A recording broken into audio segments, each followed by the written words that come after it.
All right.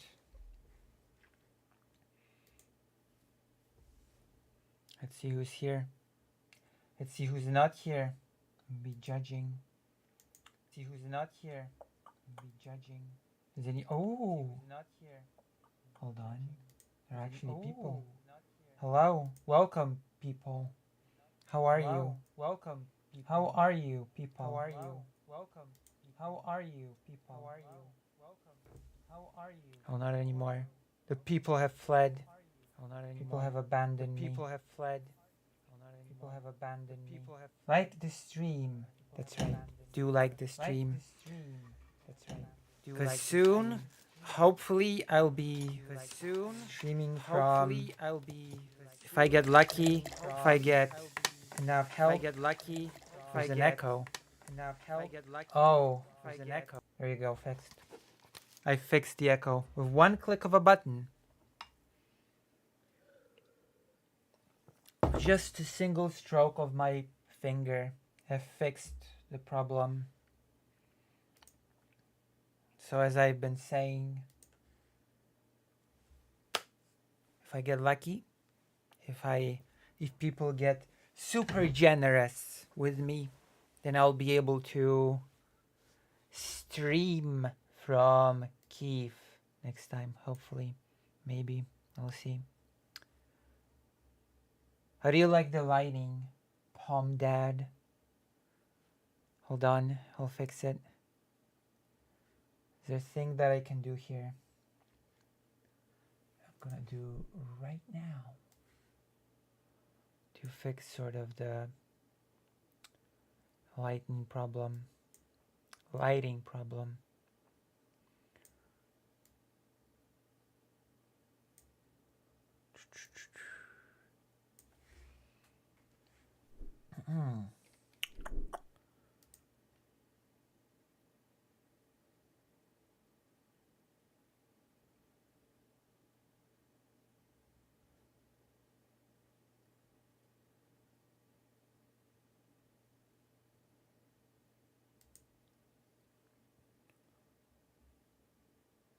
Hop, copy.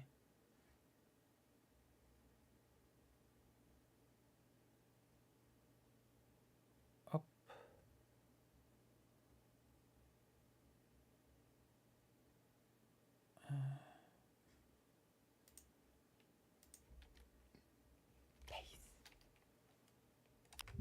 Hello, toaster cleaner. Hello. Watery, of course.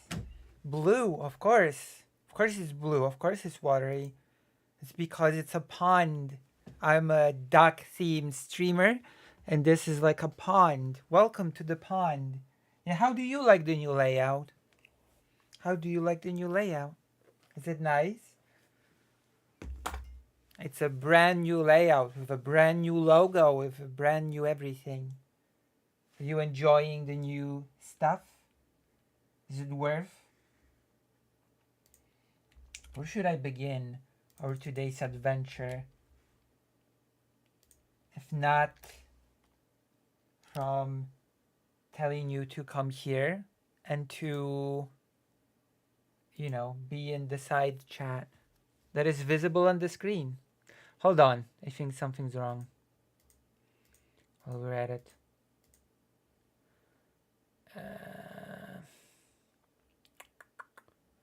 Something has to be turned off. Where is it? Where's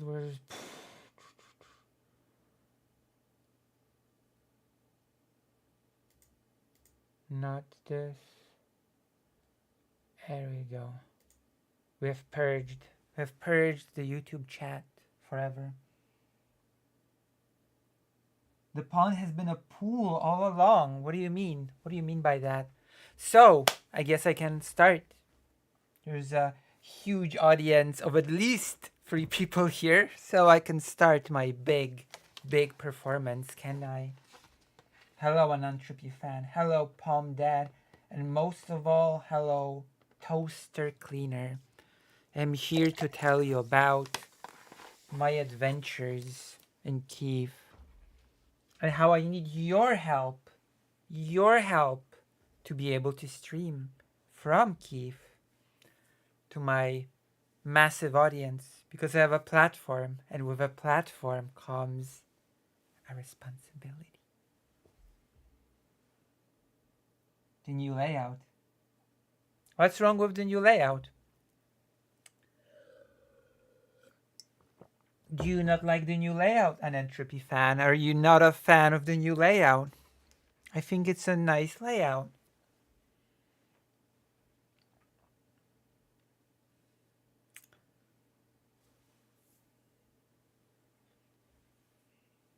Does it give you a swimming pool vibe? The new layout?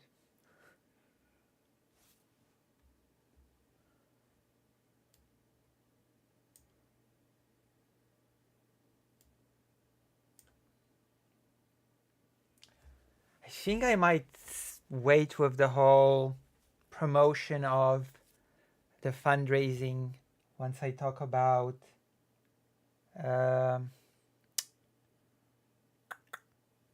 my misadventures with electricity in Kiev. That's I think that will be the perfect moment to sort of kick it in. So what's been happening? What's been happening while I was gone? While I was, I don't know, covered in darkness, literally, without electricity, without anything. What's been happening? Spill the tea. So some President Sunday segments about recent happenings. About Brianna Wu. A lot of segments about Brianna Wu has surfaced. Oh yes! Right. There's this whole, oh gosh. Let me see if I can find it actually. Maybe we'll warm up with this. Where is it? Wick TV. Wick TV.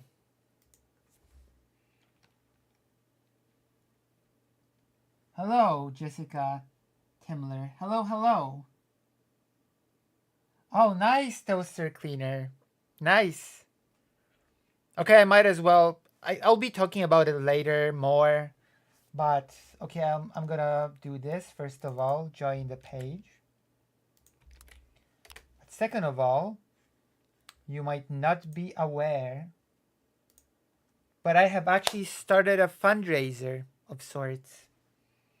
Because there are two things that sort of make it difficult for me when I'm in Ukraine.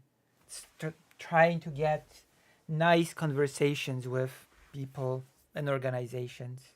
One of them is that I do not have any sort of equipment. Okay, I don't have any sort of equipment on which I could stream from Ukraine. That is what I'm trying to sort of accomplish, to get a laptop of some sorts that could work with, that I could work with, that I could stream on. And the second thing is that if there's no electricity, then there's no point in streaming because I'll have nothing. So I'm also investing into a battery. Thank you. I'm investing into a battery to be able to stream. And so I have actually started a fundraiser, believe it or not. An actual fundraiser. But fear not, this is actually a very, well, I wouldn't call it a huge fundraiser, but I assure you that I will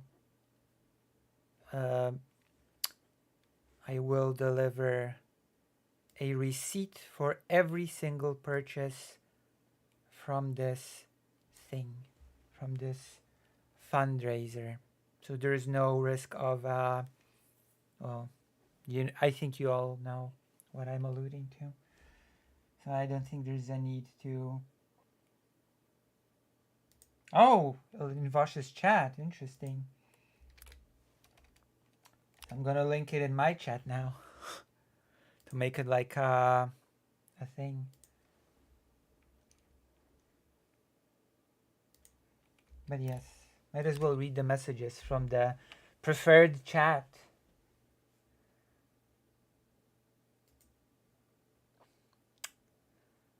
White Forest sites always give me a cybersecurity challenge. I think that's when you use a VPN, no? Howdy, howdy. Sorry I've been away. I've been preoccupied with studying for the ACT, a really important college exam in the United States.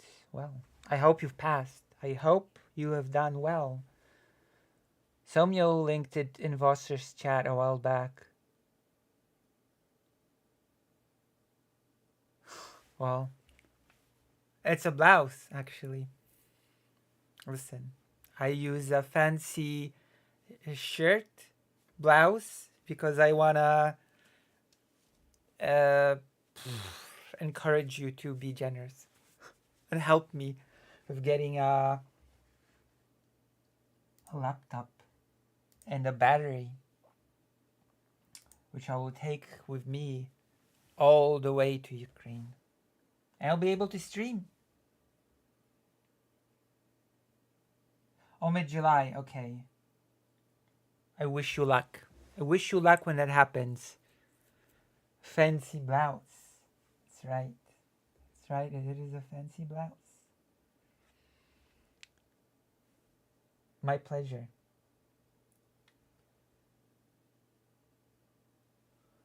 So yes, I'll be talking more about the electricity today. We'll be actually talking a lot about the electricity today. But for now, know that I have a fundraiser, that I am trying to get equipment that will allow me to stream without difficulties in Ukraine, which we'll be talking a bit about what I've done in Ukraine and what I plan to do in Ukraine when I go next, which is actually going to be sooner rather than later. I'm actually planning to go within a few days. Can you believe that? I'm planning to go again within a few days.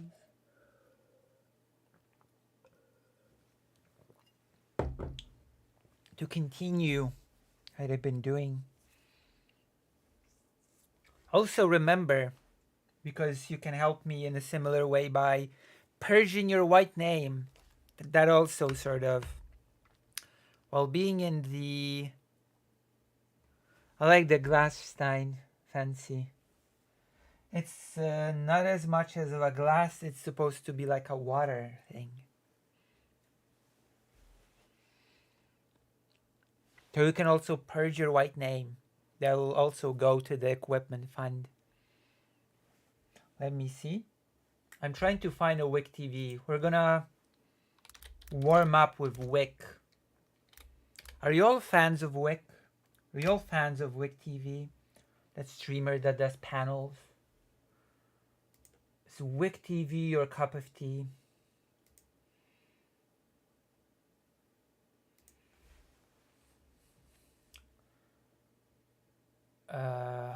Hold on. To find his channel. I'm more so indifferent. You're indifferent to Wick TV.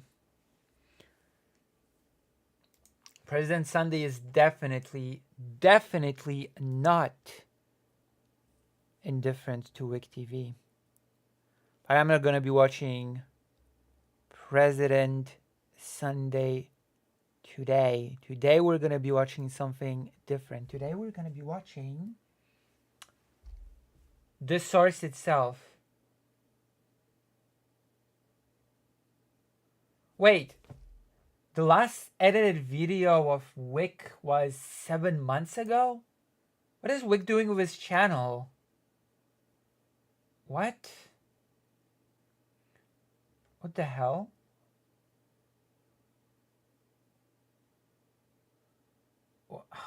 What? That is so weird.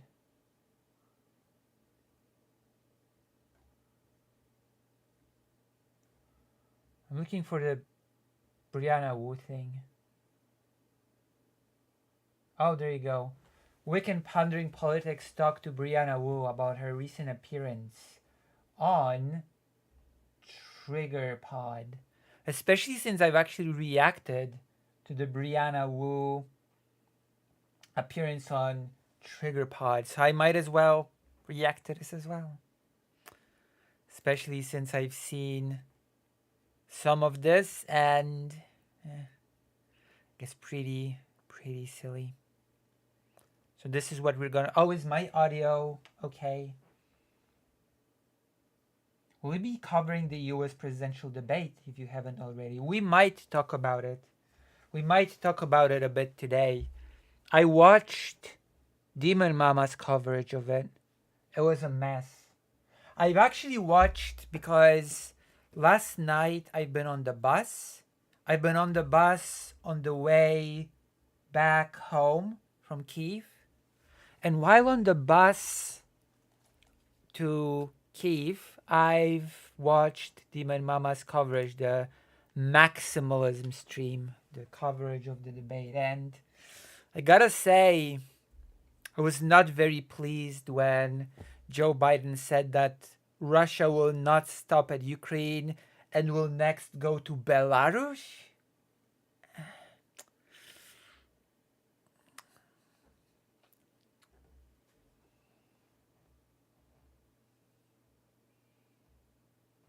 It was something else. That debate was not very good.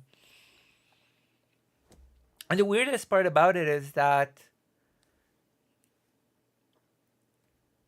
Trump just blabbed on. Trump just said some ridiculous, horrible, and stupid things, but said them with confidence and energy. And Biden actually said a lot of things of substance that were very weakly said and muttered. Actually, it felt to me like he almost barely could speak during that debate. Then to Krulevets, that's true. That was cleaner. Oh, you're new to the page. Welcome. I can see the little clock that indicates that you're new. You should really consider purging your white name. That would help me tremendously. Trump just lied shamelessly and Biden fought with the forces of oblivion in his own mind. Like it was very weird because I've seen Biden's speeches. I've seen Biden talk about things, but yesterday it just felt like he barely could speak. Like he sounded like this.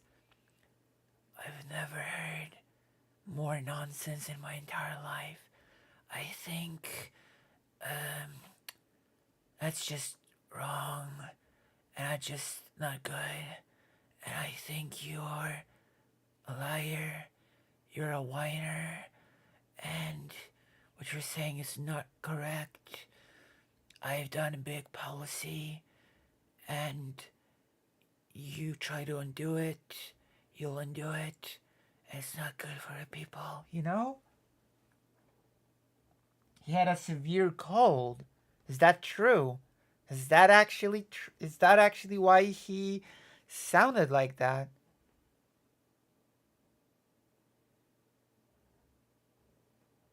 Malarkey. That was apparently, at least according to Demon Mamara, was the best part of the entire debate. The malarkey. But the malarkey was not followed up by anything, so.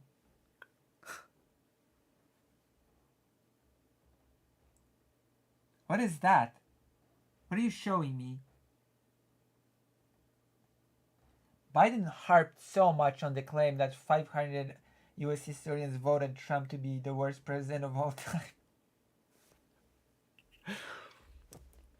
Everybody wanted to bring the Roe v. Wade to the States. I brought it to the States. No other president could do it. In the history of the United States, no other president could do such a wonderful, wonderful thing that I did. I think I did a tremendous job. The most tremendous job that anyone could ever do. I think I've done the most tremendous job in the history of this country. That's basically Trump. You know, on every single subject, on every single question.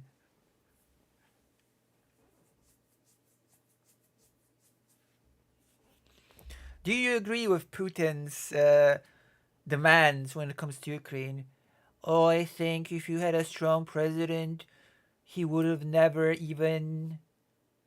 Oh my gosh, Tajriu, thank you for the $30. You've missed me? Thank you so much. I think I should plug it again. I think I should plug it again because, as you know, I've been in Ukraine. Also, thank you very much for the $30. It warms my heart because I'm in real need. I'm in real need right now. As I might as well repeat it since there's more people now. I've been to Ukraine to talk to people, to sort of do, interviews with organizations that do certain things to, for example, build camouflage for the armed forces. That's apparently a very common thing in Ukraine. Those. Oh, thank you for donating to the fundraiser. Thank you so much. And I want to do some deconstruction volunteer work so that I can talk, so that I can sort of film the process of reconstruction and deconstruction, the things that I will be able to, and talk to people about the reconstruction and deconstruction process, both the people from the country and the people from abroad that come to help, because there are a lot of foreign volunteers that want to come to Ukraine and help rebuild the houses of those who have lost them due to the invasion. He had his mouth open the whole time. He probably had a dry mouth. I'm gonna comment on something that Demon Mama, I think. I'm not sure if necessarily that was a moment in the debate. I'm gonna talk about it in a moment. Thank you so much both for the donation and for the donations. I thank you so much for both the donations. It is an enormous help. It is an enormous help in order to help me get the well, there are 3 things that I need to get.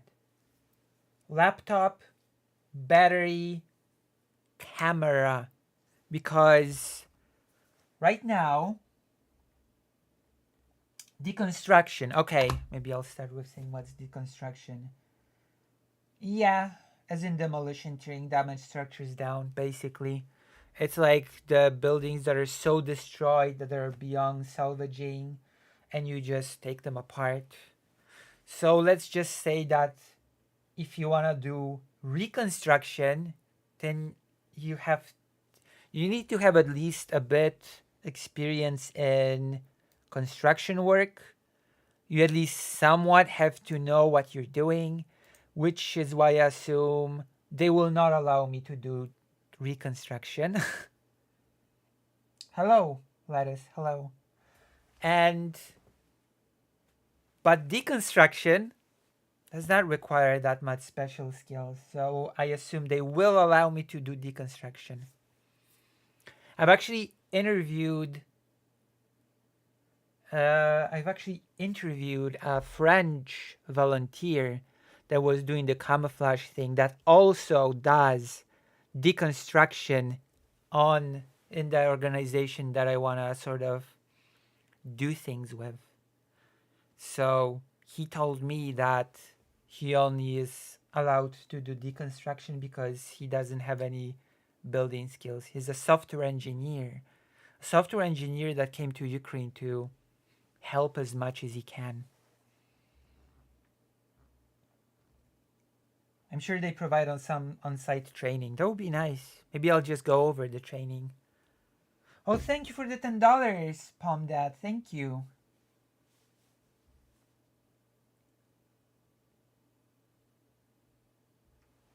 The term deconstruction is the term that the French volunteer used. I'm pretty sure that is also the term that the org itself uses. It's called Brave to Rebuild. The organization's name is Brave to Rebuild. It's a volunteer organization, which is, I think it's very swell. think it's very nice that society gathers around to sort of build new houses for those that lost them. There are so many civilian initiatives like this in Ukraine, like food distribution, as I said, rebuilding, preparing, camouflage. There are even organizations that are a bit closer to the military. I've actually contacted one that I'd like to have an interview. That one actually also organizes training for the soldiers. So that's one organization that I'd like to go to and talk to. And there's also one government initiative that I like to check out.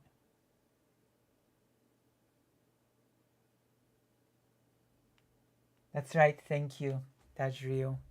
I mean, I'm looking to sort of gather $2,500, I think, because the battery, the laptop, and the camera.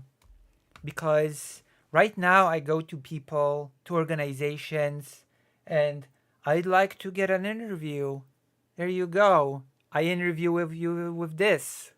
I interview with this Motorola phone, and I don't know. Maybe it would be better to sort of upgrade at some point. I'm thinking GoPro. Sony GoPro? Like a camera? It's not super expensive and it's pretty versatile.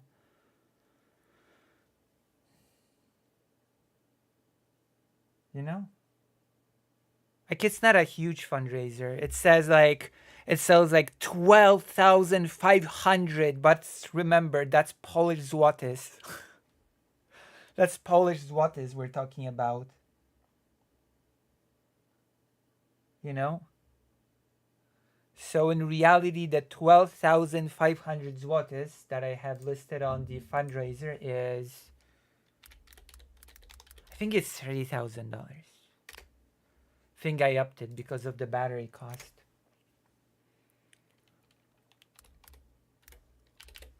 Yes, it's basically more or less $3,000. Which is not $100,000. I'm sorry. I'll stop. I'll stop. That topic is over. I think we all understand. And I am going to provide receipts, okay? I'm going to provide receipts for all the things that are going to be bought, okay? The money's not going to, I don't know, to not the thing that I ask for. Maybe like a short streamathon like Kid Not Kin. I mean, I can do a streamathon now. I can go for as long as it takes.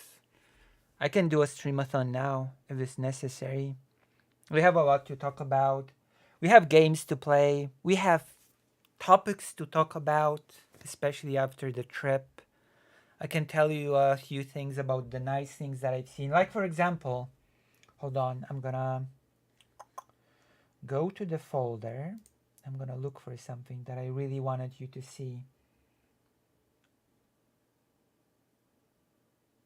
People do use iPhones to stream, apparently. True, but my Motorola is not a high-end phone, so that is definitely not what's happening.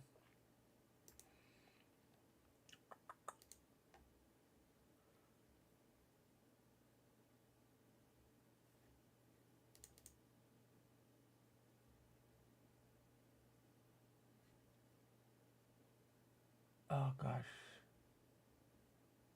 That's not it.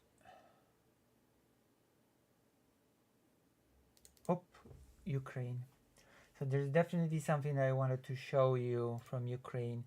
Do you know the game?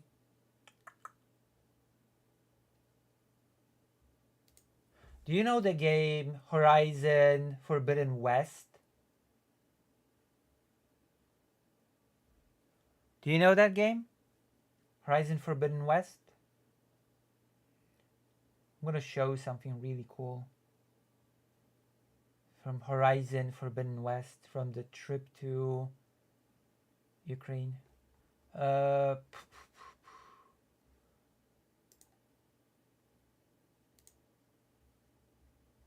video. I like it. I'm into bow games. So I went to the subway. Kyiv has a really nice subway system. And I've stumbled because you transfer between different lines of subway. And I've stumbled upon something really, really cool while being on the subway.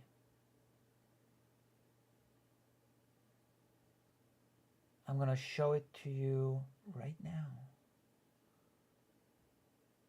If I can find it. I hope I can find it. It's really, really nice. Hold on. Where is it? I'll find it in a second. You'll be glad that I'm looking for it. Stalker 2. I have to finish Stalker 1 on stream. Where's the subway thing? Come on. Don't tell me I've lost it. It would have been such a shame. Oh, no, I've got it. I've got it. Okay.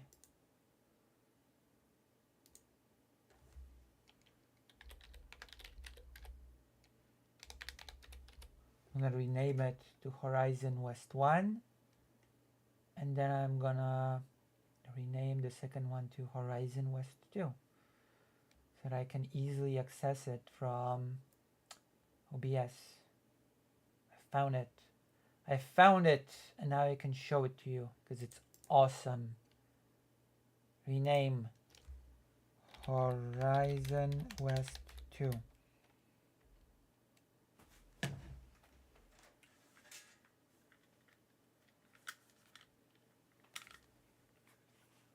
Alright, I'm going to show you something really nice right now for your viewing pleasure. Lucy has a full screen. Media file.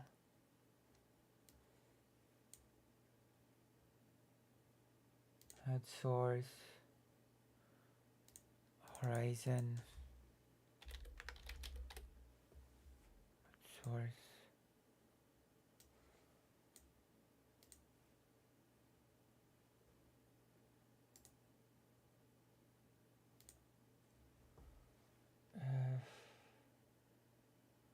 Where's the Ukraine folder?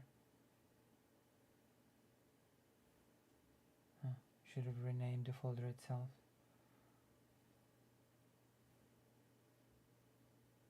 Where is it? Oh, there we go. So, Horizon. I show it on.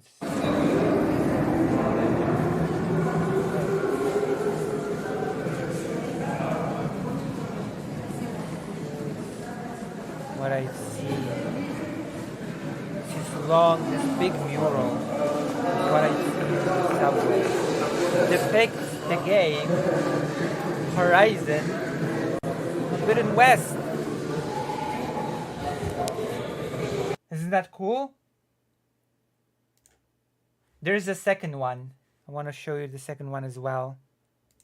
Like a big commercial of the game Horizon Forbidden West. I'm gonna add the second one now. It's very nice. The photo was pretty cool, so I filmed it.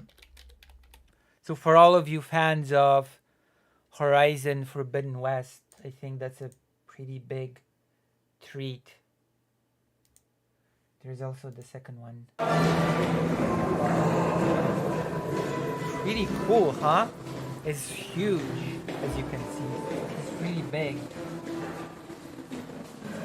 It's pretty long, it stretches, and pretty sure there's also one on the other side of the corridor. I'm gonna film that. I filmed that as well. See? Yeah.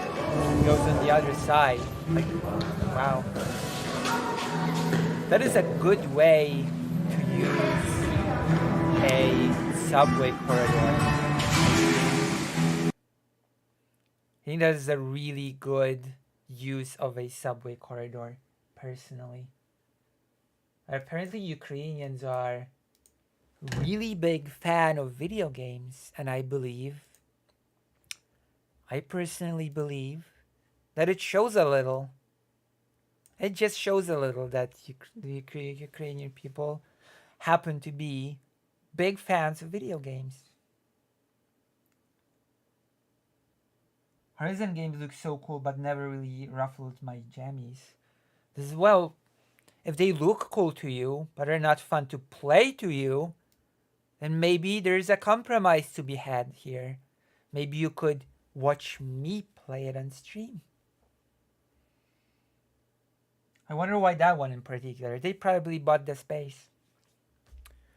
I believe they probably just bought the space. I'm pretty excited to show you, to react with you to some Brianna Wu. Are you excited as well? You're just excited as I am for Brianna Wu?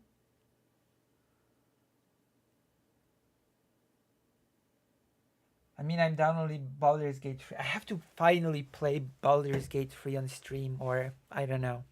It'll be very disappointing if I don't. I'll be disappointing myself. I'll be disappointing you. I'll be disappointing everybody. I'll be disappointing the whole world if I don't get my... I'm playing it with Karasu, but also I should probably also play it with alone on stream.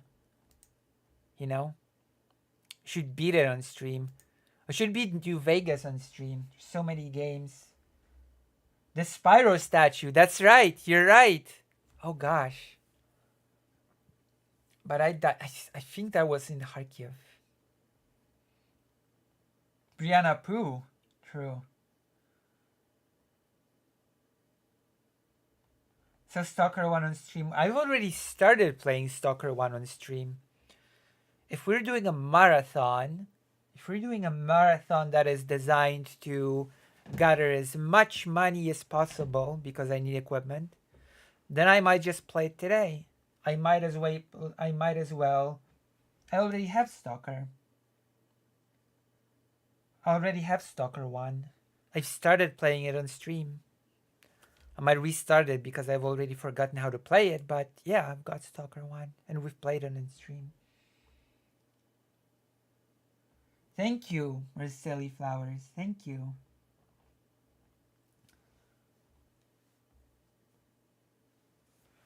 Breaker Woo. Wow. That is a title. That is certainly a title to bestow upon somebody. Prager Woo. Wow. Okay. So I'm gonna press this again. I'm gonna put this here. I'm going to also plug this again, because I'm gonna be plugging it a lot. And then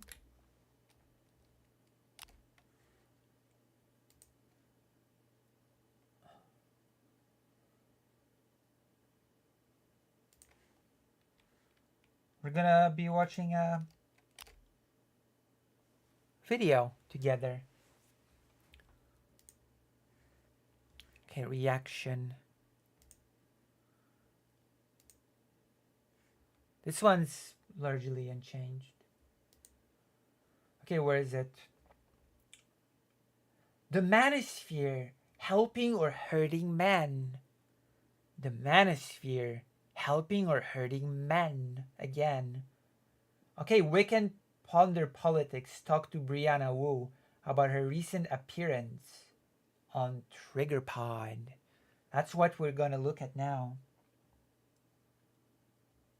How good is the site compared to the YouTube app on phone? Some praise it. I've had a person in the past that said that it's pretty okay on the phone. Oh gee, wait, I already have Witcher 3.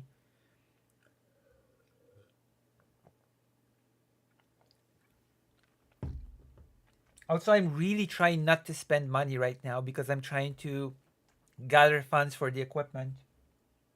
Hello, Logan Coons. This is the first stream I've made. Hello, hello. What brings you to the stream? How did you find the stream? That is usually what I ask the viewers. How did you find me? What other streamers do you watch? Right now, I'm talking about my trip to Ukraine, which I plan to repeat very, very soon. I'll be going to Ukraine again very, very soon. And in order to make the next trip more effective, it would be very beautiful and wonderful if I could get a laptop so that I could actually stream from Kyiv. And you have... Okay, that's a question for the chat. That's a question for the chat. Would you be interested in me actually streaming from outside avenues, like cafes or restaurants? Would you be interested in me starting up a stream on the laptop and be like, hello, I'm streaming to you from this nice cafe in the middle of Kyiv, and we can talk about the news? Why sip this ice latte? Would that be something that would be cool? It would be interesting. It would be pretty reasonable. With a good enough microphone that would pick me up and a camera. I think it would be reasonable. If I had a laptop, it would be reasonable if I had a laptop. I definitely cannot do this with a desktop setup, no. That would be unreasonable. I think I could be comfortable with it.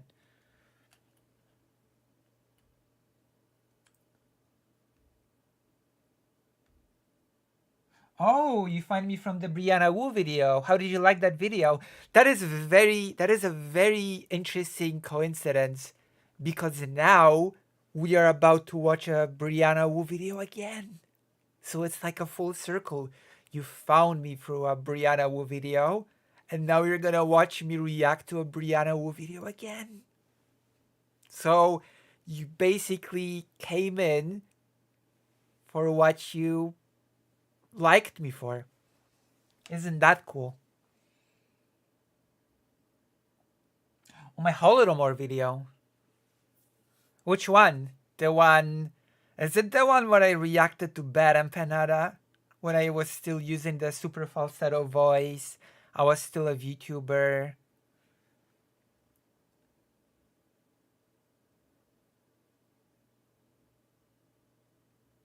Lucy would be the best in real life streamer, and then I guess I'm gonna be an in real life streamer if you're generous and help me get a laptop, you know, by either donating on the page, subscribing on the page, because if you do that, 100% of the money goes to me, or donating to the fundraiser.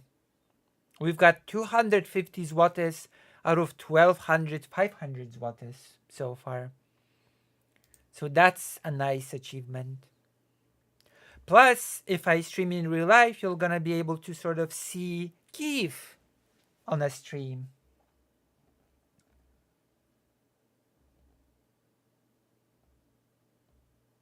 Oh, no. Being an asshole is not much of my vibe. I'd be basically like, I mean, the main thing would be the setting, you know? It'd be like, I'm here drinking this ice coffee, which there's a lot of nice iced coffees in Kyiv, in Ukraine in general.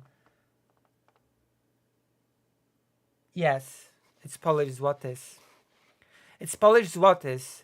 So the fundraiser in reality, because it shows a huge number, 12,500. But actually, this huge number of 12,500 in Polish currency translates to a much more moderate number of $3,000. And through this $3,000, I'm hoping to get a laptop, a battery to get electricity when the electricity is out, and a camera.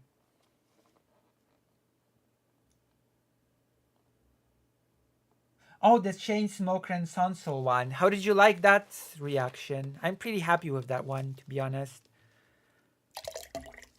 A person left me a comment under the video under my reaction to Sonso and Non-Smoker, and that person wrote me that they are Sonso's editor and that they didn't even know that Sonso had that debate before they saw my reaction, which surprised me quite a bit. It was, hey, I am Sonso's editor, and before you add the channel with this debate, I didn't even know that it happened. Oh yeah, Non-Smoker actually still wants to have a conversation with me. So we might be having a conversation with Non-Smoker on stream at some point in the future. How do you feel about that? Non-Smoker has been talking to quite a few Ukraine streamers, if memory serves.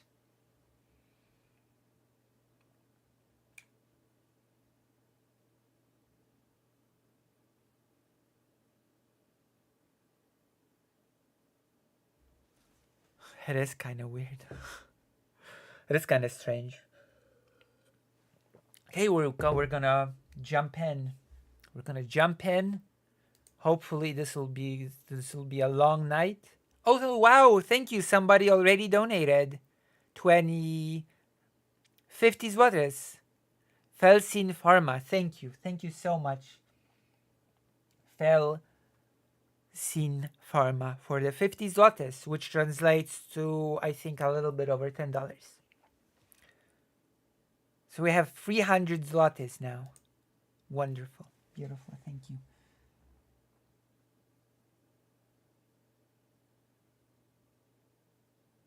Trigonov wouldn't insist the orbiter is a grift. This is not what you think. This video is actually Pondering Politics grilling Brianna Wu about her appearance on the on that show. I've already reacted to her being on the show. Now I want to react her being grilled over going to the show. So if you hate Brianna Wu, I guess that is your cup of tea, because she is actually, I saw some of it and she gets annoyed. She gets really annoyed. She loses it. Sort of, kind of, a bit. She loses it a bit. A little bit. Just a little bit. Gets a little bit lost in the sauce of it all. You know? It is not good. You need patience. In life, you need patience. You know? You need to be like Lucy. You need to be patient. I think. It said it equated to $14. Oh, that's perfect. Thank you. $14. That is actually perfect. Maybe because I'm basically I'm basically giving an estimate to the currency exchange thing. Your current microphone will probably work, but you'll definitely need the fairy thing for... Fairy thing? What do you mean? Fairy thing? Oh, you want me to wear a fairy suit for outside streaming? Want me to become a real life fairy? Do you mean a duck hat? Are you actually in a duck hat? That you should wear a duck hat on in a cafe? I'm really glad Progressive Victory removed Brianna Wu from leadership. Now that's the way to get viewership, I suppose. It's true.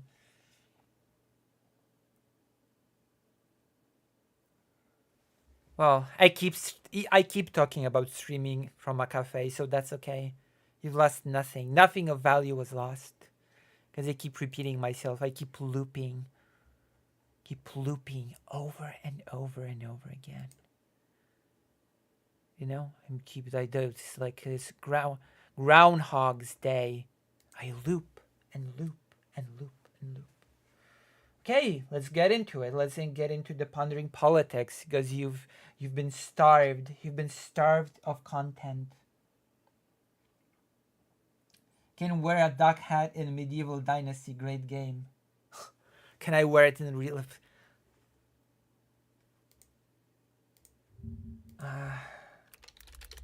Duck hat. Which one should I wear? This one? Psyduck Pokemon hat? This one? Should I wear this one? This just looks weird. That just looks weird. That looks wrong. That does not look like something that anybody should wear. That's just wrong. This is just, what the hell? Should I wear any of these?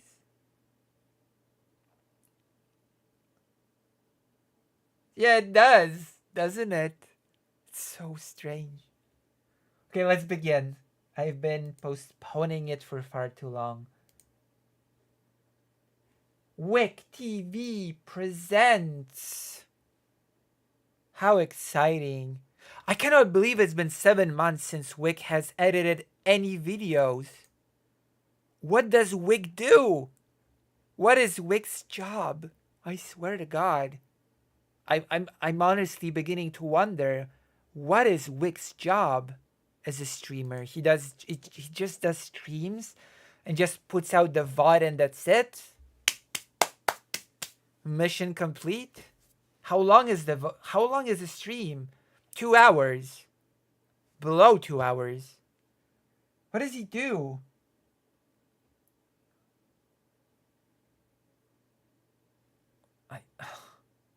Shouldn't he edit segments? Shouldn't he do a bit more? Whatever.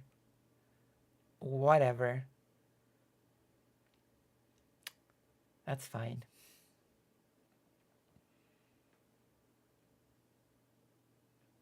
It's a no work job like The Sopranos.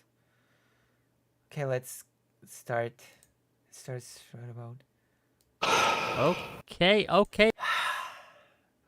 Okay. Welcome, one and all, to yet another Hello, why no camera? episode of Wick TV, a cross-ideological space where we come together. And it's really weird because out of those 2 hours of stream, he's even the person doing the majority of the talking. He's silent a lot of the time during those 2 hours. And he doesn't even edit any segments out of it. I don't know.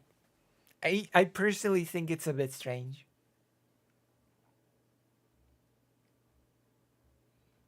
Brianna Wu had a surgery.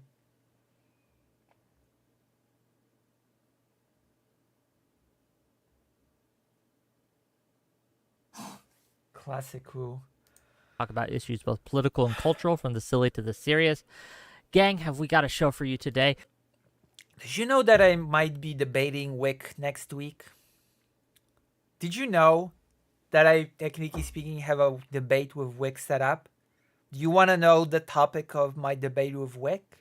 Are you curious? Are you curious to know what I'm going to be debating Wick on? If you're curious, then say it in chat. Say you're curious about who I'm going to be, what topic I'm going to be debating.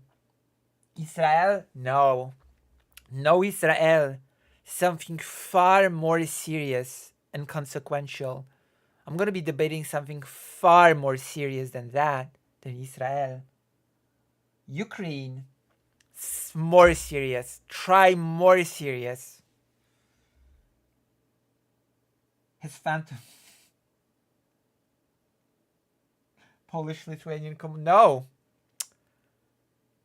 The topic is orcs and Dungeons and Dragons have gone woke and are depicted much more woke than they used to be. And that is a horrible, horrible tragedy, according to WikiTV. And my stance is, it's no big deal. Yes, woke orcs, the most serious of topics. The artwork. Oh gosh. Let me look it up.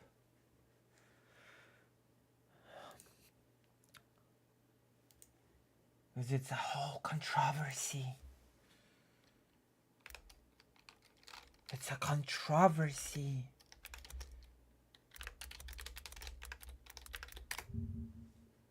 It's a controversy.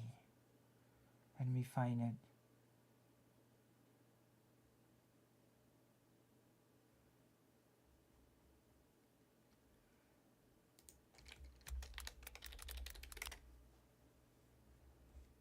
I cannot even find it. Jesus. Oh, I found it. Never mind. People are complaining about it. D&D revised and reviled. These aren't the orcs you're looking for. I'll find it. I found the artwork. I have found the horrible, terrible, horrible artwork. Horrible woke artwork. There you go. I'm gonna be so shocked. Once I show it, you're gonna be so shocked. You're gonna understand Wix TV dilemma. Why would you even entertain that debate? I don't know. Well, I don't know. I'm trying to grow as a creator. So I have to debate. Okay, look at this. Look at this and gasp in horror. Okay. Look at this. Oh no. Oh no, that is horrible. That is so woke and bad. Gosh darn. Can you believe this?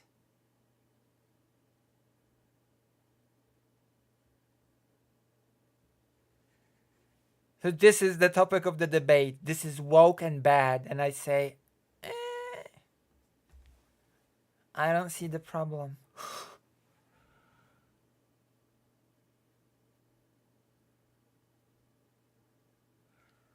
Do you feel this is a problem? Do you feel like this is a problem?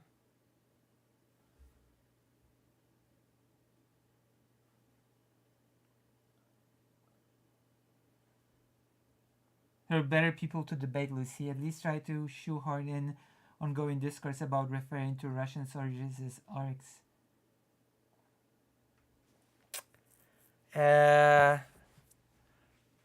I don't know. At least in the case of Ukrainian people, I've only seen the orc thing directed towards soldiers, you know? In which case, Vosh's whole argument falls apart because he calls cops pigs. And he says cop is a profession. Well, guess what? Soldier is also a profession, no? Soldier is a job. Being a soldier is a profession.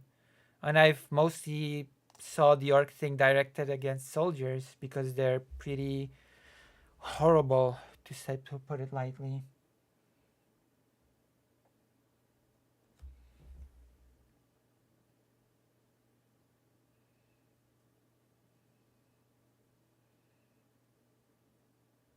I'm not gonna, considering how many horrible traumatic things a lot of Ukrainian people went through, I'm not really gonna sort of like, oh, I've lost like my family member was massacred by a bombing, those horrible orcs. I hope we can dry them out. I'm not really gonna turn around and say, you see, you're using very dehumanizing language against those people and you shouldn't, you know? You know what I mean?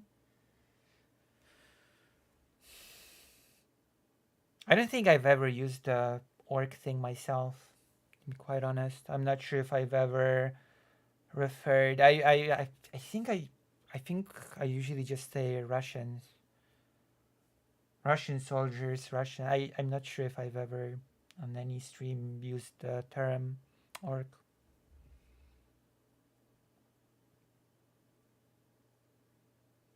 For example, the Polish media outright just uses the term in its articles. Like there's this journalist, Polish journalist, she went to be a journalist and now she's just permanently embedded with a unit, lives with a unit, doing things with that unit, and she in her article just uses the term.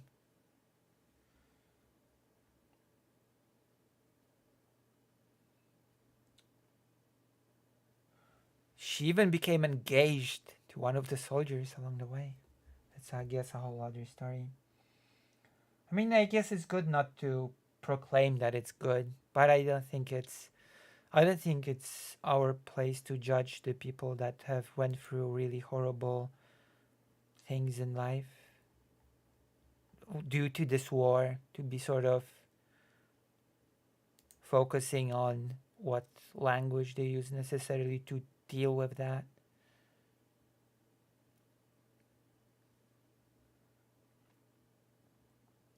Okay, let's go. Let's watch the WickTZ thing. Now that you know that I have an upcoming debate with Wick. The first thing I will say. Oh yeah, it's an orc debate, so I guess it would fit for me to insert the whole orc. Yeah, I guess that would fit, wouldn't it?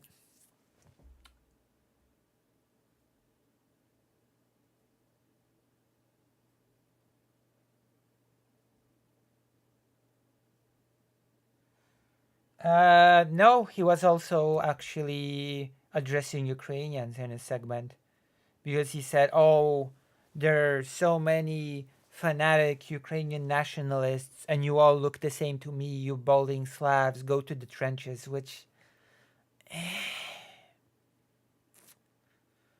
also, I think Vosh is looking at this through a very, very US centric lens. I'm gonna say that. Because Poland has a long history with Russia. Poland has a history of being colonized by Russia.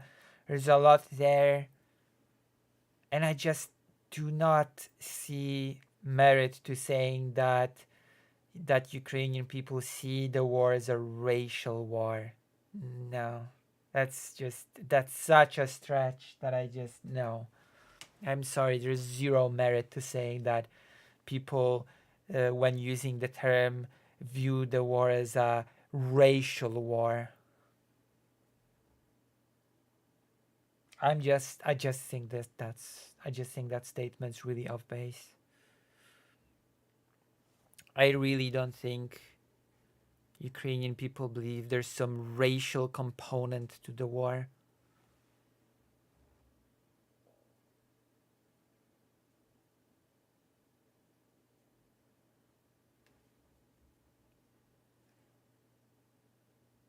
Well, the Goth and Viking, the Viking thing is a little bit more complicated because technically speaking, the Vikings were a pretty big factor in the creation of Kiev Rus. You know, like that is factually true. Vikings were a big part of establishing Kiev Rus, and then sort of it included the Slavic population. It's it's a whole history thing.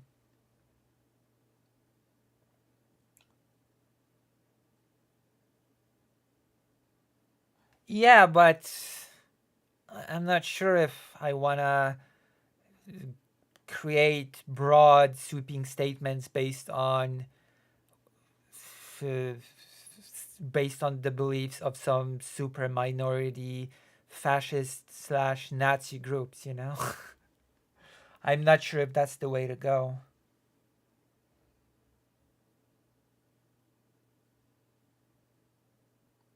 Vash would appreciate people criticizing him for his Ukraine take as opposed to his other controversies. Should I debate Vash? Should I debate Vash on orcs? I'm debating Wick. Maybe I should debate Vash.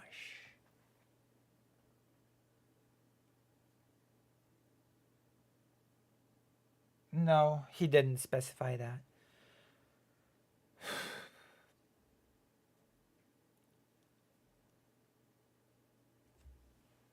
Or at least he didn't say that he...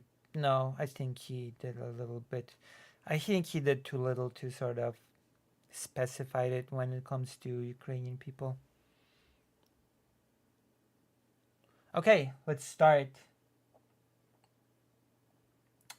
Vash would definitely be more clout. That's true. And you all know that I'm a cloud goblin. Cloud ducky. So it's like, you know. Okay, let's start. We've been doing a very long intro, a meandering intro. Well, which technically speaking is fitting because this is a super marathon stream that is supposed to get us tons of money for equipment. Which, by the way, I'll be plugging from time to time to remind you. Say, before I say anything else, is we are back on Twitch. You may have heard. You may have heard that I got suspended, that I got banned. Yes, for talking to incels. I know. Even I know. Even while being in Ukraine, I've learned the incel arc of this man. True, I did. But then I worked a little bit on my white I'm not sure. boy magic. I used my cis hetero white male powers, okay? And I gave them a good stern talking to over there, and they rescinded everything. Full Wick victory, 100% return on investment here. They overturned the suspension. They removed all strikes from my channel. Okay, the people talk about the two things so much that I don't know. Now I notice it too much. I should stop. Apologized. So welcome, Twitch viewers. I know I missed you, but we're back and here we are. But today's topic, let's get to it. Recently, Brianna Wu, our guest tonight, went on the Trigonometry podcast. For those who are not aware, it's a more center right-leaning podcast that talks to people from across the political spectrum and has sometimes interesting, sometimes kind of boring conversations. I watched it. I enjoyed it, and I reached out to my friend here, Brianna. I did not enjoy it, as you may know from my reaction video. If you've watched it, you might have learned that I've not enjoyed it super much. Wu to come talk to us about it. So I guess we got different tastes, Wick and I. We'll do, but again, before we get into it, just full disclosure. I do get a check from Progressive Victory. Okay. Josiah had gets a nothing check. to do with tonight. Yeah, nothing. I didn't ask for this topic. You invited me. Rihanna was not associated with Progressive Victory anymore, no?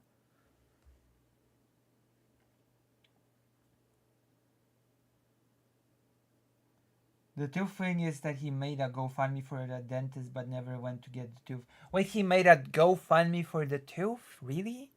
Wait, is that true? Did he really make a GoFundMe for the tooth?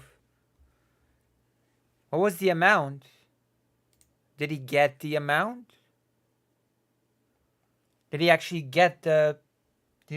manage to get the money from the fundraiser? And never went on to do the...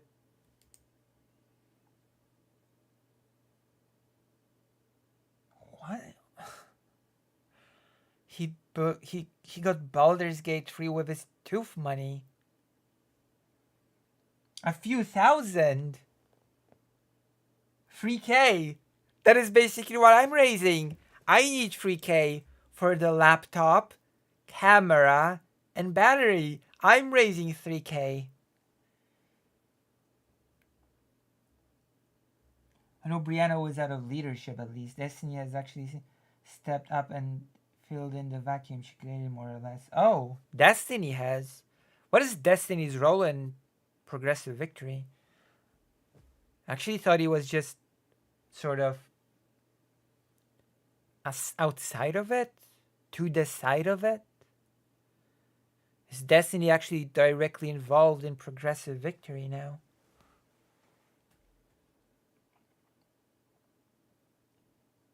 VK sounds like budget dental work here in the US. Oh, Jesus. 3K is quite a lot of money. It's over 12,000 zlotys.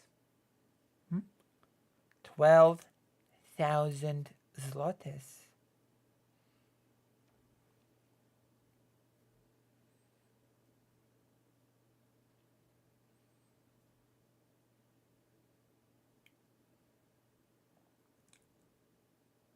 Go on, I can confront him, then pivot to your 3,000 fundraiser. True. Oh my gosh.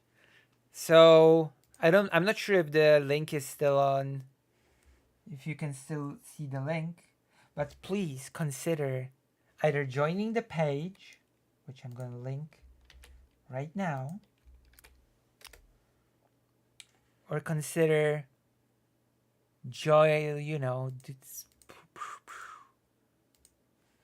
consider donating to the fundraiser, which is also a thing that would help me tremendously in order to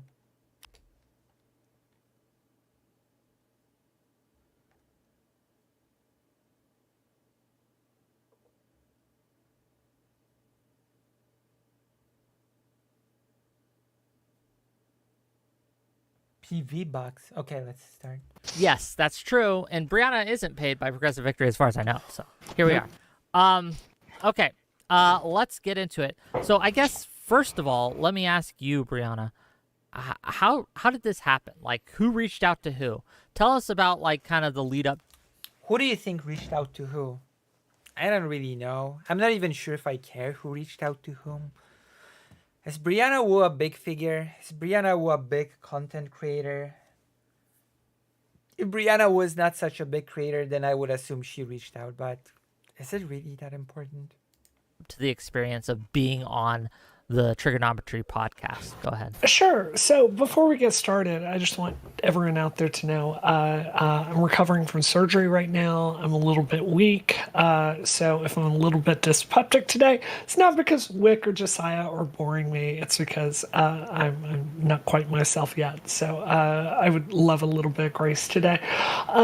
So the way this happened is, obviously after October 6th, I've been a lot more pro-Israel than a lot of people on the progressive. October 6th? Isn't it October 7th? Side. Hold on. And it's a lot more pro-Israel. Did I land in a separate universe now? I'm pretty sure it was October 7th. After October 6th. What's up? What's happening?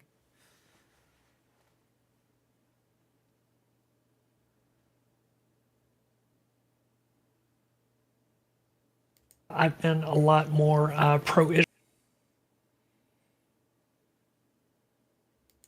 than a lot of people on the progressive side, and it has opened up the doors to a lot of people that I've been talking to. So Constantine... I mean, I'm gonna show grace. I'm just gonna assume that was a honest mistake. Just gonna assume this was an honest mistake. And move on graciously. Over at Trigonometry is one of the friends that I've made in the aftermath. I don't agree with him on everything. If you looked at our DMs, you'd see me taking him to task on trans stuff he said, disagreeing with him on many of his political views. Very strange considering all the weird trans takes that I've heard Brianna Wu say on that Trigonometry program, but what are the things that she actually disagrees on trans issues? But it's respectful, right? Brianna actually foresaw the events of October 6th. Interesting. So he invited me on. I thought it was really, really important to go there and kind of counter some of the things he said about trans. Okay, I'm gonna be honest. I've reacted to the whole thing. What exactly did she counter? There was no countering. There was a lot of nodding along. There was a lot of agreeing. There was a lot of vague statements. But I did not see much countering. In fact, I'm pretty sure, unless I'm delirious and after a surgery, I didn't see any countering. How strange. Very strange. Rights with some of his other guests there. So I felt a responsibility to go on and kind of represent a different point of view. So Well, you didn't. You nodded along. How can you say you represented a different point of view if anything they said, you nodded your head and said, yeah, I agree. How is that presenting a different point of view? If you just agree to everything that's being said. That's a very sad attempt at presenting a different point of view. I said yes. Okay. So our other guest tonight is Josiah from Pondering Politics, who I reached out to as well, because I wanted to get his... Apparently, this is gonna get a little bit, like... This is actually an example of a person that actually comes in to counter some things, okay? Like, he is what Brianna Wu wanted to be on the trigonometry, but he actually will do it. Which I'm here to see. His opinion on some of the things that were talked about. So Josiah, did you watch the episode? What are some of your thoughts, I guess, after seeing the show? Yeah, I did watch the episode. So a couple of things. I, too, am affiliated with Progressive Victory. I was actually recruited. Paid show. Into Progressive Victory by the guest of honor herself, Brianna Wu. True. Why have I not been recruited to Progressive Victory? Elbiana said, okay, listen, I'm Polish. There are a lot of Polish people living in the US. According to some sources, 10 million Polish people live in the US. 10 million. So I would be appealing to a very, very wide base of voters. 10 million voters? That's crazy. That's crazy.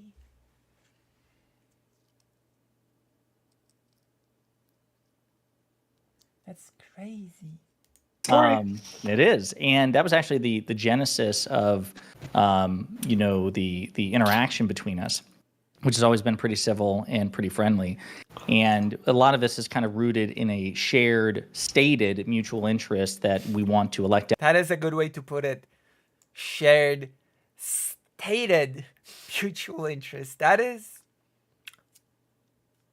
yeah. Democrats and defeat Republicans. Yeah. And so we've had a pretty friendly civil. Basically, you say we have the same goals, but do we? It is stated that we have the same goals. Rapport ever since then. And I did watch this conversation. I was actually, the second I found out about it, I was excited because I wanted to see basically how Constantine and the trigonometry, the pair of them, I don't even know the other guy's name. I'm blanking on it. But do you know what it is, Brianna? I'm tired. I'm sorry. I'm no, it's okay. well, yes. It's okay. If he's watching right now, he will be wildly offended. So sorry. But it's my guy number 2. I believe that they're enlightened centrists, right? So I believe that they're really... I don't know it. They seem like they lean more right, in my view. Well, that's what I call the enlightened centrist, basically somebody who is conservative but doesn't want to say that they are. Yeah. And so to have somebody who was a Democratic operative on their podcast who wasn't Tulsi Gabbard, I thought that would be an interesting conversation to have. And so I did watch it, and I was a bit disappointed with some of the decisions that were made by Brianna strategically. That's putting it lightly. That is a very civil, cultural, and polite way to put it. I think I put it a little bit differently when I reacted to the video, which just shows how uncivilized and mean I am at the end of the day. So, yeah, that's basically, I walked away from it thinking that she was very generous to the trigonometry folks, and they did not reciprocate her generosity. So she gave them everything. In perhaps what was, good faith. It was an attempt to establish a dialogue with a more conservative podcast, more conservative audience, and they didn't reciprocate. They gave her nothing, and that's something that I think that is worth discussing as far as. So I think this might be a good place to dig in, because I think the mission objective that you're All right, let's dig in. outlining here, that I need to go on there and be Team Democrat. Yeah, look, obviously I want Democrat. I mean, isn't that your stated goal? You said that you went there to confront certain things, to present a different point of view. And now already you're sort of backing away from that?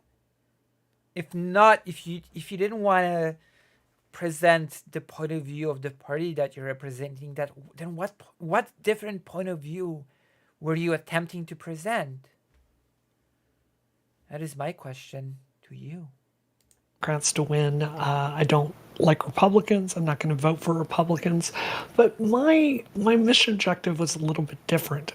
In researching for this, Josiah, I was looking at your channel, and I don't think there's a lot of trans content there. It's not that you're silent on it, and I assume you're an ally. I've never talked to you about that. I've got a bit of trans content. I've got a little bit of trans content. Speaking of trans content, I'm going to give you some trans content on stream. Hold on, I'll be right back. I have to give you some trans content. I'll be right back.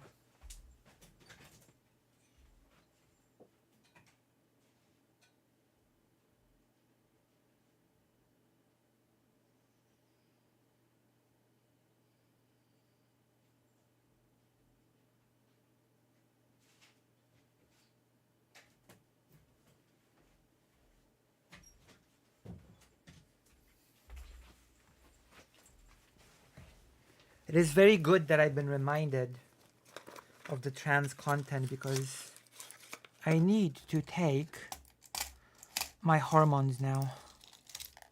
This, and maybe also this. They've actually checked my bags on the border, and they looked through my stuff, and they saw a lot of books. They saw a lot of notebooks, and the border guard was like, student.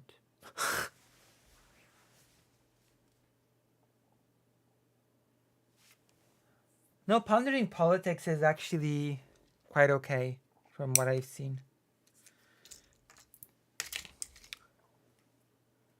HRT, that's right. As if Wick makes trans content. That is a good point. That is a fair point, to be fair. So I'm gonna take the pills now. This is gonna be my trans content for today. Bottoms up.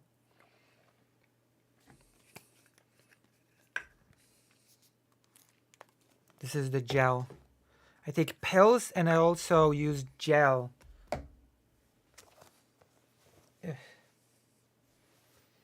I rub it under my blouse on my body. That's how I do it. And the residue, I just do like this. And now the estrogen is rubbed in. All right, let's continue. Let us move on. We've had our little trans segment of me taking HRT, showing you how it's done in the most professional, the coat of arms. I think that's some school logo or something. Yeah. University of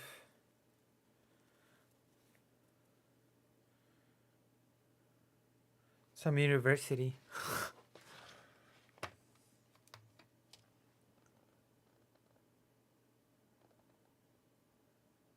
I'm not sure why she brought it up. She's probably gonna say in a moment why she even brought it up. Let's wait and see.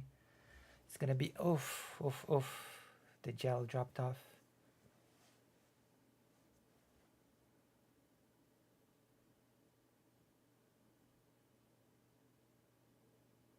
Oh.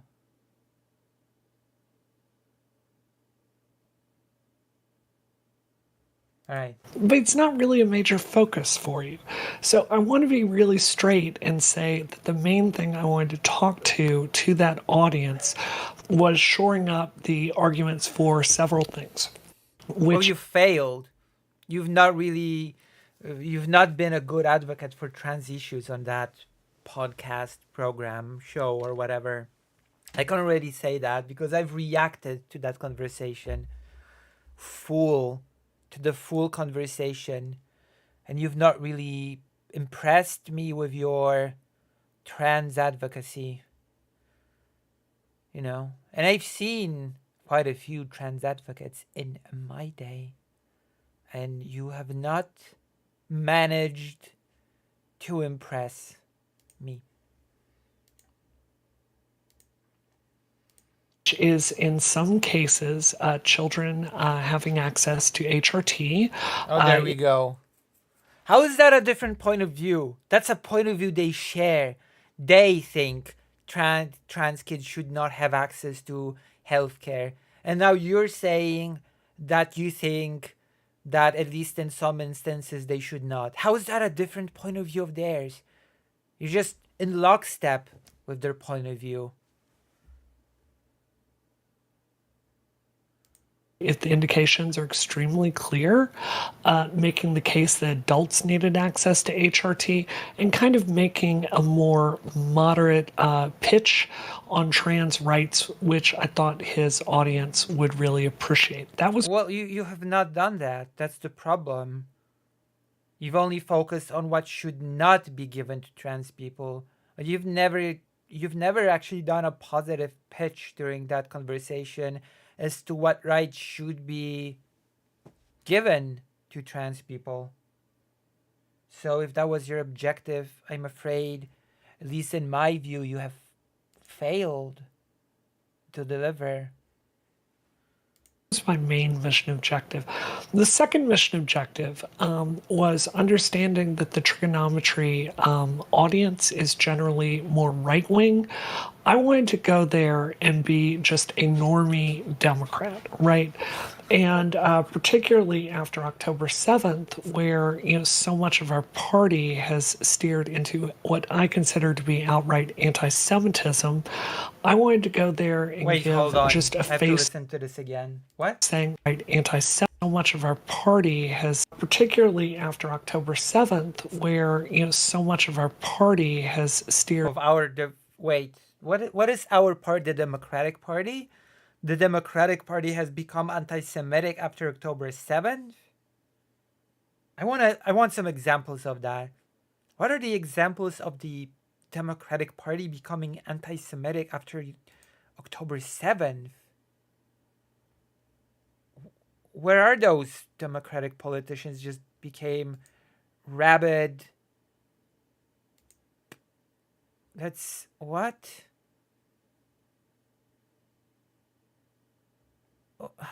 Where is I don't see it. I'm sorry. I just don't see it.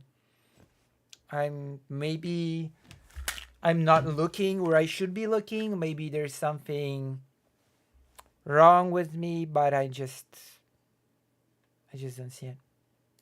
Into what I consider to be outright anti-Semitism, I wanted to go there and give just a face saying, hey, Hold on, I'm gonna read the comment. By making a moderate pitch to one group and a more radical pitch to another, you only shoot yourself in the foot. Maybe it opens up some of those conservatives to the possibility. Maybe it pushes them leftward, but in the long term, you can't advocate for both without being a hypocrite. Hypocrite. If anything, Ferryman has become philo-Semitic, more so Zionist. She probably means party as in political wing. Okay. There are Democrats that are really upset about this too, and some of this more communist direction that we've moved into. That doesn't represent me, and that doesn't represent my party. So, The Democratic Party has moved in a more communist direction?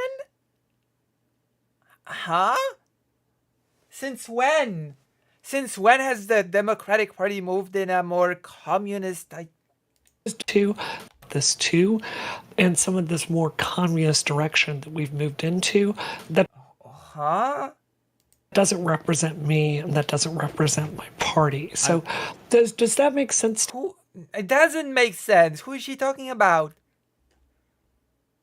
It doesn't make sense to me. It doesn't. No. It's not. My mission wasn't to go there and be like vote Democrat. It was a little more nuanced than that. Does that make sense? It does. It doesn't actually. It does make sense, but I would argue. Okay, there's a but. There's a but. Argue that even with that mission, I question some of the rhetorical tactics that you use, because you could have, I think, adopted a more moderate approach on trans rights, and also went out of your way, as you did, to distance yourself from what you described in the conversation as the progressive fringe with respect to Israel-Palestine. I think that that's fair for you to do, but it was other aspects of the conversation where I felt that you did not stand your ground in a way that you should and gave too much, like with respect to, we can get into it, in more detail. I know Nitwick was going to say something, but like defending Biden's record, Afghanistan, and also the extent to which the progressive fringe represents the Democratic Party. Because you may recall maybe we're going to talk about a little bit about that debate between Biden and Trump. We'll see. One time that we ever had any sort of public disagreement prior to this, because I usually keep my eyes focused. The attention seeking is like par for the course for Brianna Wu. Focused on MAGA Republicans and, unrepentant right-wingers or enlightened centrists, so I tend not to punch left. Sure. But the one time that you and I had a public disagreement, it was about this. Like, to what extent we can say that the entire progressive movement is characterized by its fringe, to what extent that progressive fringe embodies the Democratic Party or President Biden. And these were the things that I took particular issue with. I think you were too charitable to a party that, or to a group, two people that had no interest in reciprocating your charity. Yeah, and I'm just going to interject here, because this is kind of like, I think, a very important thing. The first Wick interjection. So this is the first. I just want to say we are 13 minutes in. This video is about 2 hours.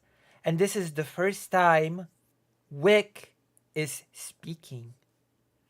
So basically, I just want to come back to the fact that 2-hour stream, that's everything. No VODs.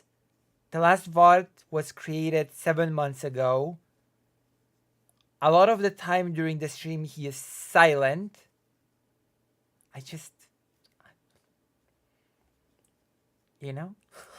To discuss. How much charity should we give the other side in these things, in these discussions? Where should we fight? Where should we stand our ground and Hold on. That's... Okay, I disagree with this framing. I really disagree with this framing to begin with. Giving someone charity does not mean that you do not fight them on their positions. You can give someone all the charity and still fight them on their position. Those things are not mutually exclusive. It's not either I give charity or I disagree with your position. Showing charity means that I do not automatically assume malice to the other person's position or something like that. Being charitable, I interpret the things in a charitable way. But I can still disagree with those things, even if I show charity to it. No? Is that not the case? No, what you just said is wrong, and possibly derail into the conversation, and where should we be like, you know what, we disagree on this, but let's tackle it another day. I'm here to talk about X, Y, or Z. And I think that this is a very interesting kind of strategic discussion. Just to get my thoughts out here about the discussion. Give us your thoughts. I thought that if your objective was to go out, and this is to you, Brianna, if your objective was to go in there and to build bridges, I think that you succeeded. However, I do agree with Josiah in that there were a few places where I would have liked for you to push back more. The Ukrainian one and the Afghanistan one are the two that come to mind immediately, but I'm sure there are more. But I just wanted to ask you, Brianna, when it comes to your objective, like as you said, you wanted to go in there and be the Ukrainian one. Whoa. a normie Democrat and also represent trans issues you felt were important. How do you feel you succeeded at that? Like, how do you feel about it coming out of that? I just want to talk about that for a minute, and then we can get back into the back and forth. Well, I think it was a good interview in the sense that I think it clearly got a lot of buzz, right? So I think it was successful from that point of view. And, I got probably 300 or 400 emails, PMs, private messages from people saying that I really helped change their mind on some things. So that's, non-trivial to me. Right after it, I want to tell. I wonder what were those things that's another vague statement. I've changed my mind on some things. What were those things? My own husband, who was there with me, told me he thought that I should have defended Biden a little bit more strongly. So I take that criticism. I think that's fair. We're going to see how long that lasts, because I've told you, I've seen fragments of this. So we're going to see how long this taking in of the criticism will last. All right? I can already tell you that this is going somewhere. This is not going nowhere. So remember this statement. I'm taking in the criticism, because it's not about taking in the criticism. It's how you react to it. What's important, right? The skill is to be able to react to the criticism in a certain manner. A skill that we should all cultivate.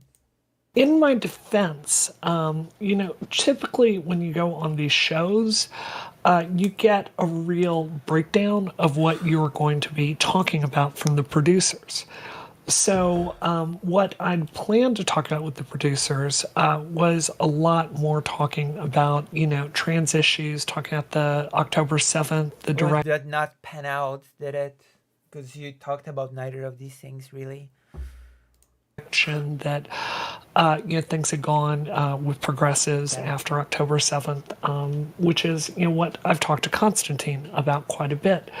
So I'm not saying that you're wrong, that I shouldn't have defended Biden more, but if I'd known that that was going to be a subject, I would have prepared for that. And before I did this major media hit, hold on, you did not know in advance what the topics would be? That's a bit strange, to be honest. I always go through and I say, what are the points I want to hit?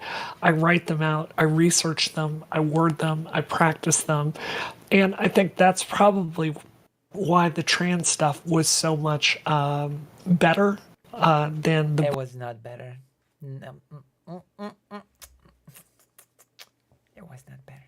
Biden stuff, because frankly, I just had not really extensively prepared for that, if that makes sense. No, it makes an entire sense. I understand. It's just, I think, further evidence that there's certain venues that when I go in, right, I know, or I'm pretty sure that certain topics are going to come up in a wide stretch. Now I get it that if you don't want, if I'm confronted with someone who has a topic that I am not very well researched on, or that I am not comfortable discussing, I can be like, well, I've heard differently. but I'm not prepared to talk about that. I don't know at this present time. I think that's But I did great. defend Biden off You the did. cuff. No, I you mean, did. yeah. You did. Yeah. But I think that like you gave too, as Josiah said, I think you gave too much. But I don't want to. So get for this part, specific. Get specific. I want to hear Sure. like specifically. well, I'll let Josiah articulate it. He prepared the timestamps and all that, so he probably. Ooh, gonna get grilled. Speaking of grilling, I just came back from Ukraine, and I'm in real need because I want to come back to Ukraine again. I've done a few interviews. I want to do more interviews. I want to go and sort of do some things, and I would also like to be able to stream, to continue streaming while being in Ukraine, so that the algorithm on YouTube does not start hating me. And to that effect, there are two routes, because basically my main sort of income source is my generous audience. So one of the ways that you can help out in my endeavor to getting a laptop to stream on, a camera to actually do the interviews with, because so far I'm doing it with a phone, and a battery to be able to last during the long blackouts in Kyiv, where you just don't have any electricity. No electricity for hours on end. It's actually gotten worse this week, as it felt to me. Like 5 hours of no electricity on end or more, several times per day and night. So you can come to the page. That is one way to sort of do it. Boom. The other way is to enter the fundraiser that I've specifically created for the purpose of buying the streaming equipment. This looks like a really big number, but this is in Polish currency. In reality, this fundraiser in totality is about $3,000. So that's basically it. That's the end of me promoting these ways in which you can assist me. And now we return to regular programming. We return. Has those transcripts ready, and he can do it. But we're gonna do that. But I wanna hit also on the point after this of this bridge building. I'm curious to hear what some of the messages about what you change people's minds on. I'm just curious to hear that. But let's Sure. go to Josiah with the transcript. I am curious about some specifics about that as well. Just go ahead. Yeah. So, a couple of things. Indeed. When it comes to defending Biden and the Democrats, right? And again, just assuming that was at least on the back of your mind as a Democratic operative, somebody who wants to get Democrats elected. A couple of things that stood out to me, and it's about at the 38-minute 40-second mark on the transcript, or excuse me, on the video, which is, Constantine turns to the topic of the border. Okay, now you did a really good thing here, which is that you mentioned that Democrats attempted to pass, or rather there was attempted the passage of a bipartisan border bill. You said that it would actually... That's right. The border bill was heavily tied to aid for Ukraine. It was the border, Ukraine, and I believe it was also Israel. And because Trump wanted to just bombard it all, and also he wanted the border thing to be a talking point during his campaign, he basically instructed Mike Johnson, I believe, to shut it down. And so the GOP did shut it down, which caused very specialized equipment. This is something actually that Biden has mentioned during the debate. The specialized equipment that is designed to scan for fentanyl, that was actually just sitting in the storage, just unused, because that bill that will allow the money, because it apparently installing the equipment is really, really expensive and needs a lot of money. But it couldn't be installed because the bill was shut down by the GOP. Make Democrats very unhappy, which I understand the rhetorical tool there. You're saying, like, listen, this is actually something It's okay, it's a marathon stream, so we have all the time in the world. was done that would have made my side unhappy, and we attempted to do it. That's right. And Republicans killed it. They did. Constantine didn't respond at all. And I think that would have been a missed opportunity. That was a missed opportunity. You could have said, Constantine, I want to pause on here for a minute. So you and your co-host bring up the border. You're really upset with the situation at the southern border.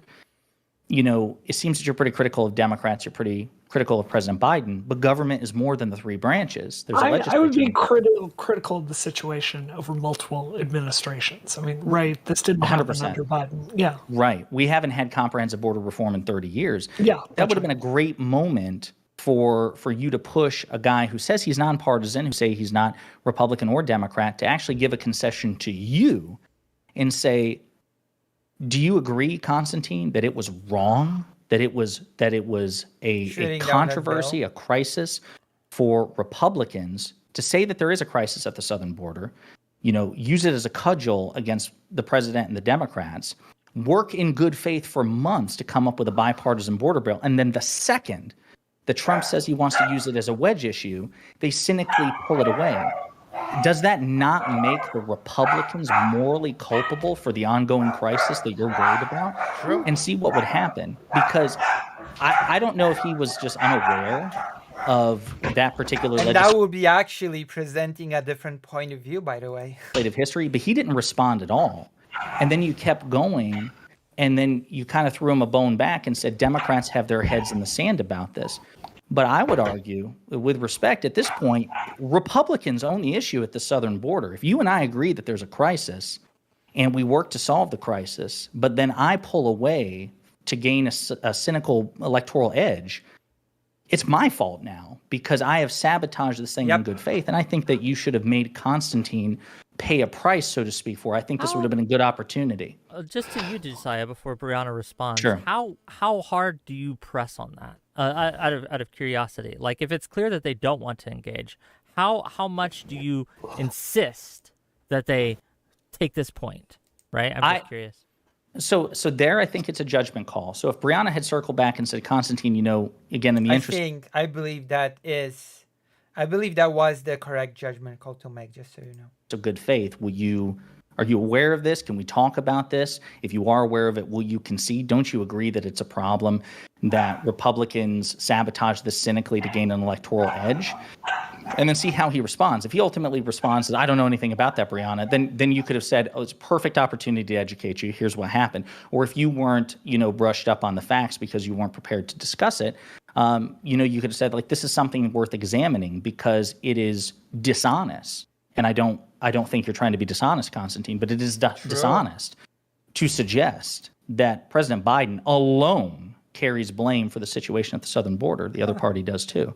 So that to me is where I think some of this is a judgment call. And also even the entire enterprise. Like, I know she caught a lot of flack for having this conversation on trigonometry. I don't share that criticism. Can we talk about that for a minute? I want to respond to this. Sorry. Go ahead. Go ahead. Please say something, Brianna. Say something. Finish, then Brianna respond. Then I want to talk about the. Yeah, I was going to say, if Brianna would like to respond to that. Yeah. So I hear what you're saying. So first I want to make a meta point. And, I know everyone in Twitch, Paul, hates it when you bring up gender, but it is just simply true that women pay a different price in these spaces for being aggressive, particularly if you're being aggressive against the host. But that's not being aggressive. That's the thing. That's not even being aggressive. I wouldn't even call it being aggressive. It is a tool that I have to use way more selectively than someone like Destiny has to, right? He can go argue flat out with Constantine, and I actually watched clips of him doing this ahead of time. It doesn't really... the reason I push him on it is because he won't really answer if you drill down on him. I watched 4 or 5 Destiny. Well, then what's the point of going? If you don't even believe that anything will happen if you drill him down on it, that makes no sense. You said that you came here to show a different point of view. That's the different point of view. If you're too scared to give the different point of view, then what's the point of even going?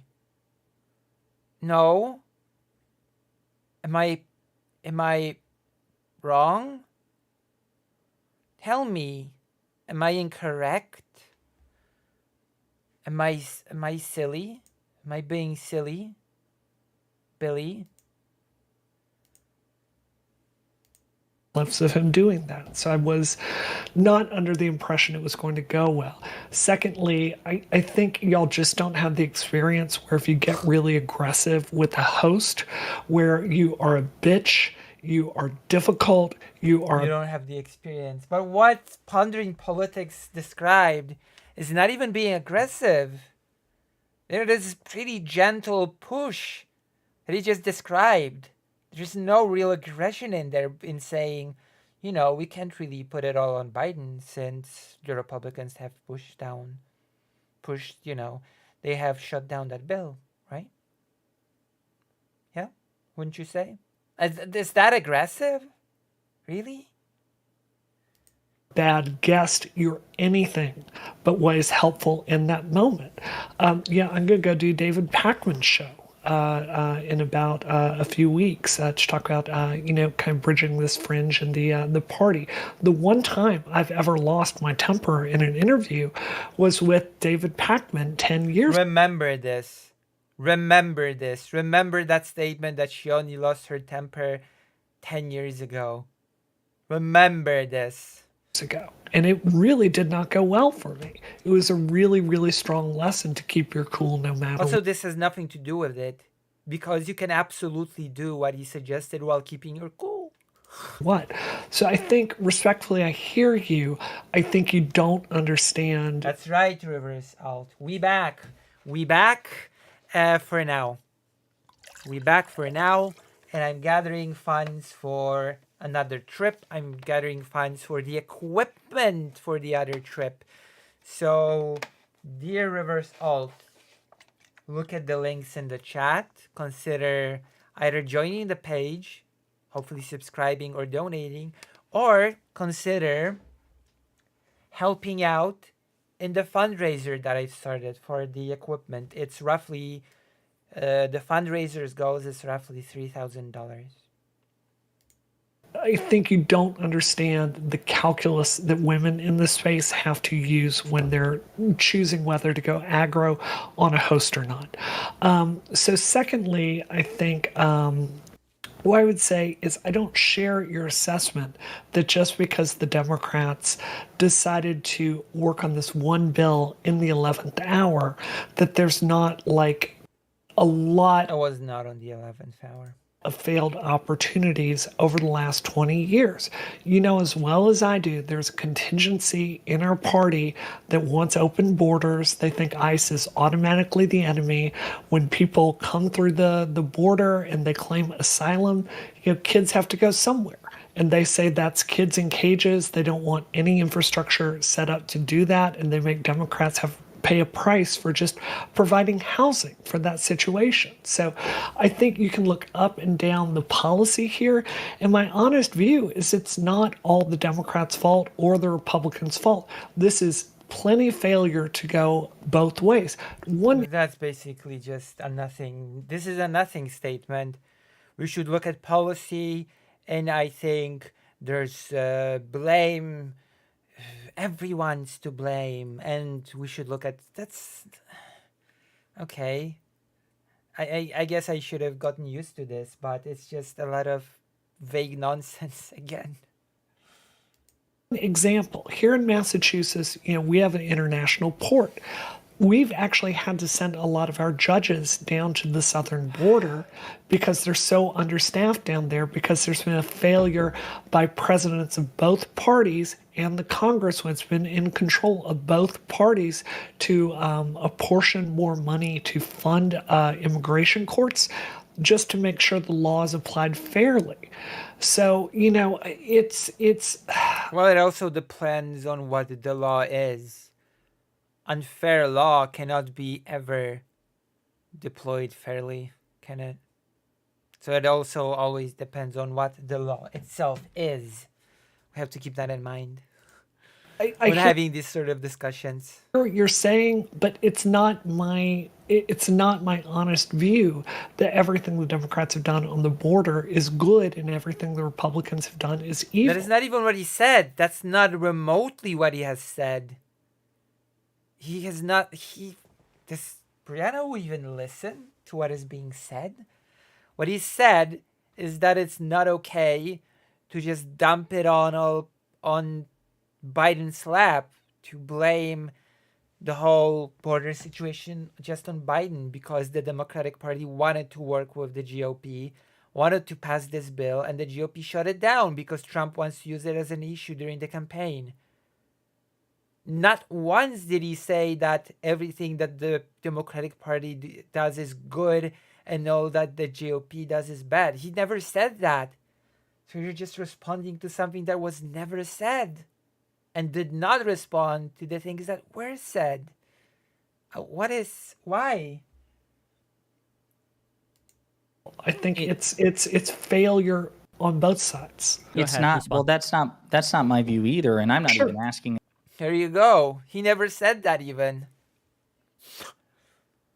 it for it to be your view. I'm just saying that if you agree Sure. that both sides did something wrong, Yeah. then instead of, in my opinion, focusing exclusively on what the Democrats have failed to do, their heads in the sand, I think you should have spent more time, being the armchair quarterback here, talking to Constantine about the failures of the Republican Party. That's fair. Because True. because I disagree. I don't know any Democrat, unless I've missed something from AOC or Ilhan Omar or Rashida Tlaib, where they want open borders. And this Not an particular elected Democrat, no. fair enough. Well, Yeah, but then what does it what does it even matter if non-elected Democrats want? I think that's also something as a broader distinction worth making. You talk about the progressive fringe a lot in this conversation, and it's clearly something They do. that they want to emphasize on. This is really a series of agreements and reaffirmations between you and the Trigonometry co-host. But I think another distinction worth making is saying, hey, Constantine, just FYI, the critical difference between the people that we both agree, you and them, are crazy on the left versus those who are crazy on the right is that the right are much more likely to elect their True. crazies and give them state power Yep. than those on the left. Agreed.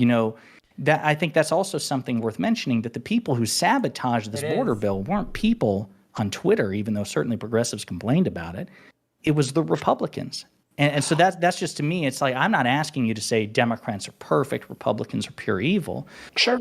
But I think it's worth spending your time on, especially if the whole point is building a bridge. Well, are you crossing the bridge to them, or is this a bridge where you meet in the middle? Because if it is, then either Constantine on his own initiative has to meet you in the middle, or if he won't, Oh my God! you should try Thank to you. Thank you for the $20. Thank you for the $20, fake Alec Cal Parker. Thank you very much. Thank you very much. That donation will all go to the equipment. It will all go for the equipment. Everything that you donate on the page and everything that you donate on the fundraiser, it all goes towards the equipment for streaming in Ukraine. Thank you. coax him over, like, hey, Constantine, I've given you a little. I've talked shit about the left here in good faith. This is something I share. Why don't you give me something of the right? Like, what is the right done? What's Trump done? What's the Republicans done? True. There was none of that. None. I think that's fair. One of the talking points I did prepare a lot to talk about was an election denialism, which, in my view, is the hard stop of why you just can't vote for a Republican, right? I think no matter how you feel that I just want to note once again, Wick is silent throughout all of this. given policy, the Constitution and the peaceful transfer of power, that trumps, even for me, abortion, trans rights. There's nothing more important than that. Agreed. And the Republicans don't seem to believe in that. So that was something I'd really planned for, and the conversation didn't go there. So please go ahead. I'm sorry, I was going to say, may I point this out, because it's funny you say that. This was kind of another point that was a source of frustration for me, just with the dialogue there, because I agree they didn't really invite any conversation for you to talk about the electoral denialism within the GOP. But at the 47-14 mark, I also have this noted, that the other guy, the co-pilot, whose name escapes us both, he says... I need to Google this. Anyway, carry on. Yeah, or maybe it was Constantine. I just have host written down. I thought it was the other guy, but he says if Donald Trump is reelected... It's Francis. It's Francis, thank you. It's Francis. So we got it. Don't worry, Francis. Okay. We got Frank. you. You're not forgotten. Go ahead. Yeah. But the host at 47-14, and I should have put down if it was Constantine or if it was Francis, he says, if Donald Trump is reelected, you will see a progressive meltdown on a scale that will dwarf 2016, which will only make the country worse and the left way more unelectable. And you responded with, that's right, they don't believe in democracy. It's very interesting, this statement of they don't believe in democracy, as opposed to who? Donald Trump, who completely believes in democracy, like the January 6th being the, the example, or his statements about changing the Constitution itself. Being the fringe left, to me, that would have been a perfect opportunity for you to use that platform to also emphasize that paramount concern. Say, but also, Francis and or Constantine, if we're going to talk about drinking meltdowns, there's a chance that Donald Trump might not win. And do you recall what happened, Constantine and or Francis, the last time Donald Trump lost an election? He decided that democracy is not that worth preserving. Yeah, I recall. They tried to stage an insurrection. The left never did that. That is one area where just objectively the right transgressed much worse. True. So what do you have to say about that, Constantine and or Francis? Like, can we, if we're gonna... Do you think it's fucking easy for you? There you go. The last time I've lost my patience was 10 years ago. I take in the criticism. I'm just reminding you these comments that we've heard. I'm just taking in the criticism. That's fair. That's okay. Going aggro does not work for me because of my gender, and I don't really lose my temper because I can't. So, what do you have to say about that, Constantine and or Francis? Like, can we, if we're gonna... Let's hear. You think it's fucking easy for you to sit here and just like go through clips and go like, why didn't you say this? I mean, do you not think I could dial up your own show and look at a transcript 100%. and do this to you all day? Do you know how, like, you understand this is it's kind of condescending, right? Like you get that, right? So I said... It's not. It's called criticism. As I've said before, it's not about just taking in the criticism. It's all about how you react to the criticism. And if your reaction to any criticism is to blow up like this, then it sort of indicates that you are not really taking in the criticism all that well. Does it? Does it now?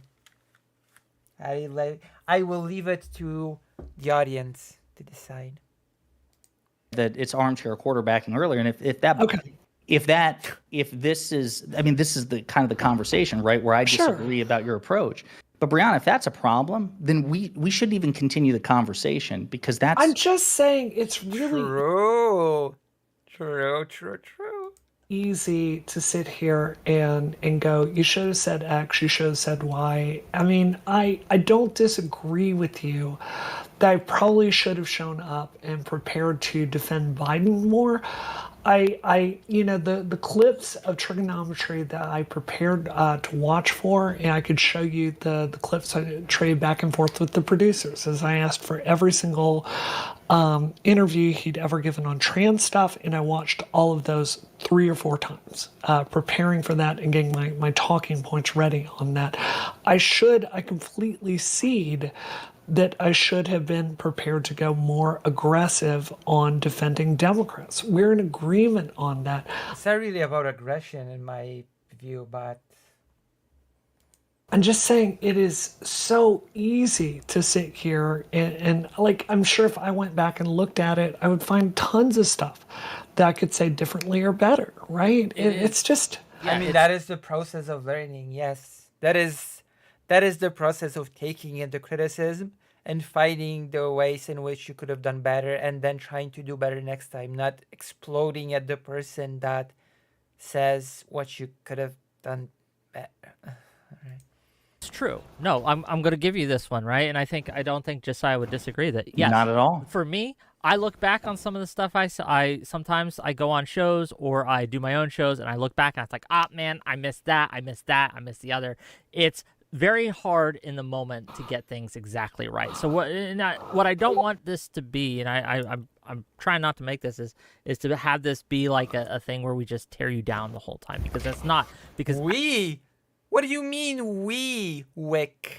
You're being silent through most of this. We. As I told you in private, and I'll just say public, like 80% of that, what you did in there, 20%'s a lot. Good. I stand it. We should do more of it. And it's incredibly difficult to go into these spaces. Absolutely. I mean, and if I may finish, though, just real quick, right? Sure. Like the 20%'s a lot. Just saying. Fact that you were willing to go and to go into a potentially hostile situation, a hostile podcast, and confront people directly and admit to the faults in your own side. She did not confront anybody. She just nodded along. Right? And then have that discussion, put you head and shoulders above all these people who are calling you out for even going on. And if I want just briefly to transition to that for a moment, to talk about that a little bit, because one of the reasons I invited you on tonight is because I saw people like Sock Done Left and all these other people come at you for, oh, is this Wu leaving the left? How dare she be nice to Republicans or centrists? Or how dare she... Oh, look, Elon Musk tweeted at her. Oh, this must be her being an apologist. And I just wanted to kind of not only give you a...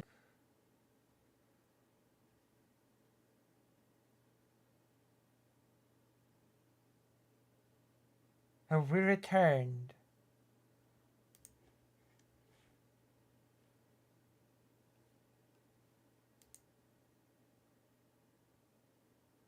Are we back? We are back, I think. Yes, I believe we are back. Excellent. My OBS just died. It just froze. I wonder how much of this riveting commentary have we lost. Well, we're just moving forward. I'm not going to repeat. There is no moving backward. There's only moving forward. Why did that happen? The OBS just froze. It just froze in place. Oh well. That happens. Too many unused. I don't think that's the cause. I don't think that's the cause. Actually deleted some. So I had less than usual. So maybe I had too little sources.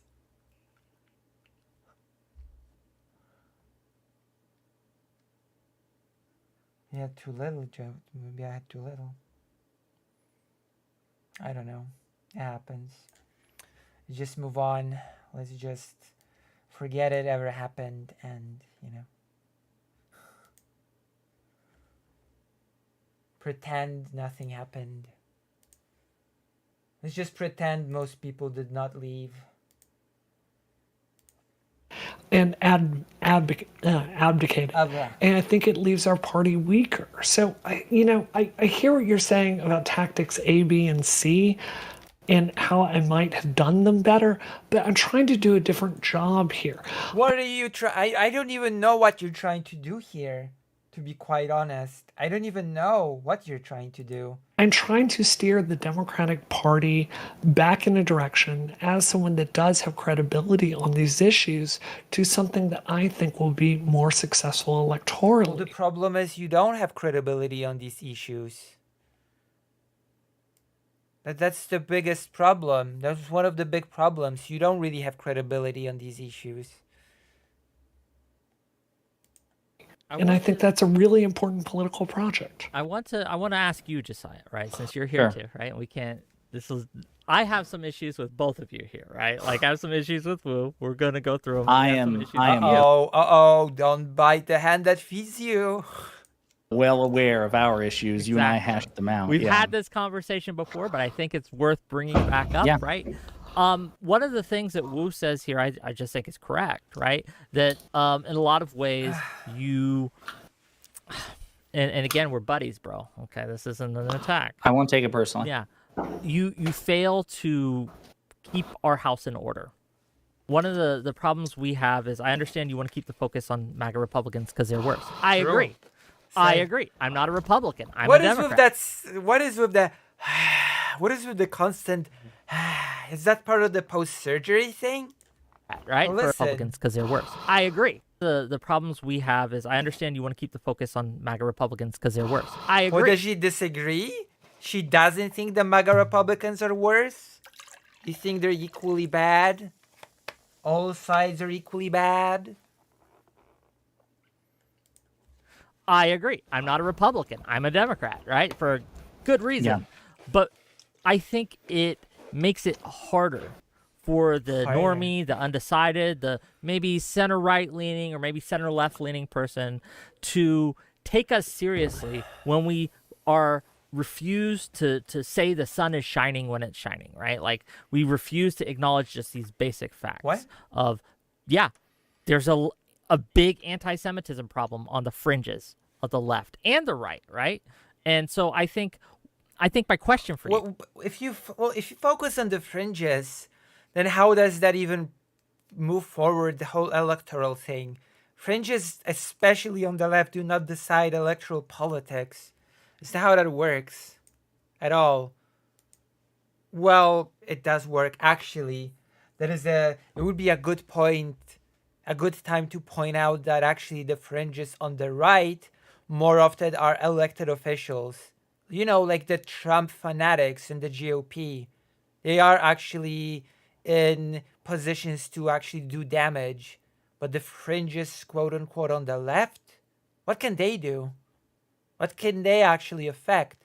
Nothing. So what is the discussion that is being had here? sir, Sure. is Sir? in what ways or Sir? why don't you do that more? I guess I'll start by asking. Yeah, So- why so- have you just kind of decided to focus on MAGA? Yeah, so a couple of things. So number Because one, MAGA actually does stuff. MAGA actually did block that bill.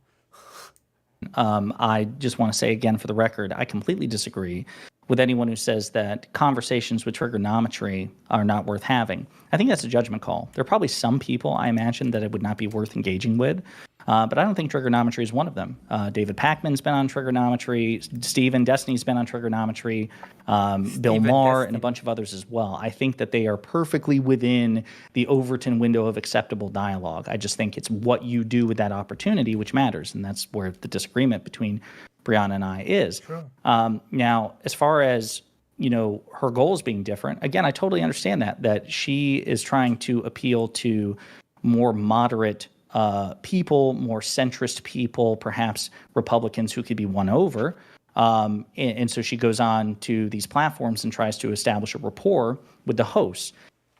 She says that she's received dozens, hundreds of emails saying that, hey, you've kind of moved me on this issue. So, I mean, I can't fight that. I have no idea, I have no idea what those things were to begin with. what those emails say. She says that they have been won over, I've got to take that at face value. I can just only opine on what it looks like externally, which is, again, I think True. she was too generous with the opposing side and extracted no concessions. I agree, and that's putting it lightly, to be quite honest. Concessions from Trigonometry. But I take her point. Somebody's going to have these conversations. I have not been invited on Trigonometry, and I don't know how it would be. If you Of did course. get would you? Of accept course, it? absolutely, 100%. Yeah, there's no reason not to. I'd love to be on. That's why I'm on Pierce Morgan's ass all the time too. I'm hoping saw eventually, that. once I crack 500,000 subscribers or something like that, I can be on Pierce You gotta Morgan. get that clout, bro. It's okay. That's right, baby. That's right. So I'm hoping that'll eventually happen. But again, I don't fault any for this, and I also take the point. Again, to say it is easy to do an after game review, like they do in sports, and say, you should have tossed the ball here, whatever. You too, if you like. Trust me. Well, hold on. right.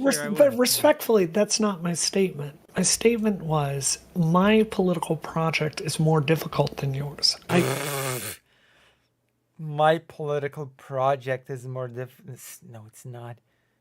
It actually literally isn't. Her political project is actually simpler because it's just giving ground to the other side. It's just it's exclusionary. That's more difficult. To be more conceding, conciliatory, to nod along to the supposedly opposing side's views. That's more difficult.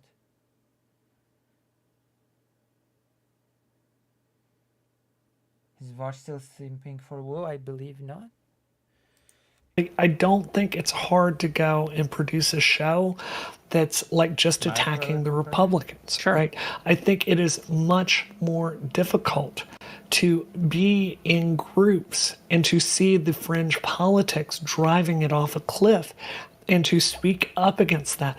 Josiah, it comes at such a high cost for my mental sanity and Jesus my Christ! peace. Oh my gosh. Oh no. I want to hear that again. That's so... Woe is me. Oh no. What a cry fest. And for that, Josiah, it comes at such a high cost for my mental sanity. Oh my gosh. And my peace. And, there's a dollar sign attached to that, right? What I consider to be a very principled stand on October 7th, this is a fight that you've largely sat out. And I'm sure it's been great for your channel growth. And I don't fault you. You don't have to do what I do. But I do think it's... What? Nodding along when people say horrible things? True, you don't have to do that. No. That is true. It's a braver choice. Come on. It's just silly. And I think it's So not that I brave. don't think you have a right to sit here and go, you should have done A, B, and C. But from my point of view, From my point of view, the Jedi are evil. don't see a lot of what you do as a profile in courage. Can I? Oh, hold. I'll let you respond. Don't worry. But Wu, can I ask you a question on that? Sure. You're a coward pondering politics. You're a coward. You don't have the friction of my courage. Fault him for that? Do you think that he has to? I would disagree with you on that. I think that I didn't say that. I literally just said the opposite. I'm just I said- making sure. Sure. Yeah, I'm clarifying, okay? Because if I may stick up for Josiah for a moment, right? You're right. He does something different than I do, something different than you do. But I think that thing has value, and I think there is a form of courage and honesty in saying, hey, I don't know enough about this topic. Courage, the dog. It's very super complex. I don't know, so I'm not going to weigh in. And I honestly applaud you for doing that. I should do that more. I should say, you know what? I don't actually know much about this, so I should probably shut up. That's a flaw I have. I like to talk, but Josiah, I just want to stick up for you a little bit here because Josiah, I think you're great. You're awesome. I appreciate that. But please, Yeah. Wu, if you're not finished, you can finish, and then Josiah can respond. Cool? I appreciate you chiming in, Wick, but I'm trying to ask Josiah questions, and I just kind of want to answer for that. Sure. I mean, do you hear where I'm coming from with that? No. No, absolutely not. your position be more courageous, quote unquote? No, I don't see where you're coming from now. Oh my God. These are the technical issues I'm talking about. So yes, I do. Can you all still hear me? Yes. Yes, we can hear you. Is the camera still showing? No. I mean, the yes, camera's I can see where you're coming from, but I just disagree. not showing. Hang on. Okay, so you all be able to hear me, but I'm going to shut the camera off and try to turn it back on. So anyway, so I do hear from where you're coming from, Brianna, that it is certainly a much more volatile space to in terms of being attacked by the left than what Yeah. I do. There's no question Yeah. about that. Yeah. But it is also a choice that I made for a couple of reasons. Number one, I don't know nearly as much about this issue. Foreign policy was not, I have a political science degree, but foreign policy was not my area of focus. It was more domestic policy and electoral politics. So number one, I try to stay out of areas that I don't know enough about. Number two, because I am covering electoral politics and domestic policy in an election year, I just don't have the bandwidth to even cover it, even if I wanted to. And number three, I take your point. Again, just want to reiterate that, of course, it is a much more contentious area for you to do what you're doing. But I would also argue respectfully that the courage has to manifest itself if you're going to talk about these issues. True. You cannot just say you're courageous if you're nodding along. Quote That's unquote not courage. position that you're trying to make bridges with. You also need to confront them about your disagreements, and I don't think you did. So I think There you it's go. Which flies in the face of the courage comment, by the way. two different aspects of courage. I'll perfectly concede to the one, but I don't think it was particularly brave for you to spend most of your time agreeing with Constantine and Francis. True. Here you go. I'm in lockstep with pondering politics now. True. That's what I said. And I know you're capable of enormous courage. I just don't think like this particular one was a standout example of it. But I don't fault you for that because, again, I get the pressure that you're under, but I just think you could have Done better. stood up a bit more for some of these issues. So this is the math as I see it. And maybe this is just a difference in what we think the Democrats should be doing. Maybe you should just suck at maths.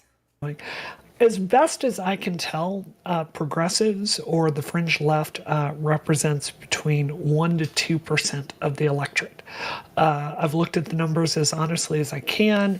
As far as the people that actually show up and vote, that's what it looks like to me.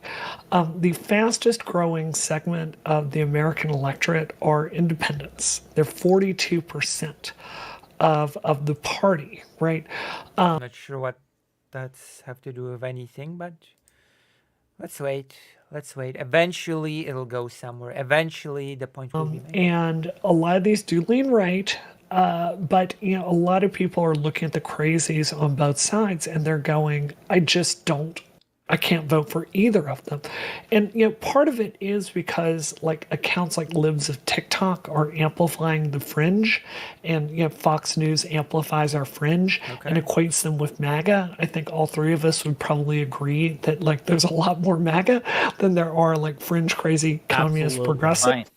But it still needs an answer, right? So let me give you a hypothetical. Like Lauren Southern is going to be coming over here to do a shoot on, it's going to be September, early September, right? We hated each other during Gamergate, screamed at each other all the time. She had a child. She has really had, she's talked about this, she has a much bigger awareness of the challenges that women face in the workplace and kind of what the role of feminism is. I personally have had, a lot of disillusionment with a lot of the progressive policies that I was Can you give us examples? advocating during Gamergate, right? So, like, for Of course, there's not going to be examples, of course. Why would there be? conversation like that, do you think, like, is it more helpful for me with Lauren Southern to sit down and go, like, oh, I just hate you. You're completely wrong about this. Who talks like that?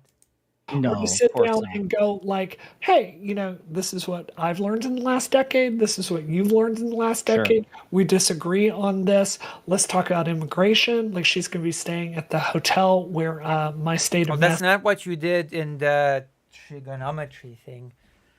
What you did in the trigonometry was basically, you know what? I used to hate you guys, but then I learned that you're actually right. Nod. That's not disagreeing. That's the opposite. It's the opposite of disagreeing. That's fully agreeing. Massachusetts is putting a lot of the migrants that have come here Right. up. So, to talk about how that's affected the Massachusetts budget, right? Or what the public policy should be about that. I think that like building bridges for the like calculated purpose of appealing to that 42%, that seems like a really smart mission to me. Well, not if you're just agreeing with the other side. Because then, believe it or not, you're just pushing the undecided to that other side. Oh, look, that other side has this opinion, and this woman who supposedly didn't agree with it nods along. So, maybe I should just go vote for that other side. That's basically what I see happening But maybe with this smart strategy. disagree. No, I listen. So, not the world's foremost expert on Lauren Southern, but from my limited understanding, and you kind of hinted at it, she seems to be moderating in certain aspects compared to where she was, 2, 3, or 4 years ago, or however long ago it was. I think, unless there's something about her that I'm missing, I think that's a totally worthwhile endeavor. But Brianna, that's precisely the point. I think she'll reciprocate. I think you can say, hey, listen, Lauren, here are things that I dislike about the left. And then you guys beat up on the left. And then I think, maybe I'm wrong, Lauren would say, you know what sucks about the right? Oh, and then yeah. you guys, but Constantine didn't do that. That to me is the difference. So I think that this is a great example of where I think it may be much more fruitful than the conversation that you had with trigonometry, because I think unlike Constantine and Francis, based on my understanding, Lauren Southern is willing to Oh my gosh. Thank you for the tier 1. Here's more money. Thank you for the tier 1. Thank you. see she's willing to reciprocate your charity and talk about the crazies on her side and how it's been deleterious to the overall movement. That was not the case in trigonometry. They did not care to reciprocate your charity at all. It was just completely, let's talk about the 30 million ways why the left sucks. And so that's why True. Which just push. Guess what conclusion will the undecided come to after something like that? Let me think. I think Lauren Southern will be Such a mystery. more productive, or at least That's has the fair. potential to be. That's fair. I do think you misunderstand. Have you read Constantine's book by chance? Because I I've feel like not. people really misunderstand him. So, yeah, I mean, maybe. is basically someone that escaped communism, came to the West. He's Jewish, and really, really, really fell in love with Western values, which I know you say Western values, you think of that as like a Escaped communism. Where is he from? right-wing catchphrase, but he really means it in the sense of like liberalism, enlightened multiculturalism, free speech, free markets, all that kind of stuff. That's fundamentally where he's coming from. And I think a lot of what people perceive as right-wing is really, I think Perceive as right wing. the outcome is the policies he talks about are more right-wing, but I don't think it's because he's a right-wing ideologue. I think it's because the right wing talks about the value of all of those things more than we do, which is why I appreciate what you do, Wick, which is talk a lot about free speech and the value of it. If I may, because I remembered the exact point I wanted to make. Sure. Once you brought up Constantine and his values and things like that. During the show, he mentions Ukraine, and you guys talk about Ukraine. Oh, there you One go. of the Ukraina. There we go. statements he makes is that Ukraine, we need to start moving towards pushing for peace in that region, right? For pushing It's usually what all the hacks say, by the way. for Ukraine to sit down Yeah. with Russia. Why was that funny? Oh, okay. If I was there, okay, that's where I would Why was that funny? have been like, nope, hold on, we have some discussions to have here. I think So that I the don't way remember if what I said in that No, I moment. understand. Can you remind me? Yeah. I don't think you addressed the point, which is the issue, Okay. right? Like, Hello, vodka. Hello. so what happened? Like, when people say these things, right, and when people just say something, so what I felt was just miss the mark. And again, I don't mind Constantine. I think he's right on a lot of things, but he's wrong on more. And this is one of those things True. he's wrong on. And I think that we should have just, you should have just when you were there. And again, Monday morning quarterbacking, I get it, but it's one of those things that just it made me like, I wish I was there. I wish I had been in the seat to push back against these things. But I wanted to ask, and this is to both of you, actually. All right.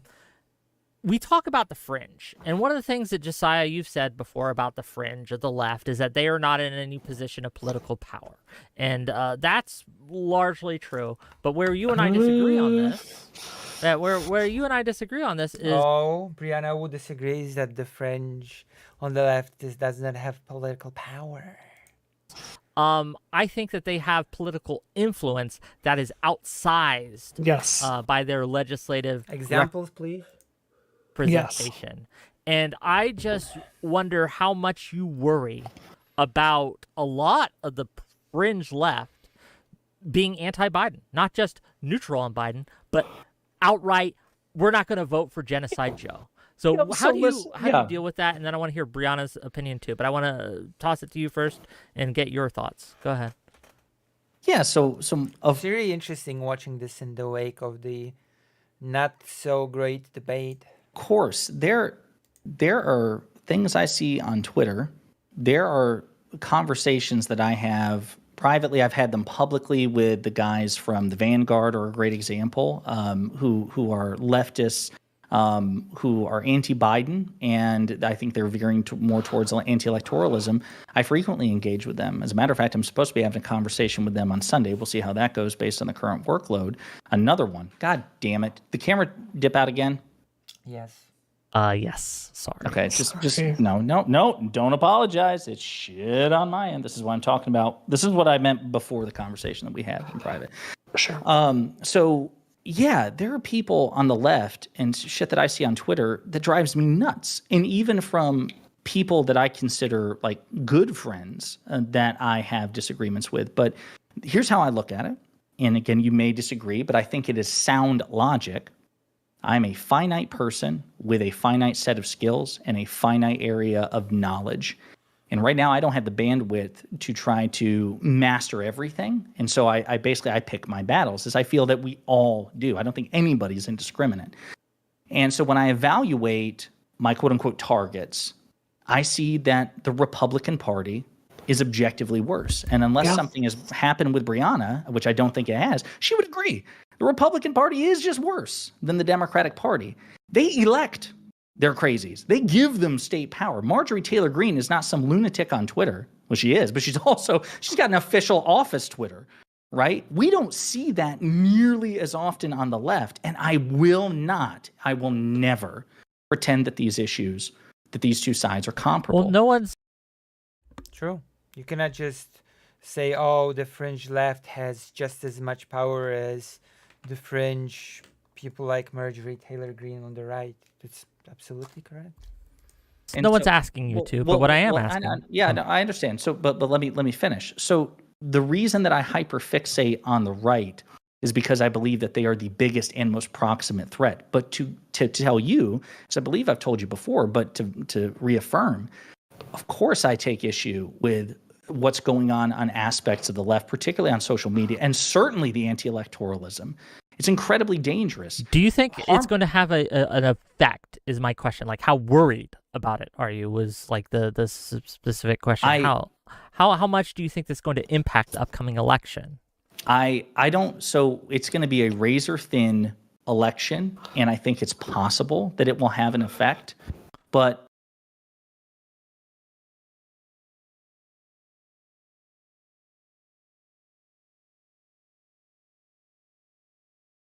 I don't know. That's the problem. Okay. And that's also, again, one of the reasons why I engage with, again, the likes of the Vanguard, because they are anti-Biden and anti-electoral at this point. I think that.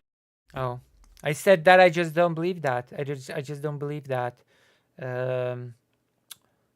The so-called fringe that is anti-electoral, that are anti-voting, will make such a huge difference. I just don't believe that to be the case. I don't believe that to be the deciding factor on whether or not Biden will win or lose. That they're either going to vote third party or not at all. And yeah, that I do think that is a problem worth responding to, but I also think it's important to keep it in perspective. I would never make 50% of my time, let alone the totality of my time or the majority of my time, focusing on policing the the left, unless I was on the right. Like, I feel that at the end of the day, you got to triage. Konstantin was born in Soviet Russia and then moved to the UK at 11 years old. So yeah, wait, Konstantin is Russian? Is that correct? Since he moved from Soviet Russia, that makes Konstantin Russian, yeah? Or am I mistaken again?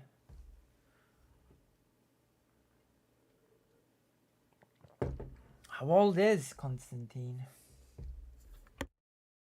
And the biggest obstacle is the right. I want to toss the same question to Brianna Wu and let her go. And gang, just a housekeeping thing. I will be reading the super chats which you're giving. I'll be reading those in about 10 minutes at the top of the hour. So keep sending me money. Did the camera come back on? Yes, you're good. Wu, take it away. So I'm extremely worried about this, and Josiah, this is where I think you're wrong. Because I think you're assuming the only way to have power is to have electoral power, and that is not true. I think the fringe left has captured a lot of media power, and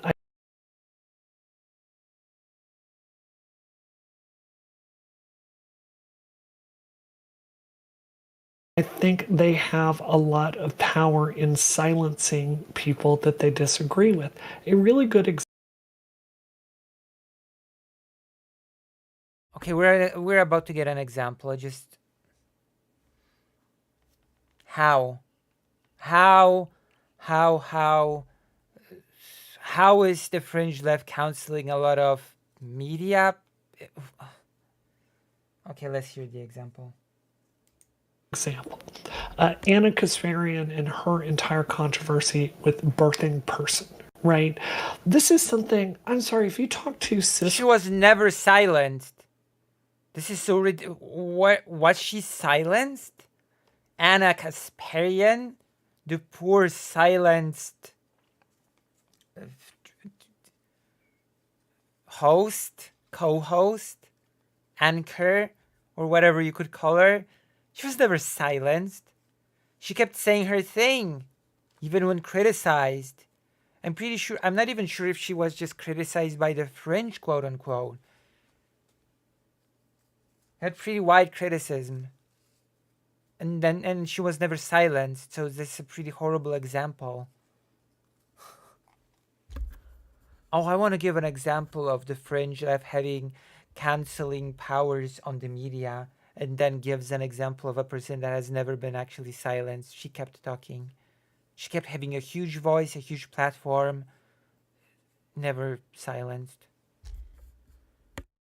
Women, the majority of them entirely agree with Anna. It is obviously wildly dehumanizing to be called, like, defined by your reproductive organs, right? But the way the fringe left took this issue is to make her pay a price for this. If you look at the way the fringe left wields cultural power, you have medical institutions, Planned Parenthood, just across the board, that's really steering away from language to even say man or woman when it's coming to healthcare stuff. I know, but I said what I wanted to say, so it's fine. And this has a really, it is power being exercised. And my objection to it isn't like, But it doesn't mean anything. What power is being exercised? What meaning is there to the power being exercised if the results are basically nothing? What are the results? What were the results for Anna Kasparian? She just kept her position. She just kept her opinion. She just kept saying it, and nothing changed, really. Nothing changed for Anna Kasparian, apart from her moving further away from the left. Apart from her saying that the left betrayed her. She was never silenced.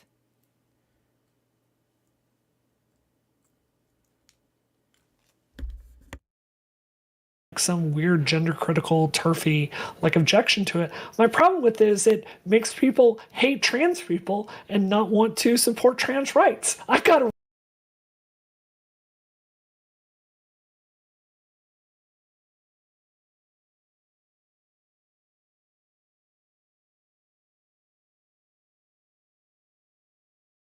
really big problem with that. So the way that they are wielding that power, it doesn't just affect Biden. On the issues that I care about the very most, the fringe left is making it so we are unelectable. So I have a massive, massive problem. Do you really believe that the so-called undecided people... I'm not muted anymore. You really believe that the so-called undecided people... Also, hello. Hello, hello. Do you really believe that the so-called undecided people... I'm not muted. What do you mean?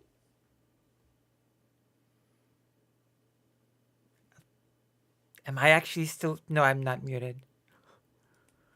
My gosh. Am I muted? Hello, Raiders. We're watching a Brianna Wu thing that I've partially watched while still in... Oh, Barry! Thank you for the tier 1. Oh, since there are a lot of people here, I can do my whole bit. So I'm going to do my whole bit since we're in the middle of the pondering politics. Thank you. Thank you very much. So, I've been to Ukraine till yesterday, basically. I went on a bus yesterday and I drove all the way back to Warsaw for now. I went to Ukraine to do conversations, to do interviews, to do, to look into some organizations that do very nice work in the middle of the war, like deconstruction, reconstruction, food delivery, building of things like camouflage for snipers, or doing things like the government initiative that allows civilians to build drones that the military can use. That's a big initiative that I would like to look into. But the big sort of downside to this is that I cannot stream when I'm in Ukraine. There's no way for me to stream when I'm in Ukraine because I have no equipment to stream with when I'm in Ukraine. And so I have there are two ways in which you, the lovely audience, because that's basically my main sort of income source, can help me with getting that equipment. You can either go to the page, which is lucyhaze.org/alive. That is it. Or I have actually started a little fundraiser, which is, this looks like a really big number, 12,500, but it is 12,500 Polish zlotys, which translates to roughly $3,000. And for that amount, basically, I would like to get a laptop, a battery, to be able to withstand the blackouts that are happening in Ukraine all the time for many hours on end, and a camera, because so far I've been conducting my interviews using this smartphone, which is not all that powerful, but it's been serving me well so far. So please consider supporting your hopefully favorite streamer, which is hopefully me. And now we can return to our regular programming. All right. We're going to be talking about the blackouts as well today. I've got a whole article. I'm going to be talking about my personal experiences with the blackouts. It's going to be a topic. It's going to be a segment for sure. Problem with that, and I think you're really discounting how big the threat is. Can we unpack that for a minute? Because again, Please. correct me if I'm wrong. Sure. Seriously, correct me if I'm wrong. But wasn't Anna Kasparian upset because of language that was used in legislation to refer to birthing person? Not saying that you're suggesting this, but as far as I'm aware, it wasn't like. Why is this heavy breathing? Is this related to the dissatisfaction of what is being said, or is that actually the post-surgery thing? I honestly cannot say. MSNBC and CNN stopped referring to women when it came to having kids, and don't they referred only to remember. birthing people. No, I think it was some organization was saying birthing person, some healthcare organization was saying that as far as providing gynecological care. That's as I'm remembering it. I could be wrong about that, but I don't think it was legislation. we may be on the same page, because I thought it was about legislation referencing There's gynecological. the Wusai. That is very, very strange. That is really strange. It comes up as extra weird when there is no face attached to it. When there's this icon, there's this. I'm wondering, does she have trouble? I don't know, breathing? Is this like an annoyance thing? Prenatal and neonatal care. That was Sure. my understanding. And she was triggered, from my understanding, that the language in the bill and that the language that people were advocating being used in the bill referred to birthing person, which I think is actually pretty anodyne, given that, that it's not just, biological or assigned to birth women can have kids, right? I as far as I'm aware, it was not Are like you this. really going to pretend that there's not a trans project to erase any, to rewrite A all? what? A trans project? What does that mean? I'm sorry. Maybe I'm just not injected. Maybe I'm just not connected enough to the U.S. trans community. Maybe I'm just too Polish for this. Maybe I'm just too up in my own little Polish trans issues thing. But a trans project? I have to listen to this again. There's not a trans project to erase any, to rewrite all of this language, because there obviously is, man. I mean, What does that even mean? There's a trans project to erase and rewrite all of this language. What is this language? What does this language mean? What does the trans project want to erase? What does the trans project want to rewrite? From what to what? I think it's annoyance. President Sunday had a recording where the editor mocked her constant gasping. Jesus Christ. Maybe I just don't understand the US trans community enough as a Polish trans person. I'm just blind to the dangers of the trans project of erasing and rewriting that language. I mean, come on, let's get real. Yeah, but let's get real. Let's get real. Let's get real. I don't know how widespread that is, Brianna, because again, I pay attention to electoral politics. I pay Okay. attention to the news. It's entirely possible that I'm missing something in between commercials. But one thing Did you know? This is real. not the position of the Democratic Party. It's not the position of Joe Biden. And it's not the position of CNN, MSNBC, or the major news networks. It's not the position, as far as I'm aware, of David Pakman, the Young Turks, major political commentators. So I don't know where it is. I'm sure it's out there. There is a poll that just came out a couple of days ago, and I will link it to you after we get done. There was a what? One just came out a couple of So I don't know where it is. I'm sure it's out there. There is a poll that just came out a couple of days ago, and I will link it to What is you the- after we get done. Hey, what is the poll? Showing support for trans rights is plummeting quickly. Okay. What does that demonstrate? What does that have to do with anything? What? And it is because of all of this stuff. And to be clear, what? Because of all of what stuff? How can you say that? You have to demonstrate it. Correlation does not equal causation to begin with. You have to demonstrate the connection. And you're not doing a very good job at doing that. You're not demonstrating any connection at all. You're just saying things. There's a thing I don't like, and there's another thing I don't like. Therefore, they must be connected. No, that's not how that works. You have to demonstrate the connection somehow. I got the documents. What are the documents? Big part of this is accounts like Libs of TikTok picking the worst representatives for trans rights and advertising it.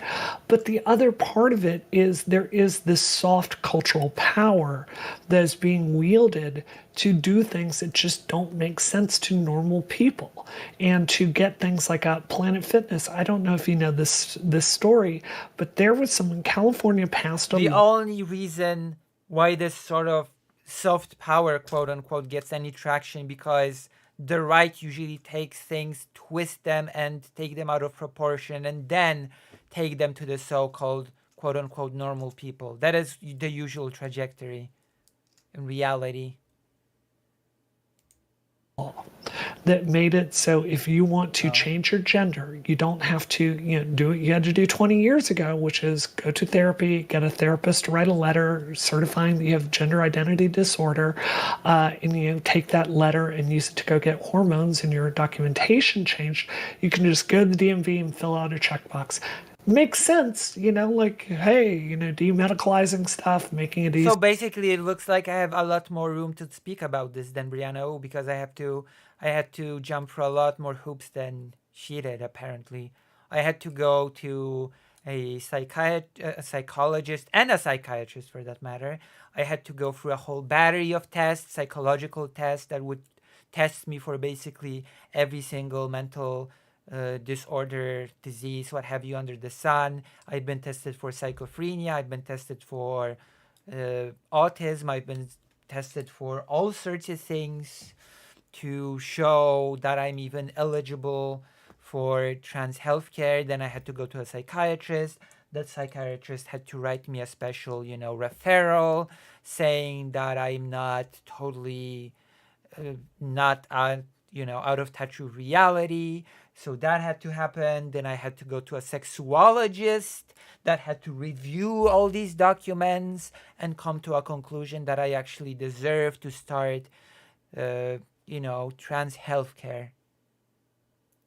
So I guess I went, because let me remind you that Poland, when compared to the US, is actually far, far behind when it comes to trans rights, okay? So I guess I went through the most trans-medicalist route possible. So I guess I should be, in Brianna was the biggest sort of, source of any sort of, what you call it, I'm the biggest authority on transmedicalism, even I'm not a transmedicalist. Not to even mention that in order to change my official documents, I have to sue my parents in court, including, which is the more bizarre, like the suing of the parents is bizarre on its own, but my father is dead. So what do? Oh yeah, the court actually appoints a stand-in for my dead father, and I have to sue that stand-in. And, you know, in place of my father. So technically speaking, I'm still suing both of my parents for misgendering me at birth.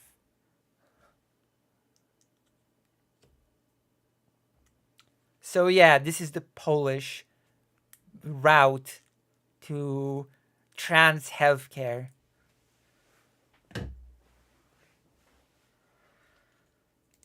Easier, sure. But what happened is someone who was a little pervert and This is actually a process that I have to start, by the way.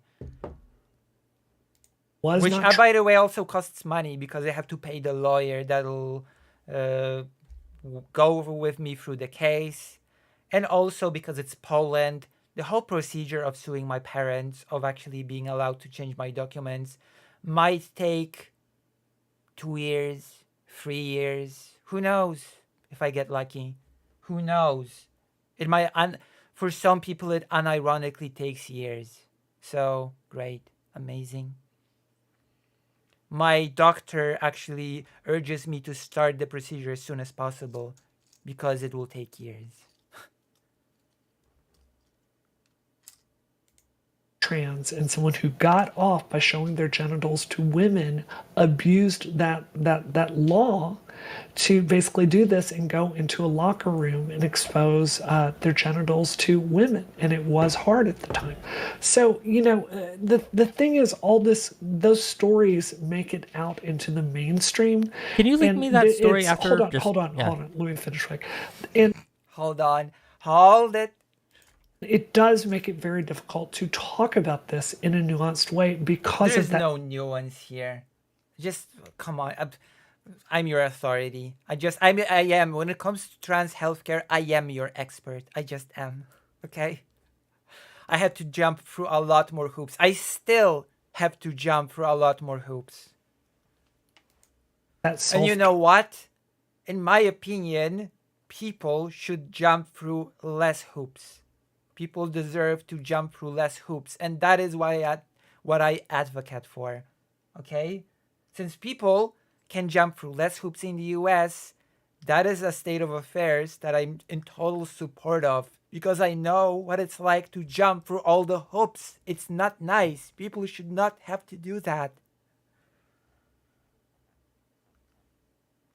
And that is why I am in favor of moving towards the US model of less hoops, even more less hoops than the US has currently. Cultural power. Yes, I did. Quote. That is being employed. It's very hard to have a nuanced conversation about public policy, about what the public policy of California should be for changing your gender on driver's licenses, because it instantly gets dialed up to 11 and you're called a transphobe if you have anything but the most extreme position. This is really hurting the movement. I want you to respond to that before you do. Listen, that is what happens when you're an expert. You just are. I would like a link to that story so I can review it at some time. But yeah, that's just to piggyback off that. The problem isn't so much that there's legislation, right? These things. It's that we trans project to erase and rewrite that language. Can't talk about these things without a substantial portion of the fringe just excising you. I think. Pardon me for using you as an example, Brianna, but I think Brianna is an excellent example of this happening, and I can see it in my chat, my YouTube chat, and things like that.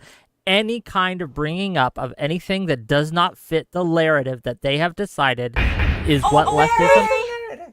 Oh, thank you for the $20, Eris. Thank you, everything, Lulu, and for reaching out. It really means a ton, and you're the best. Thank you. Thank you. Is treated as... I will use this for the equipment. Thank you very much. And, it's not a problem. Transphobia, right-wing fear-mongering, all these things, and it has turned off a substantial amount. Biden should be running away with this election. Biden should be running away from? Huh?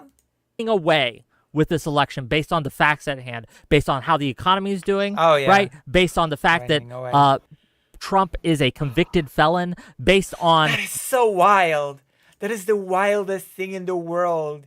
That we live in a world that a convicted felon just goes hand to hand, back to back with. That's so wild.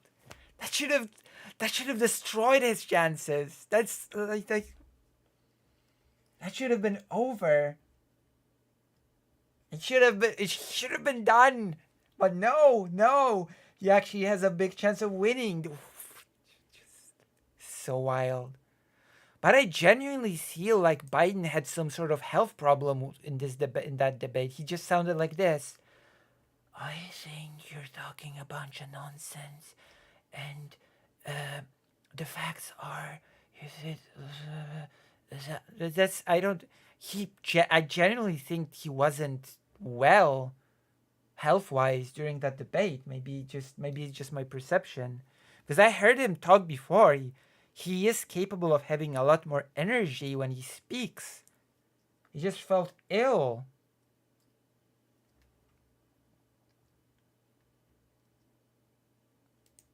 the insurrection attempt in January 6th, based on all these facts, but he's not. And part of that is because we have let ourselves the dialogue, right? I will admit that I'm not an expert on how the electoral process works in Mexico either. I mean, I would like to learn about it, but I'm not an expert currently, at least. Around these things, the discourse around these things, be captured by these crazies who have decided that if you disagree with them, and they don't have it. Crazies? Crazy Taxi. Now that's a reference. There you go. How many of you know the Crazy Taxi reference? Any real, like, legislative power. Even more so, how many of you have actually played Crazy Taxi? But for whatever reason, our elected officials have decided to grant them this power to affect how they talk about these things. Yeah, you get castigated, you get crucified, and I think it's we have example after example after example of this happening. So well, then like give us the examples. If there's example after example after example after example, then you should be able to provide one. I hate it when people say there's an example after example, millions of examples, and they cannot even give one measly example. Throw me a bone. Give me something to work with. Dreamcast emulator was easy to get even back in the late 2000s. I used to have the real deal, the real console. Dreamcast, that was something. Oh, also Crazy Taxi was, if I'm not mistaken, an arcade game as well. This is where I'll push back against you, Josiah. I just don't know how you can't see that, and it feels like you can't see that. I don't know. Maybe I'm being unfair to you, but respond, please. No, Respond, please. That was weird. That was a weird moment by Wick. Respond, please. I think it comes down again to triage. I will acknowledge that there is a fringe movement, particularly on social media, who say crazy shit. And I recognize that. I don't know to what extent it animates or to what extent it's representative of the progressive movement. Twitter is not the most trafficked social media website, for example. It could be 5%, it could be 25%. I have no idea. For me, to the extent that I am aware of trans issues, I've covered them in the past, but as the election's gotten tighter, yes, it's been more focused on policies. It's been... I believe that I've done some trans issues in the past.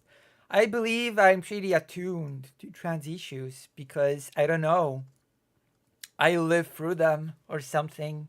It's part of my lived experience, trans issues.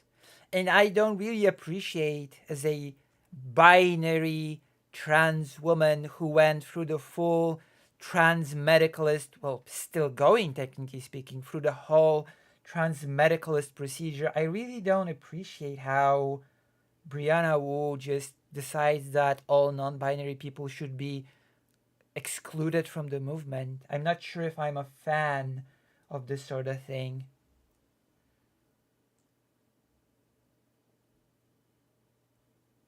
Hey Lucy, Resident Evil 1, 2, and 3 original are on Good Old Games.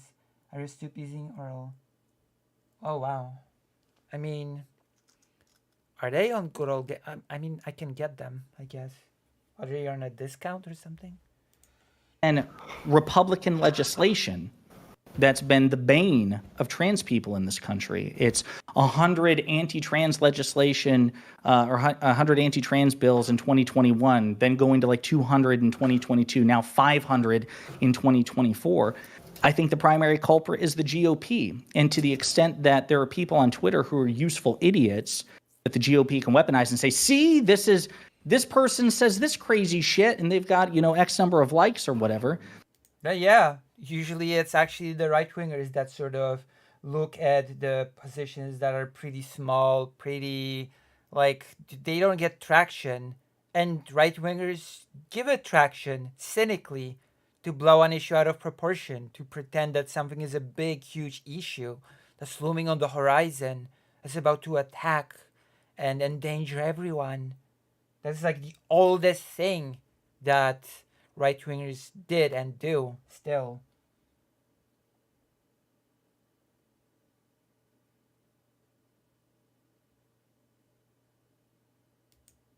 I think it suggests that the idea is we must somehow silence all the crazy people in a mass movement comprised of tens, if not hundreds of millions of people. Like, it's usually just like the so-called left fringe. Like even the most like contentious, let's just put it like that, opinions usually just don't get much traction unless some right-winger figure with a big following just magnifies it cynically, I might add.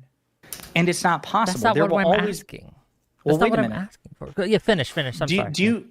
Well, then I'm not sure what you want from me, because I see it as there will always be crazy people in our movement, as there is in every movement. The question is, please don't take this as a Sure. personal kind of. It's not. I'm not angry specifically at you. I think you do fine. Sure. You do better than me in a lot of ways, right? Okay. At what you do. But what I'm talking about, right, what I'm speaking to is this general tendency for people on the left who are more center, who are more, big D Democrat, to just cede this any kind of talking points to the fringe. And I think that we need to. Nobody's ceding anything. The fact is, the fringe doesn't have any ground, any power. If anything, you should be worried about the fringe on the right. That's in the government, blocking bills, blocking aid to Ukraine for 6 months. That is what you should be concerned about, not people on Twitter. I don't think we can silence them, but I think we can just make it very clear, and more clear than we have, that, oh, they're just the crazies. They're actually not a part of us. We're not going to pander them to all. They can go get fucked. That's it, right? And I want to get to the super chats. I got to make Nobody's pandering. money. So let me get through these super chats, and then we'll get back into the discussion. Sure. Okay, Oh, you guys okay with that? No. Sure. I'm Okay. not. $2 from Testicle Johnson. Should all beaches be nude beaches? Why or why not? Okay. I'm thinking Great. not. I've seen people on beaches and would prefer that they remain clothed. Fair enough. $5 from Harmony Ginger to say, Brianna, you did a great on the show. I don't always agree with you, but you spoke your mind and conducted yourself you. well. Don't be down on yourself.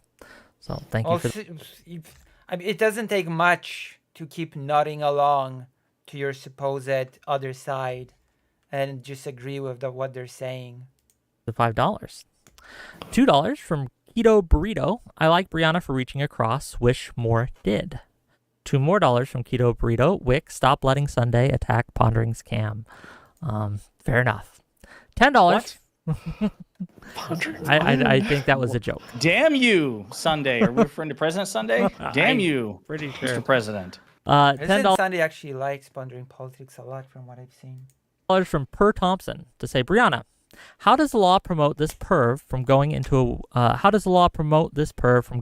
a women's bathroom and flashing women? I really don't understand what the law does to help this sick person. I'll let you address that real quick. We got one more, but yeah. It's super quick. This is the very problem. Because of this soft power employed by the fringe, we cannot have a public policy discussion about what it should be for changing your That's not the answer to the question. That it's gender, right? Should we go back to, you've got to get the, what used to be called the Benjamins or the WPATH standards, where you get therapy, you're certified with gender dysphoria, your therapist writes a letter, and then you use that to start unlocking the doors? Or to be more friendly to non-binary people, should we have it where it's just on the honor system? We literally cannot have that discussion. This is my entire... Yes, we can. You don't want to have that discussion because you don't want to be friendly to non-binary people. You want to exclude them from the movement altogether. Point. Like, this is leading to bad public policy, or at the very least under-considered public policy. Okay. And then finally, $20 from Lawson Harrison to say, I would bet that if we figure out how to divorce self-ID from transgender rights, that would resolve 90% of the general public's hesitations. Thank you. Oh my God, they attacked you again, Josiah. But back to the matter at hand. And gang, thank you for the money. If you like, I'm listening. I'm gonna try to fuck with the setting, but I've got my mic here. Yeah, and I guess the honor system. Look, I've talked a lot of shit on you, Josiah, so I feel like I need to give you the mic for a moment and let you castigate me. Don't worry, we're gonna be talking about other things as well tonight. We're doing a long stream. We're doing a marathon stream. So I'm trying to gather money for the equipment to be able to stream from Ukraine. Oh, and I've got this idea I forgot to tell, because there's more people now. So you can chime in and give me your opinion. I'm thinking of doing in real live streaming in Kiev. I would go to a venue like a cafe or a restaurant with a nice laptop that I could stream with. And I'd be like, I am here in Kiev. You can see the city. You can see the people. And I'm streaming to you with this ice drink in my hand. And I would like to talk to you about the news. Would that be something that you'd like to see? Or maybe is that something that you would not like to see? Give me your opinion, since there are more people here now. A little bit. Your camera's back, by the way. Yeah, the web thing will end relatively soon. I wonder if it's like set. I thought I had it set to 1080p instead of 4K. That might be the issue. It's like it's just burning out at 4K. Yeah, but I wanted to because I know that we've had these discussions before, and I don't want this to be just kind of a one-sided thing. So please, if you have, it's not felt one-sided. So listen, again, I would prefer a concrete proposal about what you would like from people like me. People who are, more focused on the Republicans or on the right than the left, and then I can decide whether or not this is something that's reasonable. Pondering politics. This person's pondering politics. A member of Progressive Victory, by the way. For me, because again, I understand how it comes off to you. To me, it comes off like I should spend all or half my time dealing with an issue that I don't think is all or even half the problem. That's a problem for me. If I think the GOP is 70% of the problem politically in this country, the modern Republican Party, then I should dedicate at least 70% of the time to confronting it. I just do not agree respectfully with the idea. He is actually correct. Yeah, of course. He's correct. Instead of worrying about some imaginary fringe that makes you feel bad, that annoys you, you should actually, focus on those who actually do real tangible damage.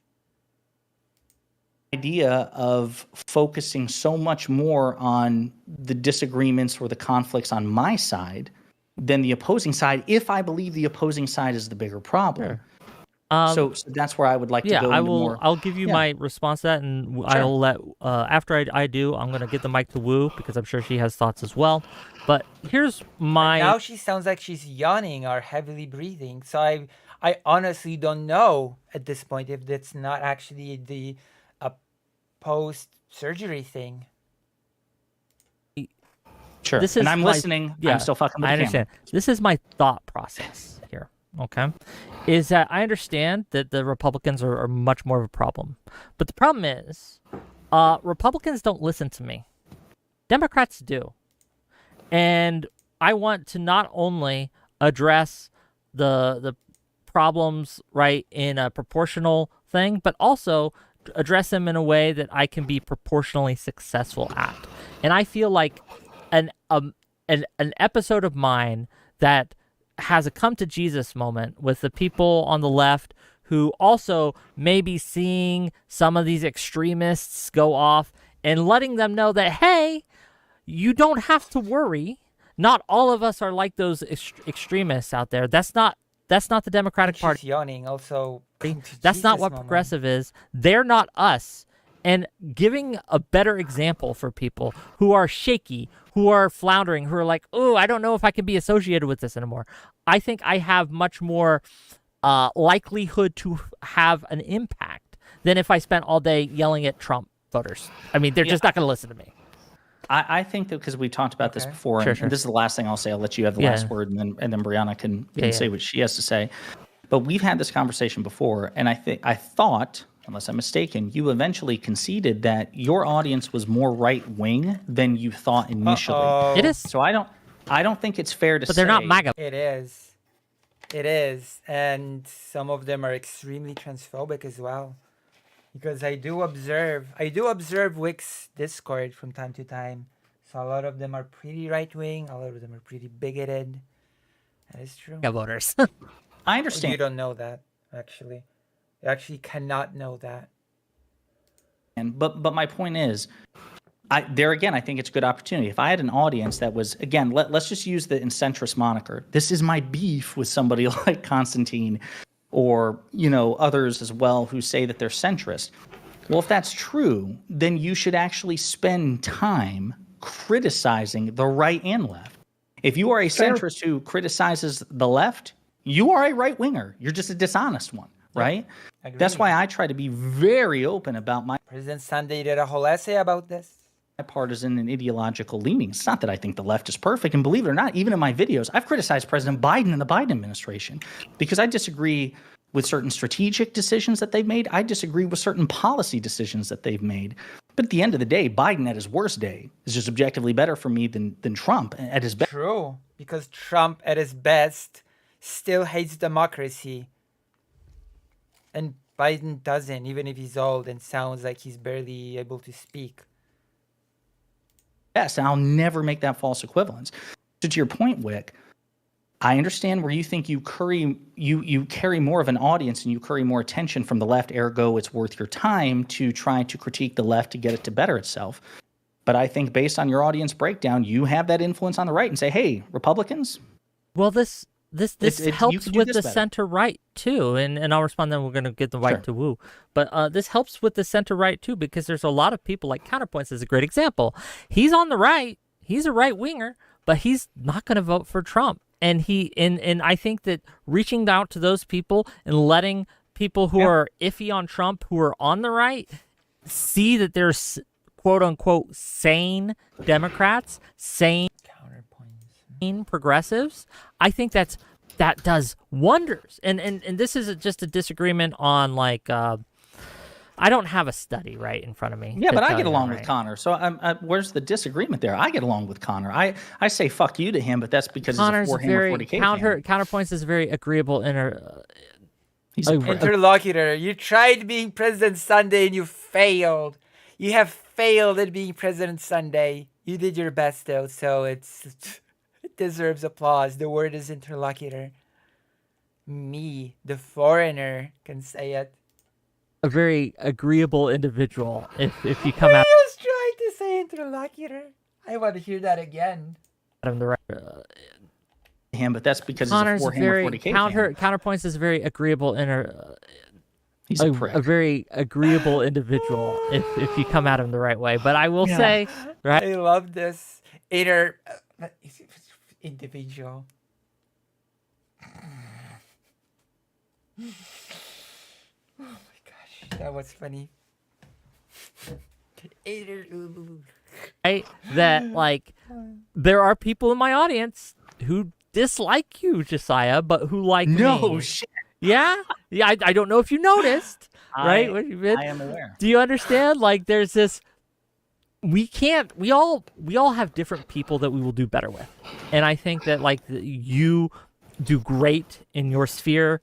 But I just wish you would help me more in mine. But that's all. But let's What give it to does her. This is what I Go want to ahead. say. So Wick can back me up. I just dropped this Pew poll in DMs with him. It wouldn't let me put it in the chat where you could see it, Josiah. So in September of 2017, there's a question like, no. do you Are we think back that to Gamergate? Are we back to Gamergate again? Is it back? Are we back? your gender can be different from the sex you were assigned at birth or is determined by your sex you were assigned at birth? In September of 2017, that was 45% of people saying it could be different to 53. It has gone down and down and down and down as Why is that? You cannot just take something you don't like, pair it with this thing and say, that means that's the cause. Because again, even if the approval dropped, it doesn't follow it's because of what you think. You have to establish the connection between what you think is the cause and the result. And you have not done that. You have not done that at all throughout this conversation. we've let the fringe run the trans movement, which has happened very heavily in the last 7 years. And today, 2 out of 3 people believe that you can't, trans people are not real, they don't change their gender, and only 1 in 3 people think that, right? This is a disaster for the trans movement. It directly ties into the public policy that trans people can expect, like access to health care, access to having insurance. That's a whole other question, according to what poll, but even if that poll is true, that still does not establish the cause of why that happened. It does not establish that what Brianna Wu sees as the cause is actual reality. To pay for surgeries like SRS or FFS. So respectfully, it doesn't even matter if the poll is true or not. What matters is what would cause the fall of approval for trans people among the population. And you cannot just say, oh, 1, approval fell. Oh, 1, 2, there's this fringe I don't like, ergo the fringe caused it. You just cannot just say that. You have to establish the connection. Your question was, do I have to do this? My answer is no. You don't have to call out the fringe left. This is, I kind of think about activism like an RPG party. You would probably... What? Be more of a white mage out there healing the Democrats and trying to keep us healthy and unified and moving along. But some of us, no one has been calling out this crazy fringe dude. And because of that, now 2 out of 3 voters don't even think trans people are... How do you know that even affects anything? How do you know? Real. That is disastrous for trans people. It has a real world impact in public policy. So if you don't want to do that job and you don't do that job, because I checked your YouTube before I came on, that's fine. It's your prerogative. You can choose what to do with your own career. But this is incredibly important to me. This is the #1 issue that I care about. And someone has got to fucking do it. I care about it too. And yet, I see what you're saying is a bunch of nonsense. I'm sorry. Should I debate Brianna Wu? This. Well, it's the second, right? Because remember, democracy is first, and then as far as sure, major fair policy enough, issues. Fair enough, yes. So okay, I am not a gamer. It's very I'm going to try to use this metaphor, and you tell me if I'm fucking it up. Oh, no. Okay, Shut here up, we go. Wick. I'm going to try this. Okay, listen. All right. You're right. I would be the cleric healing the party or whatever. This is painful. Go on. Shut up. Listen, I'm going to get to it. But you would, okay, but Brianna, and I'm not saying you're doing this, but I'm saying, like, correct me if I'm wrong, but you also don't want to be the member of the party shooting other members of your party, right? Even if, let's say you're playing with a noob like me. You'd be like, Josiah, you got to do this differently. Wu doesn't care about anything but being famous, important. I guess. Do this differently, but you ultimately agree that at the So I end, assumed she would reject debating me because I'm not really famous or big. I mean, I'm growing. I'm trying to grow, but you zap the lasers at the enemy, the opponent, which in this case would be the right? Right? I would say it's like the Dark Knight mechanic in Final Fantasy XIV, where you sacrifice some of your health. You sacrifice some of your health to make the entire party stronger. What? That's not even how the mechanic works in Final Fantasy IV. You attack the opponent, and you lose health in exchange. That's how that attack works. Cecil, the Dark Knight, did a wave that attacked all opponents, and he lost some health. She didn't even get that part right. That's what I want to do. Your health, where you sacrifice some of your health. You sacrifice some of your health to make the entire party stronger. You don't make the entire party stronger. You attack the enemy with the Dark Knight attack that eats your health. That's what I want to do. I want to sacrifice that 1 or 2% on the fringe and marginalize them so we can get many, many more times those votes from the 40. That is stupid, and you didn't even remember the attack from Final Fantasy IV correctly. So there you go. 2% of independence. Is it possible? Is it possible, again, using this metaphor, that you incorrectly, by the way? I played Final Fantasy IV on stream, for God's sake. Make the opponent stronger. I think it's possible. Of course it is. Of course it is. Nobody gets stronger in that scenario. It was an attack. You attack all the enemies on screen, and you sacrifice some of your health. Has nothing to do with making the whatever. But I mean, again, I'm getting too much into Final Fantasy instead of. Look at this poll. Like, this is where the public policy is going. This is why these bills are finding such salience in state legislatures. So this needs an answer. Does it? Is really? Yeah. Listen, again, I do not and I have not quibbled. This is a constant tension that Stephen and I have, is because Stephen is more open than I am to swing left. But I think, and I understand you highlighted the differences, which is that he is a man operating in this space. He's afforded more generosity than a woman. I take all that at face value. But I also know that you respect Stephen, and that you mended fences with Stephen.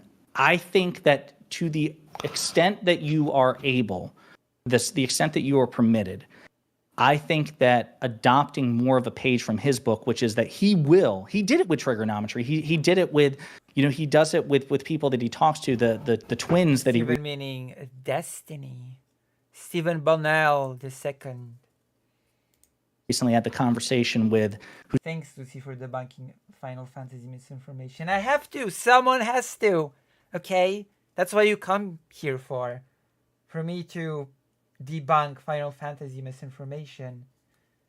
Ex-hubby, that's right. His name is the Hodge twins. Yeah. He agreed when there was points of disagreement, but he never permitted this a false equivalence or this notion or this criticism of the left to go unaddressed. I feel that he was able to dig his ground in. That to me is just the difference. In other words, he did a better job. And I also understand that maybe if I were in that position, Brianna, it would also be really fucking hard for me. No, I'm sorry. I'm a trans woman. I would gently push. It has nothing to do with aggression. Okay, I talked to Lonerbox. I disagreed on things with him. I did it in a non-aggressive way. Again, not agreeing on something does not automatically mean you have to be aggressive about it. You can calmly, and even in a friendly way, voice your disagreements. There's no need for the aggression. That's just an excuse. To, in the moment, disagree with the opposition, because I feel it would potentially burn a bridge. I'm sympathetic to all that. I just still say at the end of the day, to the extent that attacks matter in your RPG, the lasers, the fireball. Okay.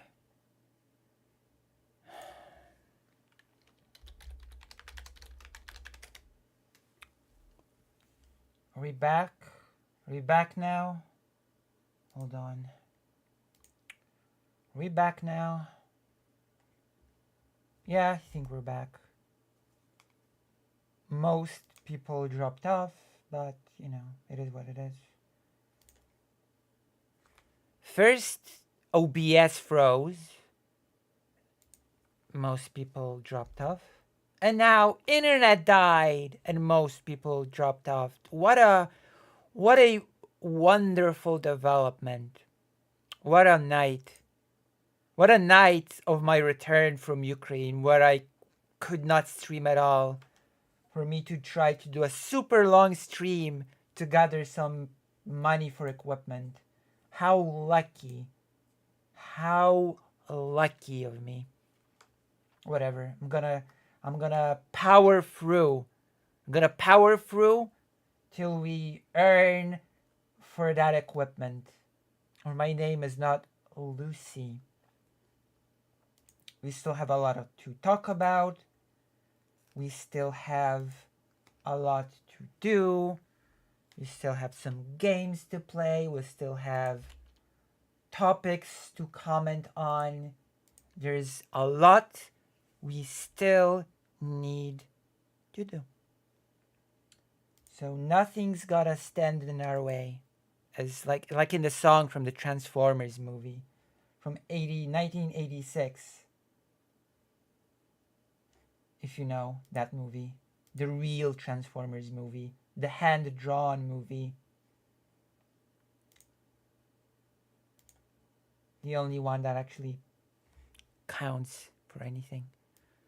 Okay, let's finish up the Brianna Wu thing and let's move on to the next things because we actually do have quite a lot of things to talk about.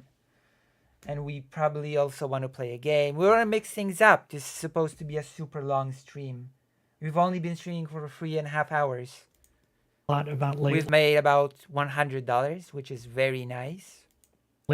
I have gotten an ungodly amount of abuse from the fringe left. Oh, so that's what it's all about at the end of the day. The fringe left has been mean to me. So I have to make it a mission to fight them. Following October 7th, I've reported more death threats to law enforcement than I can even count at this time, as many as I did during Gamergate. The attacks on my integrity Gamergate happen daily, and it's really, really hard for me not to be resentful about that. I think something I've been really struggling with lately is, am I letting that anger do to me what it did to J.K. Rowling and Dave Chappelle, where they got so angry at those people that were attacking them so much, they developed some really shitty politics. I don't think I have, but I've been thinking about that a lot. So I think your point is really taken.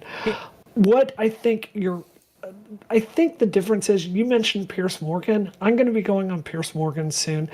About a very contentious issue. And what was that? Was that Wick? That was so weird. I intend to go on there guns blazing because Piers Morgan loves an argument. That's the one suggestion Cenk gave me when I was talking to him about it. He loves to argue. That's his favorite thing. So I'm going to give him one. I'm fine with that. My interpretation with Constantine and talking to him and Francis before the show was looking for that middle ground. I just Brianna is the most victim ever. True. It was the better tactic in the moment. So anyone that has seen me on Wick knows I have no problem going aggro if it's called for. I think your criticism is fair. I just want credit that I did build a bridge there. And I can show you hundreds of emails showing it. I did put a different face on the Democratic Party. Two things than a lot of his audience had seen. Yeah, I want to get your side of the mic to respond, but then you said something in the middle there that I really want to ask you about. Don't forget it, Wick. Yeah, do not forget it. So to your point about the bridge, Brown, again, if you're getting these emails from Trigonometry fans saying that they have moved more leftward because of your appearance there, I can't contest that, and I'm not going to. I do think, as I said to you privately, a week ago or however long ago it was, and even now during this conversation, I do think, you did attempt to build a bridge. I just don't think they met you in the middle of that bridge. They stayed on the other end.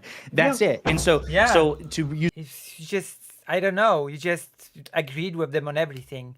Did they actually agree with you on anything that they disagree with? I don't think so. No. a crude analogy, at a certain point, it's almost like, get your ass over here. I met you halfway. I am doing, to the extent that I believe that these are sincere, legitimate disagreements with my side of the aisle, I have shown you, Constantine and Francis, good faith. Okay, we're Now- gonna speed it up now to 1.25. Now, unless you think the right is perfect, show me a little good faith, and let's talk about the election denialism of MAGA. Let's talk about how the Republicans have an objectively We worse spent too long on this, I believe. record on Ukraine. You mentioned, yes, a great question to Constantine and Francis when you said, do you think that the Republicans have been compromised by Russia? And he immediately dismissed Yes, they sort of have. There's been a lot of talk about this, especially with Trump. Trump, who said during the debate, I will remind you that he talked with Putin beforehand about his dream of conquering Ukraine. it. But you know who hasn't dismissed it? Republican congresspeople like Michael McCall That's has right. said his own party has been infiltrated. And it's almost like Constantine, and I understand you would phrase this much more gently, but a guy who knows the Republican Party far better than you do, Constantine, an actual Republican, has said his party has been infiltrated by Russia. So are you prepared to grapple with that? The idea that there are some areas that the Republican Party is just deficient compared to Democrats? What will you give me in return? That's it. I think you built a bridge. I think you did the work. They didn't do any of it. You met them halfway on that bridge, and they stayed on the other side. And I do think that's a problem. And I think Can I just say something here really quickly? Yeah. And So this that's not really anything useful, by the way. is an honest question. How much major media have you done in your career? none. I know she just gets salty. She just gets angry. Okay, so this is something I have learned because I've done a lot of major media. The most important hit is the first one because you want to build, you really want to focus on the producer particularly, and really making sure you make it super easy for the producer to book you. And you want to, and then after that hit, after that first hit, that's when you can get a little bit more aggro. But it's opening up that door that first time. So I think, like, in all seriousness, I'm sure I'll go back on again, That's and I good. think it will be a different kind of tenor because their audience likes me. It did good numbers. We'll see. It got a lot of I'm buzz. just gonna say that. We will see. I think there's value I'll in believe it when I see it. kind of holding that once you have a good relationship established because you don't want to be the asshole going on a show guns blazing and blowing it all up. Yeah, you don't want to begin the conversation when they're like, Yeah, "Hi, Brad." sure. You don't want to go all guns blazing. But it doesn't mean that you don't push back at all. None, zero, zilch. Donna, how are you? And you're like, fuck you, you piece of shit, right? Yeah, Yeah, yeah. And listen, and again, if you think And you're that's going to not go, even what Pondering Politics proposed here. He proposed nothing that required this sort of weird aggro energy. None whatsoever. back on, if you're going to try to go back on, Sure. I hope that you act in such a way as to make it clear to them that they need to reciprocate. Good faith. This is the thing Wick and I've talked about before. Good faith cannot be one-sided by definition. If you and I are having a conversation and you act in good faith, Brianna, and I don't, by definition, we had a bad faith conversation because it must be reciprocated. And same thing with charity. And I just don't think they did that for you. But hopefully in the future they will, and you'll have a chance to push them more and defend the left in the areas that you think the left must be defended, and attack the right where you think the right should be attacked. Did you see me on Tim Pool? I think no one would say I wasn't very aggressive for that. No, so it's Okay, that's... call. So Yeah. it's funny. It's funny you say that because actually, yes, if you remember, you and I had a private conversation briefly about your exchange on Tim Pool. I think that the Tim Pool, again, in my opinion, armchair quarterbacking was a much better showing for you because you were charitable with Tim to the extent that I think Steven has tried to, Vosh has tried to, and you also push back more frequently. And has he ever talked about having you back on? Yeah, I'll be back on soon. Good for you. Okay, so yes, I that is an example of where I think that it was a So she from just defeated her own argument. Congratulations. my recollection, and from my recollection of our conversation at the time, that was a much more balanced conversation where you dug your heels in much more often. I think it was to the betterment of the left because you represented them. Yeah. But his audience liked me a lot less. I think that's worth Oh, noting. I bet. So, I yeah. fucking bet. Yeah. Okay, you're just defeating your argument then. Bet, yeah. I got less emails saying you changed my mind. So Yeah. Well, different. And again, I can't compete with that. So at the end of the day, listen, if you've got evidence that you've moved people, like Stephen talks about this before, how him going on this channel, that channel, he's gotten emails and responses from people saying, hey, listen, I appreciate your reasonable approach, then fair enough. I can just tell you what it looked like to me. So at the end of the day, it's a judgment call. We did have a super chat earlier saying that exact thing, that that the respect there, because, and this is what I want to highlight, I think, in these kinds of conversations, and this is just a general overall statement, right, is that people have to respect you before they're going to believe you. They have to believe that what you were saying... You don't gain respect just by blindly agreeing with everyone that the other side says. That's not how you build respect.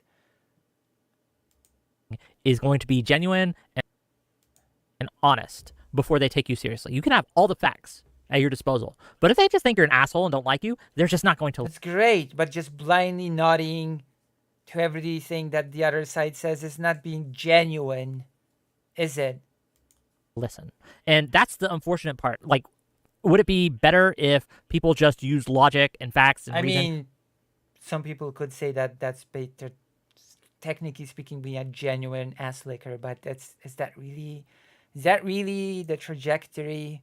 Is that really how it should go? Probably, but they don't. That's not how people work. And asking people to just take your word for it and take your word for all these facts and things like that without at least making that pill swallowable, I think that's a failure, right? A lot of left-wing commentators, me included, right, fail at this too often, is that we want to shove it down the enemy's throat. And they're obviously going to fight against that. It's not either or. It's not just either blindly agree to everything or shove it down the enemy's throat. There's a middle ground there somewhere. You can make the pill much more soft. A spoonful of sugar helps medicine go down, right? And I think that we could apply that to most of our conversations. Now, there are certain people where I don't care if they gag when I'm trying to shove it down their throat, right? Like pills down their throat. But, stop. I regretted that phrasing almost immediately. Okay, yes. But... you know what I mean? Like, there's some people like I just don't want on my team at all, and they can go get fucked. But for people I'm trying to actually work with, who I believe are honest actors and are genuine people, I will use all the sugar I need to get them to swallow that pill. Let me touch on, and we're not going to go too much longer, right? I know we got places to be, but I wanted to touch on something Brianna said, and I want to get your thoughts on this, because you mentioned it, and you mentioned it's something you think about it, but I wanted to talk about it more generally, because I think it's very important. You mentioned that one of the worries that you have is that you are being negatively polarized. And what I mean by that is that you're being pushed into contrarian stances because of the just rabid hate that you get from certain sectors. Like, and I think Dave Chappelle that just means you're weak.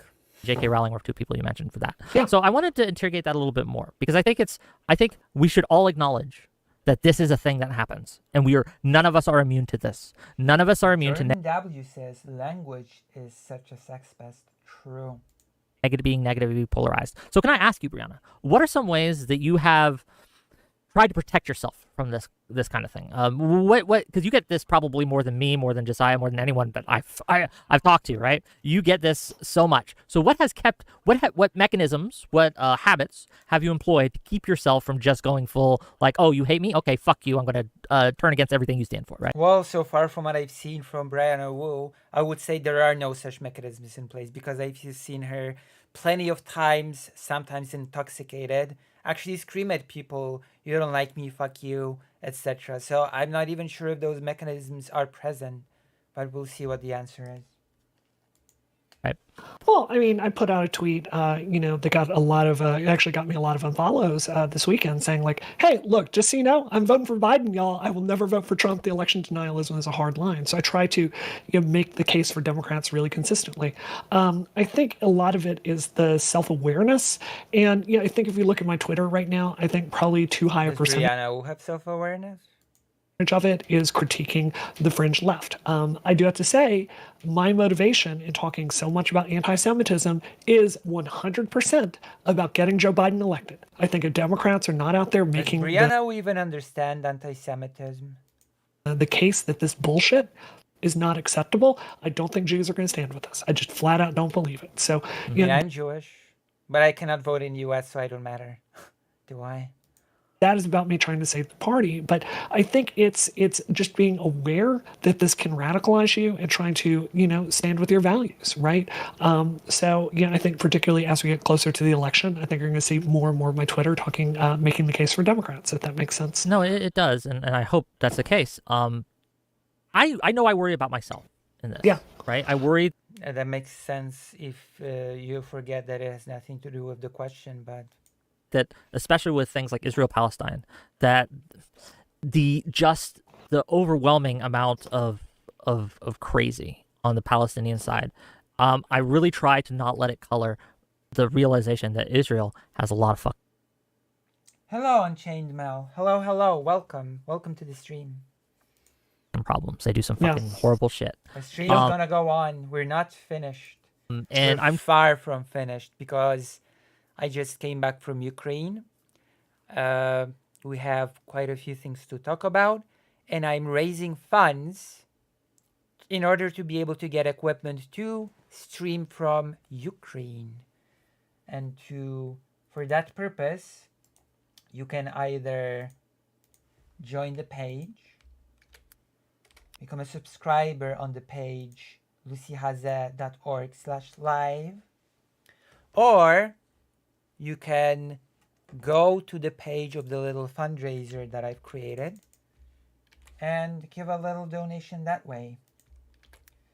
All of that is going to go for the purpose of buying equipment for Ukraine, and I will provide receipts if necessary, which probably will be necessary. I'll just provide them. Forget the if necessary, I'll just provide them. just from a personal kind of perspective, what are some things that you feel like you have been unfair to people on? Let's do a come to Jesus moment here with both of us. In what ways do you think you've maybe been unfair to people who maybe snapped when you shouldn't have? Do you feel like there are any When have you been unfair to the fringe left? I wonder what the answer to this will be. any examples of that you'd like to? Never. I really don't think I've ever been unfair, Wick. You see, I'm 46 years old, but maybe I shouldn't be unfair. Maybe she will actually give an example as when she was unfair. Talk about? I'm just curious. Like offhand right now, I mean, I lose my temper sometimes. That's my character flaw as a person. I've done it on your show before. No, I do want to say something I think is different about me than you, Wick, is I've famously gotten it from both sides. You know, I came to prominence from getting this stuff from the alt-right. Yeah, I've gotten it from the left. I think that really has created a, like I put... I've got the special perspective that nobody else does, simply put. Very high importance on speaking my mind and standing up for what I believe is right. But, at the same time, like, I think sometimes, like, I think that I see the siren allure of turning against all these people, and I just try to be cognizant of that and remind myself that, at the end of the day, Democrats need to win. Gotcha. Josiah, I'm curious for you. I'm wondering, like, because, again, you have a much less of a Twitter presence than Brianna Wu, but I am curious. Or you, for that matter. Yeah. To what extent do you find yourself getting maybe negatively polarized against people who would otherwise be on your team, if at all? Right. This might not apply to you, right? Believe it or not, I have gotten critiques from people on the left before. I imagine they happen less frequently than either of you two. But so Cody Johnston of Some More News had this really funny tweet a long time ago where he said something like, the left got a little too PC, so I changed my position on healthcare, the military, foreign policy, domestic policy, blah, blah. He's making fun of people like who do the I left the left thing. And so one of the things I've tried to take from heart from the very beginning is, number one, I do sincerely believe in a progressive agenda and that the Republicans are the immediate obstacle. And like when I made this, when I made quote tweeted the tweet that you made, Wick, for today's event, I had at least one person I saw in my mentions go off on me the fact that I'm having a conversation with Brianna, and I just ignored it. Now, it's easy for me to do because it's not like my mentions are being flooded with it, but when it's happened in the past, I either ignore it or I respond with an okay, like a lowercase okay. And the way I look at it is, I'm going to be an ally to the left, even if the left doesn't fucking want it. Like if I ever get to the point where I drive, like I said, I have a pretty good rapport with the guys at the Vanguard. That is a far better attitude than the one represented by Brianna Wu, I will say that. Oh, the French left. I do like them, but it's entirely possible that between now and the election, they'll be so pissed off about my pro-electoral, go reelect Biden no matter what, situation, because I think, Democrat would be better in that position than a Republican. I will be an ally of the vanguard, whether the vanguard wants it or not. I will be an ally of the left, whether the left wants it or not. I will not allow them. They cannot kick me out of this. I will bear hug them in love and say, listen, I will never turn to the Non-consensually, right. got you. Okay, great. I will Okay, never turn to the right, no matter how much you hate me, because I do sincerely hold these principles, and also because I think it's a fun way to annoy these people. So it's kind of like that. But it's also easy for me to say now because it's entirely possible that if I had, 500,000 Twitter followers and I was just getting inundated in this shit from my side, my views may change. But as of right now, that's how I've gone. I'm not sure if Brianna will get attacked by 500,000 people. Because at that point, would that really be a fringe, quote unquote? 500,000 people? Death threats regularly? Do people tell you they're going to rape you? Do you get child pornography No. sent to you? I get that all the time, man.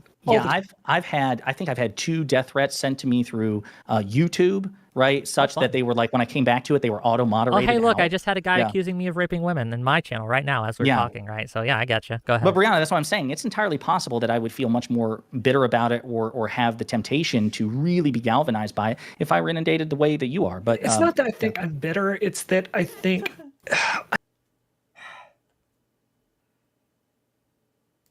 For whatever reason, there are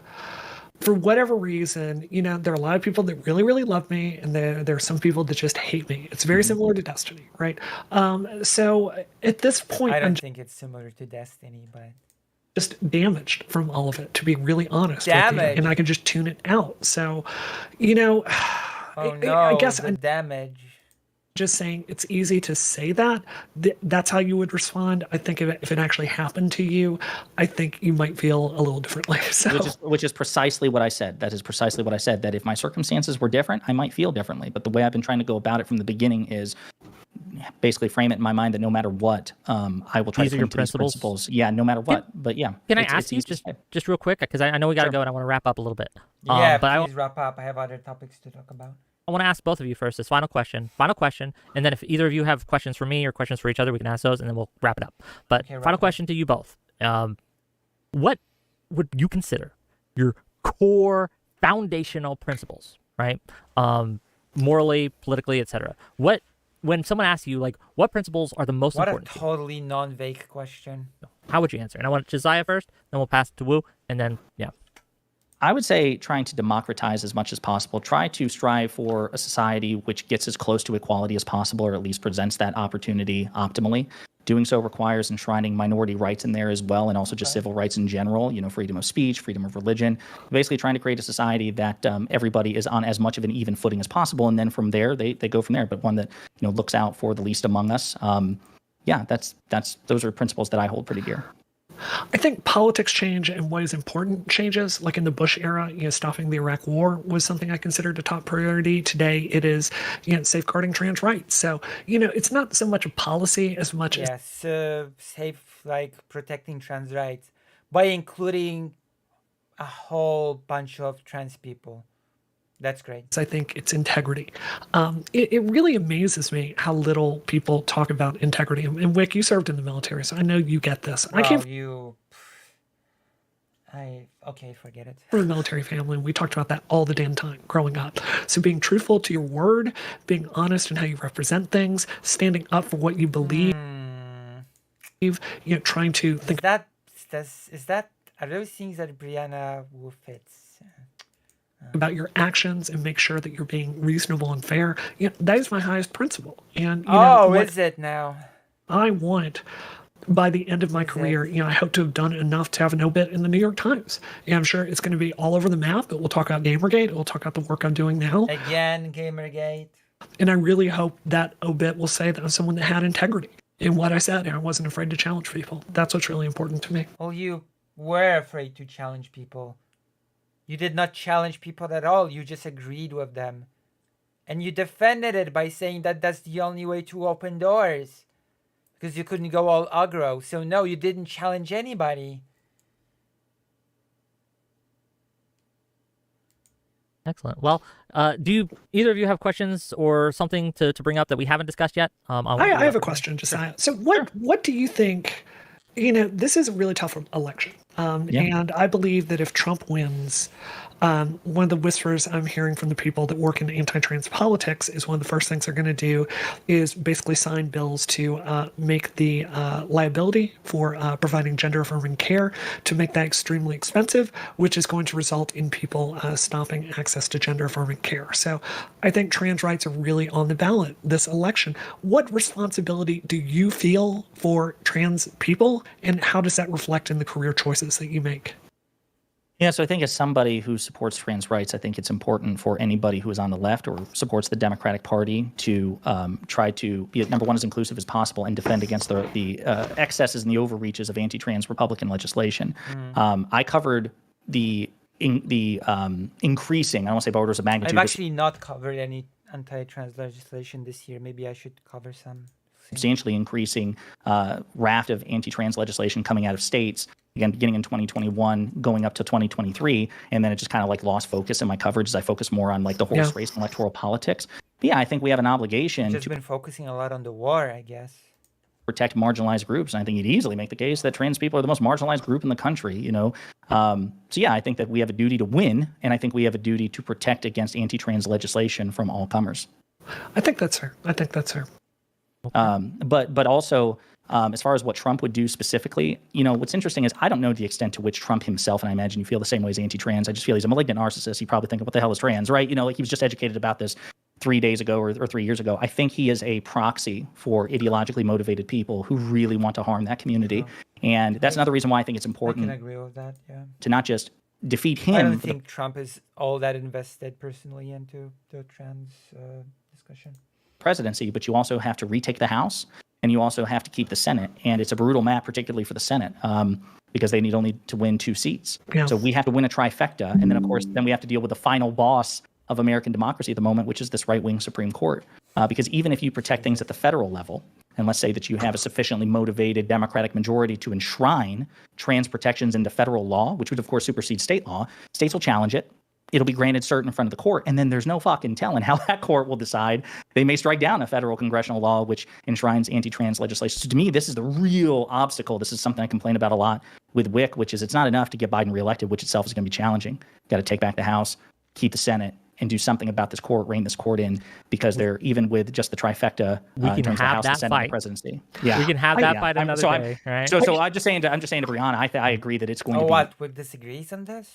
Perilous and incredibly complicated and incredibly challenging, and I don't think it's enough to just win the presidency. I hear what you're saying, and I think that's really fair. This is part of why I get so irritated at the anti-electoralism, you know, particularly from the fringe Palestine people. I really feel like they would sacrifice American democracy just to, frankly, poke a stick in the eye of the Zionists that believe Israel should exist. I think a lot of them would do that. Whatever. Hear what you're saying, and I agree with you. That's the top priority.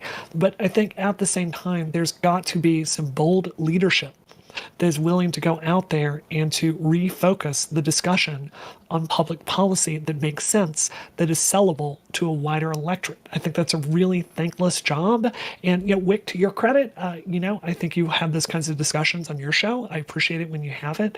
And I think we need more of that. You know, if I could wave my magic wand and fire every single quote unquote leader in the trans rights movement right now, I would do that. They've steered the entire thing into a cliff. So, you know, in my estimation, this kind of work going out Of to course. Tim Pool's audience and The reason why things are bad are because of trans advocates, of course. trigonometry and talking to Lauren Southern and going on Pierce If only Morgan Brianna Wu was the leader of the movement, everything would have went smoothly. and trying to present a less Smooth radical, sailing. more public policy focused version of the trans movement. I think that's one of the very top priorities we should be doing. So that's how I feel. I want to read these last 3 super chats, and then I want to give each of you some closing thoughts, and then we'll just kind of wrap it up. Now I'll go to the toilet and then we continue this stream because there's a lot left. And I know you guys got places to go.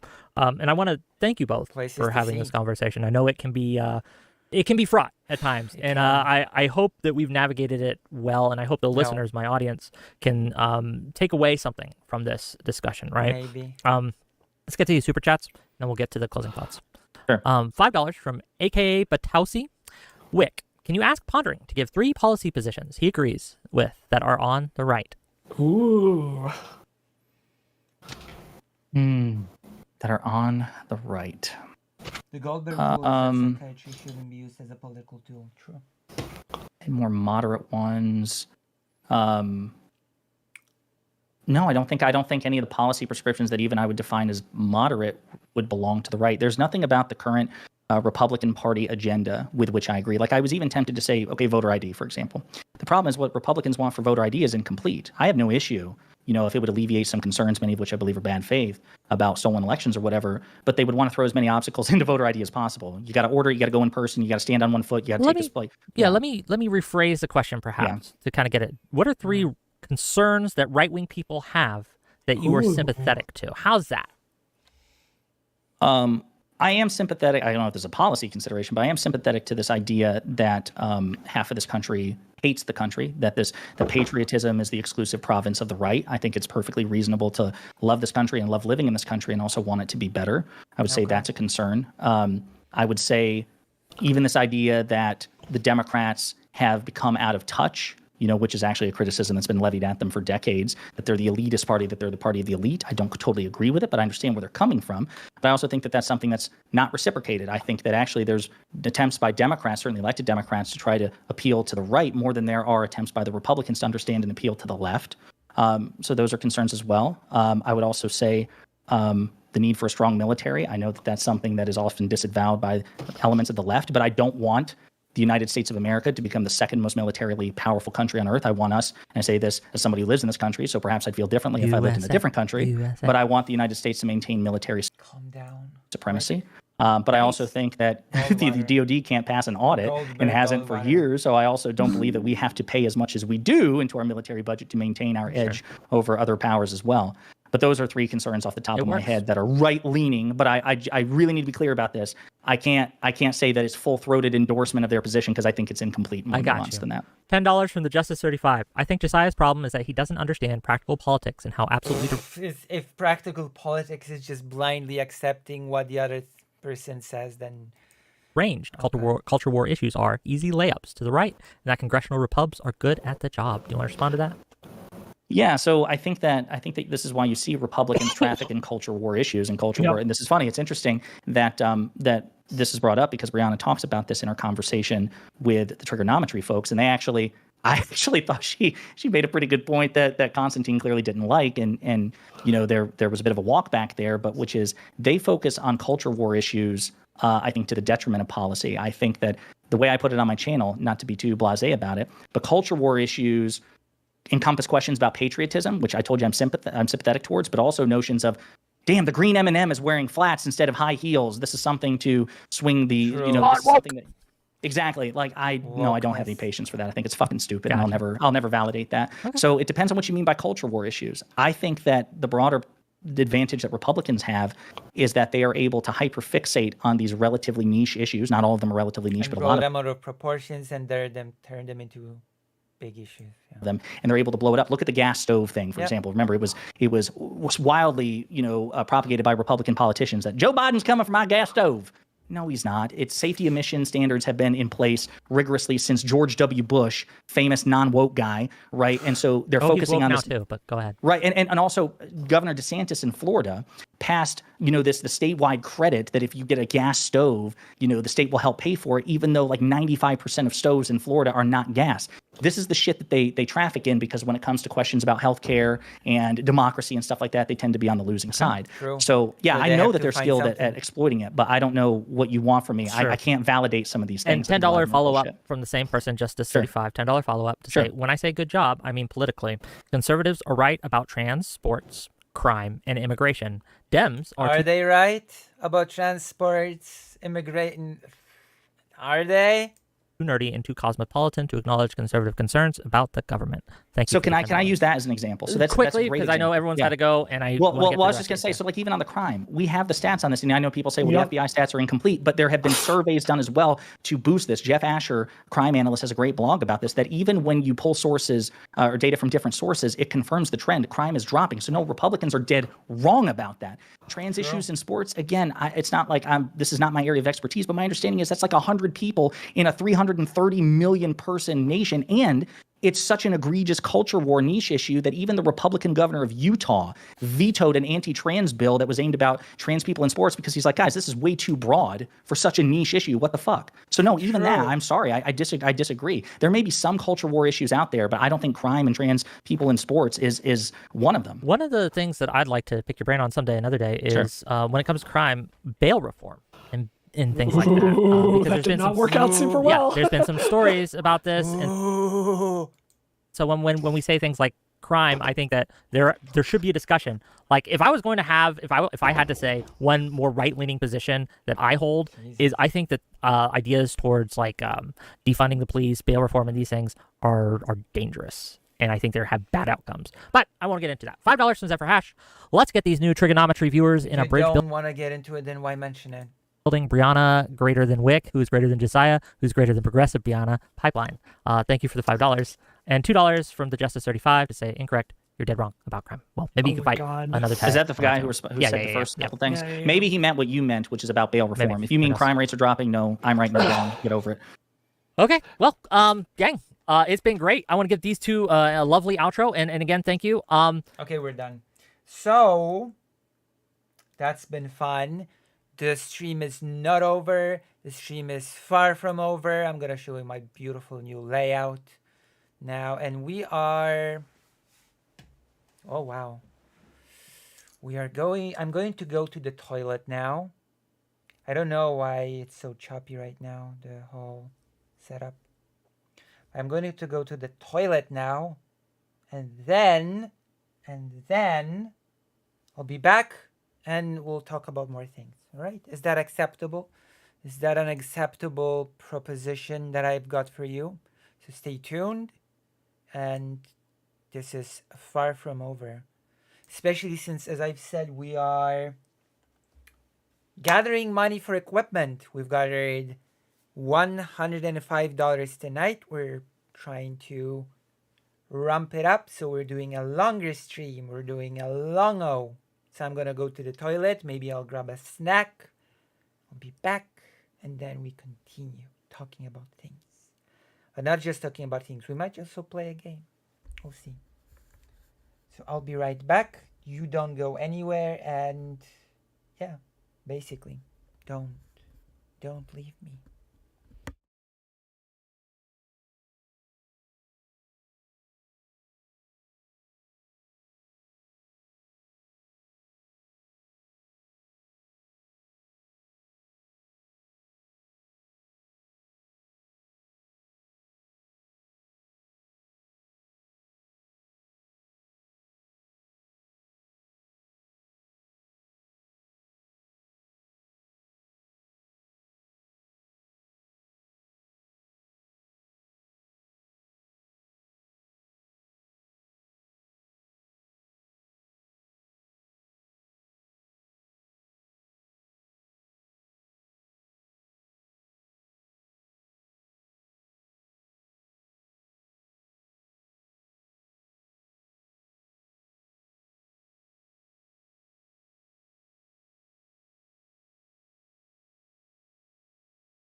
I've returned with a drink. I've returned with a snack.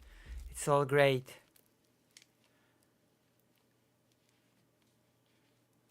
Oof. I have to have a bathroom song or whatever. It's all right. It's okay.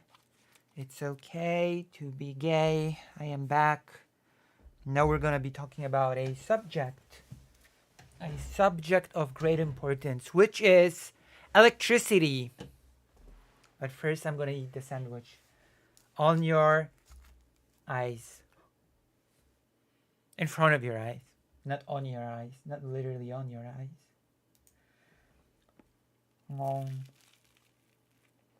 True.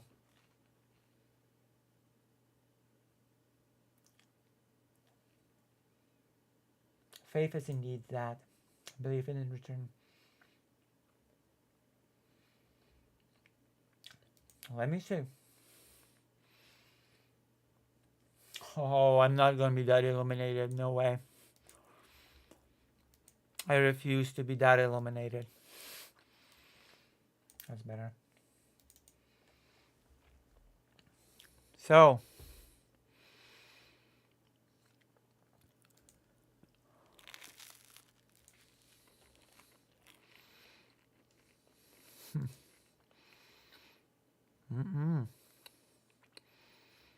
I've got a really good topic. There you go. Beautiful. So I'll finish this sandwich and then we can go. Also true, the Unshelled Melody. Bread is bad for ducks, in fact. I'm gonna finish this fast, this food break. Now we're continuing the marathon. The marathon of streaming. Because we have a goal, a big goal in mind. We have to fulfill the big goal.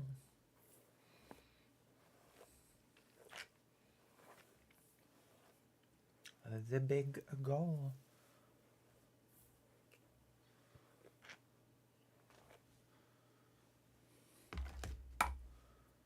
Tusk! No, that's wait, there's a Lucy bot that what? For real? That's a bot? Tusk? What am I, a Law and Justice channel? What am I, Kaczynski? Jesus.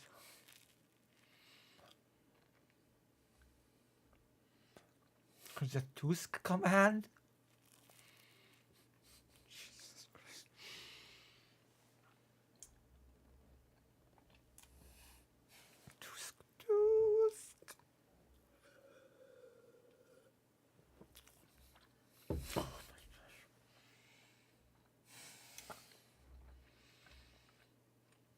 Incredible.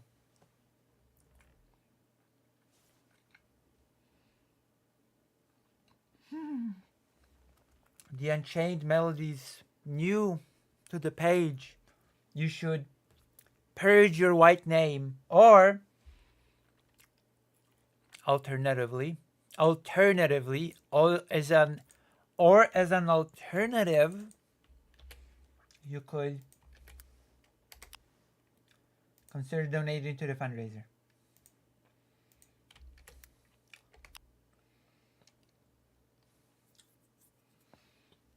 All right, I'm almost finished.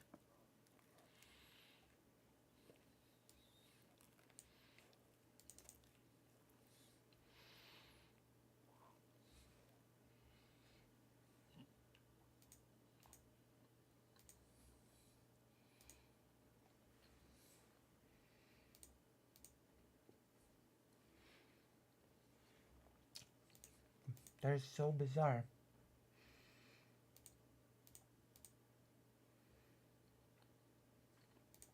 I keep turning this off, but it just keeps turning itself back on.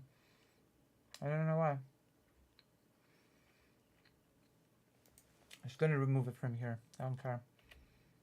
I'm just gonna keep turning on. Just gonna remove it from the scene. Problem solved. Problem solved, everybody.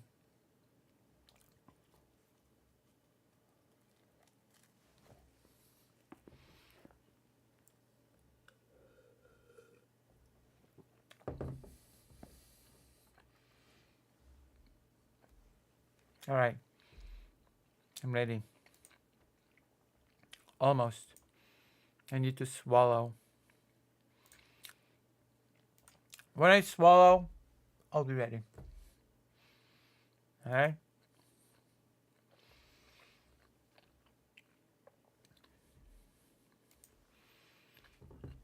So,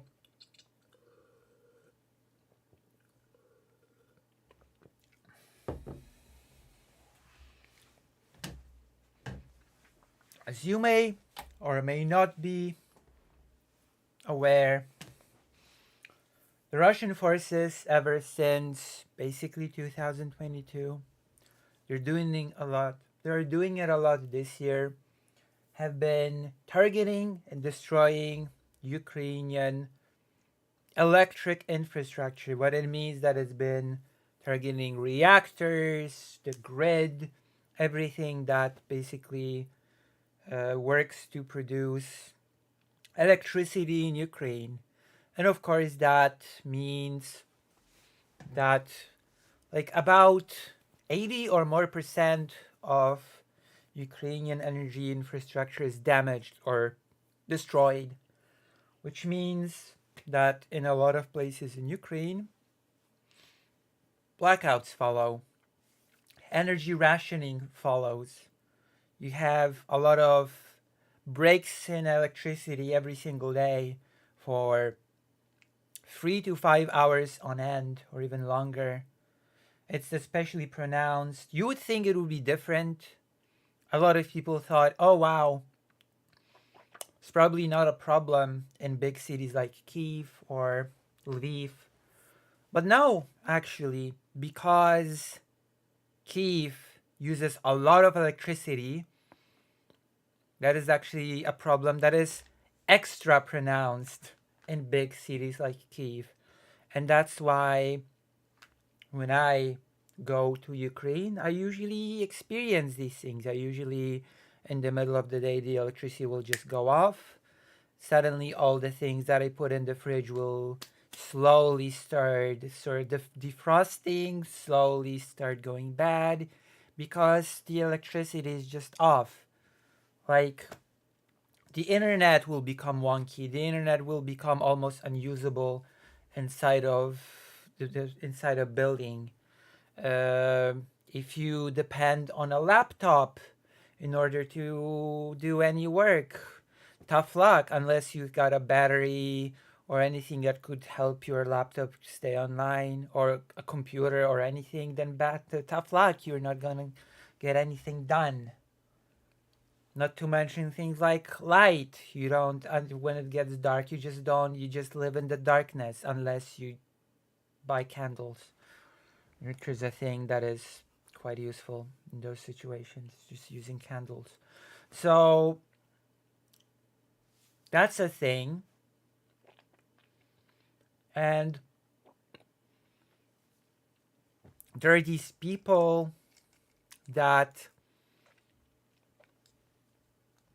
sort of try to combat this situation, the unsung heroes of Ukraine that are probably not talked about that much because it's not really exciting. It's not really it doesn't have anything to do with direct combat, with cool things like tanks, artillery, or planes, or any other things that sort of are directly used against Russians to win the war. But nonetheless, it is still an extremely important thing that sort of, for many people, is a component of how the winter will look like. Because now we're in the summer. It's hot. It's very warm. But everybody in Ukraine is preparing for a very, very harsh winter without heating, without electricity, etc. Which will already, we had past winters in which Ukrainian people inside of their own apartments had to set up tents, super blankets, many layers in order to keep themselves warm, like external stoves with those little gas bottles that you put inside in order to heat up food. Like there are many different things that people do. Of course, batteries. And we have energy workers that after the destruction happens, after the bombing happens, after the missiles hit the infrastructure, they try to get in there and repair as much as possible that would allow to return electricity, to return heating to as many houses as possible. And it's crucial and very dangerous work that is done by Ukrainian energy workers. And here we are. The counteroffensive meet energy workers keeping Kyiv from darkness, which of course is a very difficult job. The Russians keep targeting the electric infrastructure. From what I've been experiencing, the problem of Ukraine being in darkness many times during the day and night is going to be a problem for quite a bit before it gets better.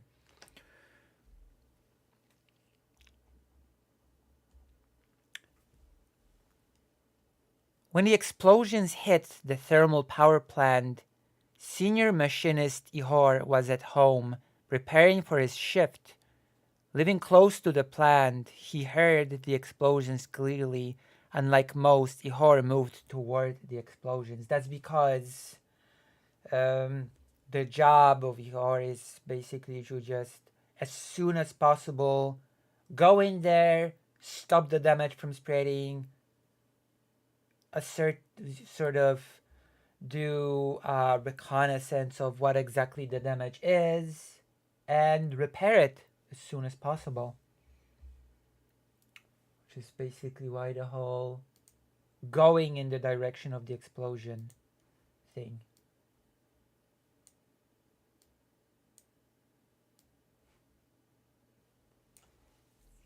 One day you come in and see everything destroyed and realize that all your work is gone, said Ihor, who has worked at the plant for 24 years. It's Armageddon here. It shouldn't be like this. At that moment, all you feel is anger at the enemy, he said. Russia began heavily bombarding Ukraine's energy infrastructure in fall 2022, seeking to disrupt morale, a potential war crime against civilians under international law.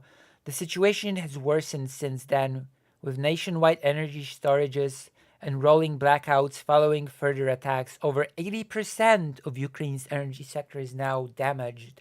Workers like Ihor are the ones standing between Ukrainians and darkness. So now you basically have a little bit of an idea why I said these are unsung heroes that may not directly participate in combat per se, but their role is not at all less important. Because keep in mind that as far as I've seen, when electricity goes off in Kyiv, you also start hearing a buzzing, a noise, this engine noise, because of quite a lot of businesses have equipped themselves in those electricity generators that usually use fuel, and those are really loud. So even when I'm indoors, wherever I stay, when I go to Ukraine, whenever the electricity goes out, you can hear this noise from outside the window because people just turn on those electricity generators. But not all businesses have those electricity generators. That's a problem that even affects like internet providers, that even if you have a battery of your own, it doesn't mean that your modem will provide you for electricity, because the wider internet network might be out of energy, which disrupts the economy because, as I've said, not all businesses have those electricity generators. That's a complex problem. So basically, what people like this do, those electric workers that go in and try to repair the damage as fast as possible, is not only giving individual people in houses and apartments, their light back and in the winter heating back, but it's also allowing economy to flow undisrupted, you know?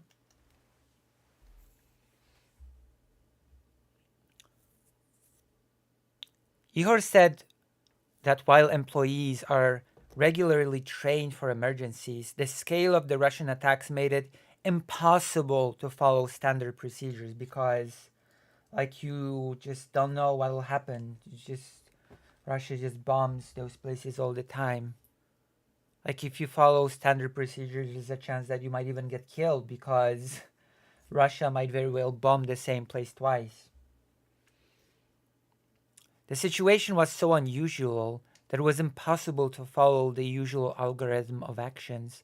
You had to use your own logic, where you had to involve other employees from other departments and do a common job together, Ihor said. Despite the chaos, the plant workers couldn't run away. You have to go to the epicenter of the event. You have to fix it, Ihor added, because if they don't fix it, then who will? And that means pretty dire consequences for everybody involved. Let's just say that in our modern society, it is pretty difficult to do without electricity. Also, by the way, drones also depend on electricity. There's even like a lot of the warfare sort of related things also actually depend on electricity. Just so we're clear. It's not just civilian infrastructure that actually depends on electricity. DTEK is one of Ukraine's largest private energy investors. The counteroffensive visited one of its bombed out thermal power plants, whose location remains undisclosed for security reasons. Despite being in a small town, the plant's scale is impressive. Visible from far away due to its towering pipes, a TPP generates electricity by burning fuel. They also circulate water through pipes to produce steam that turns turbines and generates electricity. While the TPP appears intact from the outside, the situation is radically different on the inside. The smell of long burning fires permeates the air, making it hard to breathe. To the naked eye, around half of the plant has been destroyed by several Russian strikes, leaving everything blackened by fire and littered with ash and missile wreckage. And of course, there's part of the problem is that Ukraine, it's getting better, the aid is getting better, but Ukraine still has to sort of prioritize where to place its anti-air defense systems, and usually Ukraine will of course prioritize the big cities, the citizens. So there's just not enough anti-air to protect all that energy infrastructure. That's also one of the problems in this whole thing, in this whole equation. Of course, Romania and one other country have pledged recently adding new anti-air systems to Ukraine's arsenal, but the Ukraine needs a lot more. The first attack on the TPP occurred in late 2022, and while some equipment was restored with Western aid, another attack in May 2024 caused severe damage. Russia has carried out over 180 attacks on Ukraine's energy infrastructure since the full-scale invasion started, targeting DTEK sites at least 7 times. Andriy, a senior specialist in the boiler and turbine department, arrived at the plant 5 to 10 minutes after a strike last month. Driven by adrenaline and fear, he rushed to help his colleagues. Like, this is basically how the damage looks like from the inside. You can see it's all just burned to a crisp, destroyed. An emergency worker walks through a destroyed control room at the DTEK power plant in an undisclosed location in Ukraine on April 19, 2024, amid the Russian invasion of Ukraine.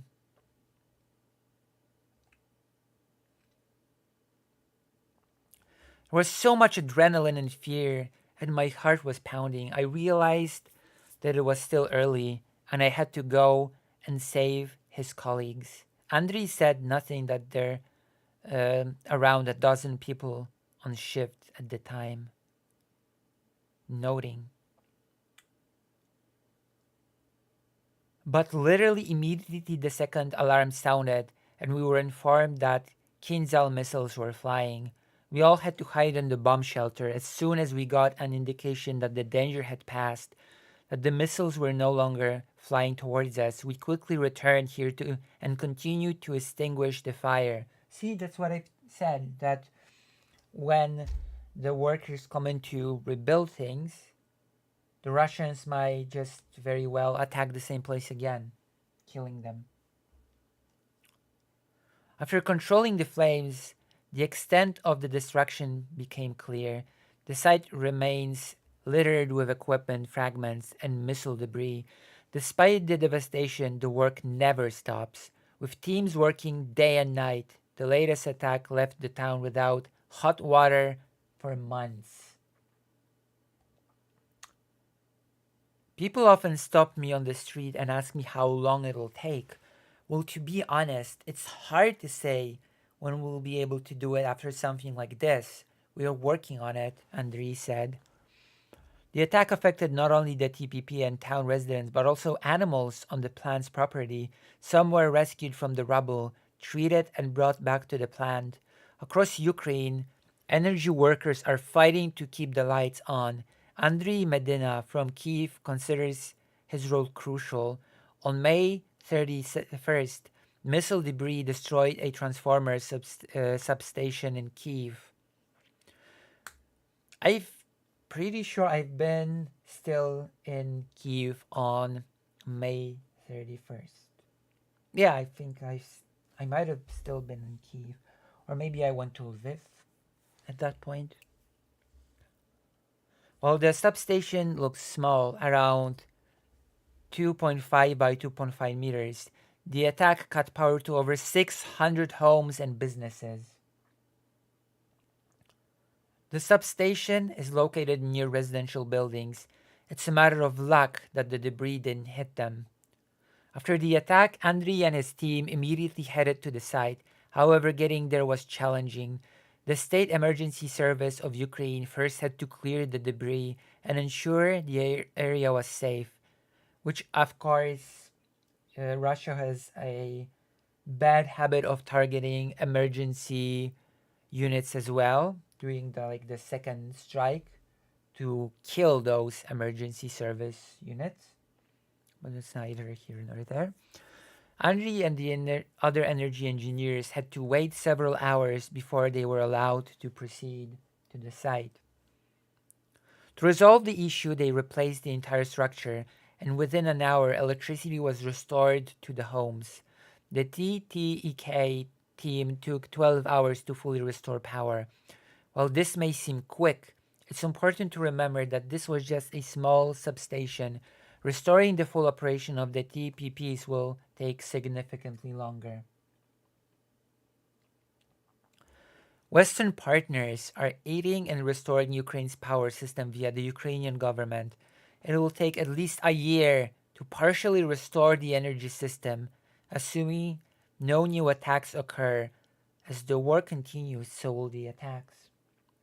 The power engineers we spoke to predict that this coming winter will be the hardest. The power engineers we spoke to predict that this coming winter will be the hardest since Ukraine's independence. Andriy advises Ukrainians to prepare by buying batteries, there we go, or moving to detached homes as generators are unfeasible for multi-story buildings. Oh, they're loud for one. My family bought warm clothes, bedding, and gas cylinders so that we could quickly heat water and fast food. My family will survive for a week or two, Andriy said hopefully. Back at the TPP, Ihor is determined to keep working too. I realize that my work is not just the work of a senior driver. I see myself as something more in this country because I provide welfare for people, he said. And that's basically the gist of it. That's basically the gist of this story.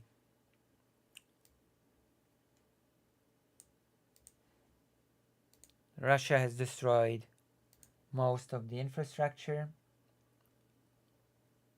We are seeing blackouts every single day, which disrupts people's work, which disrupt the functioning of the home. And that's basically why I'm doing, that's partially what I'm gathering money for today, to get a battery. Because even if I get a laptop and connect it to the internet to work, for example, on a segment, to edit it, to be able to upload it as a segment, then if I don't have electricity, then it's going to be worthless. It's going to be worthless if I don't have electricity, which is why I need a battery, which is why I am asking generous people in the audience to consider supporting your newly favorite streamer, which is hopefully me. You see? It's a really important topic, and I guess I have some first-person experience with the blackouts now, with the lack of electricity. With the lack of electricity combined with air sirens is a thing as well. I even got a whole application. I can click on the map and I can see exactly what sort of stuff causes the alarm to be there in the first place. Is it a ship carrying missiles? Are there planes? Sometimes it's both. Sometimes it's a whole lot of planes. Of course, other places like the Kharkiv region additionally get warnings about artillery, about city skirmishes, stuff like that. Especially the Vovchansk region, when there's been a lot of fighting. Of course, thankfully, in the Vovchansk region, Russians have been mostly unsuccessful. Russians have been significantly pushed back in the Vovchansk region. And of course, it does help that the US has lifted some of its restrictions when it comes to attacking Russian territory from Ukraine. Like all the territories near the border that sort of prepare to attack or attack Ukraine are sort of fair to attack. But of course, that's still not enough.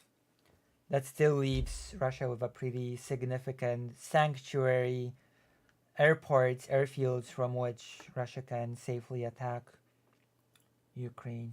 And that's a whole different topic. It's really unrelated. Well, it's sort of kind of related, but it's unrelated to the topic of energy workers desperately trying to fix as much damage to the electric infrastructure as possible to return electricity to people.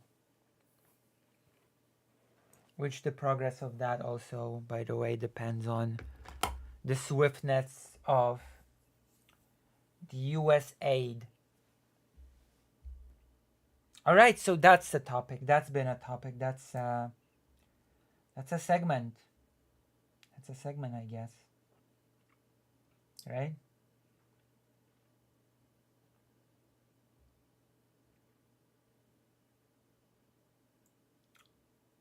So in the meantime, I'm gonna give the chat a little question to make sure the chat is not asleep, to make sure everything's okay, to make sure I'm still streaming to an active audience. What do you want now?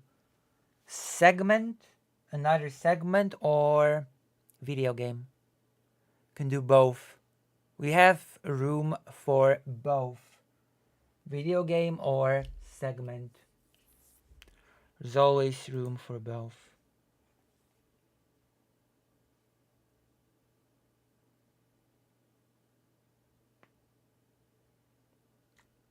I go silent now, contemplating with you your choices. I'm contemplating together with you.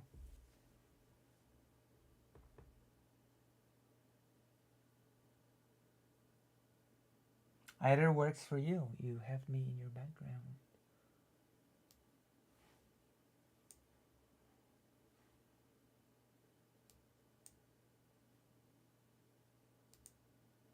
Anybody else? Is anybody else still actively watching this stream? Can give their 2 cents, can give their opinion.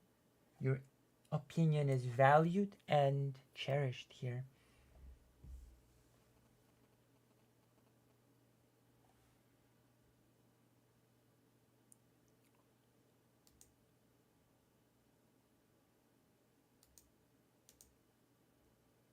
We can go for a funny subject. We can go for a really funny / weird / not funny. I guess it's a bit funny. I guess this one's a bit funny. We need to do more segments about how the fringe LGBT are destroying America. Funny sounds good. Segment. Alright, let's do a segment. So, there's this funny saying. I heard it in both versions. There's the saying of Poland is the champion of Poland, but I've also heard the version of Poland is the king of Poland. I've heard both, champion and king. And it sort of refers to how Poland has an opinion of itself that it is the best in the world. It's the Poland is the champion / king of Poland, but it actually does a lot of weird, cringe / worrisome things while having a really high opinion of itself. Like, for example, I would categorize the Minister of Defense recently saying that Poland deserves a Nobel Prize for assisting Ukraine as one of those Poland is the champion / king of Poland. That's one of those moments. But this sort of piece of news has caught my attention because there's a lot of talk about mining, demining, about how Ukraine will be mined for a long time to come, about how demining equipment is important. And so I saw this news from a place called, where was it? Radymyn. No, it's Radymn. And a place called Radymn. There's this person who has found a mysterious object. There's a guy that has found a mysterious object out in the field and has not just decided to pick it up in his hands and take it to his barn and just left it there. and everything was cool. And then, recently, I think it was last year, when the guy sort of found the object. And then he sort of called the police now. And it turns out that what the guy found out in the field is an anti-tank mine from World War II. He sort of was cleaning his barn. I guess he sort of forgot about the thing. And he was like, wait a second. It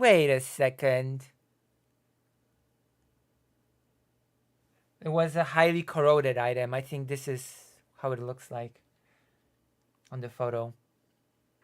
Like, this is the mine. He just willy-nilly brought it to the barn. And then he looked closer and he was like, wait a minute. That could be a mine. That could be an explosive thing. Yeah, an anti-tank mine. That's right. So he sort of called the police. There's the whole team of sappers came, took it away. It turned out that it's like a highly corroded anti-tank mine. Its thickness is 8 centimeters. And its, I guess, wideness is 22 centimeters. Its width. So the sappers from the 21st Battalion in Rzeszów were called. They took it, neutralized it. And there is a PSA. There's a very important PSA at the end of this story. Don't be like that dude. And that the police reminds that even bombs that didn't explode from the time of World War II can be dangerous. They can still explode. So even if something was many years underground, etc., it does not follow that it will necessarily not explode. So whatever happens, don't be like that guy. If you see a mysterious object, don't dig it out. Don't pick it up. Don't just take it to your barn. Don't be like that guy. And call the police. Because, that guy took it to the barn and everything was cool. But you might not be as lucky. If you find an old corroded mine, you might not be as lucky. You might just blow up. Might end up dead. So that's the story. I said it was funny, but I'm not actually 100% sure how funny it was. I'm not even 100% sure it was as funny as I mean, there's a funny element to it. That a guy found an anti-tank mine, just like, oh, I guess I'll just take it to my barn. And then only a year later, sort of looked at it again and thought, oh, damn. This might actually be an explosive that I took to my barn.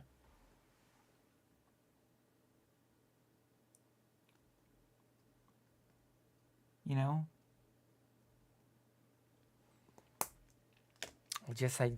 guess I'll just take this to my barn. Vietnam is very much still mined. The demining in Vietnam will still take some time. But also Vietnam has an additional problem.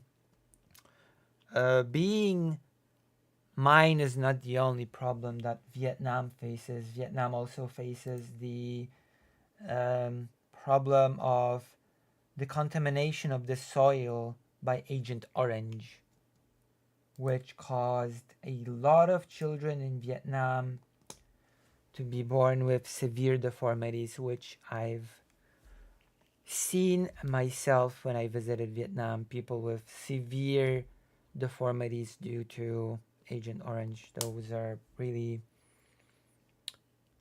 Those are difficult. Those are like really detrimental also to normal functioning. It's brutal. So when it comes to Vietnam, demining is definitely not the only problem.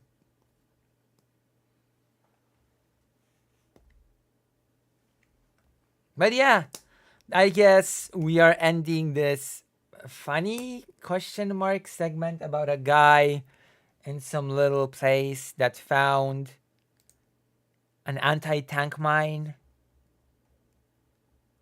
This is like this funny little story. I guess we end it on this less funny note about Vietnam, Agent Orange, and mines all over the country. Which, by the way, is also going to be a huge problem for Ukraine. Like, it's gonna take at least 80 to 100 years to demine. Not to mention that probably new mines will be placed as this war goes on. We're gonna be dead before Ukraine is fully demined, just so you know. We're probably not going to be alive to witness Ukraine being totally demined from this, especially since there were already mines from past wars that were still in Ukraine, and now there are new mines from this war.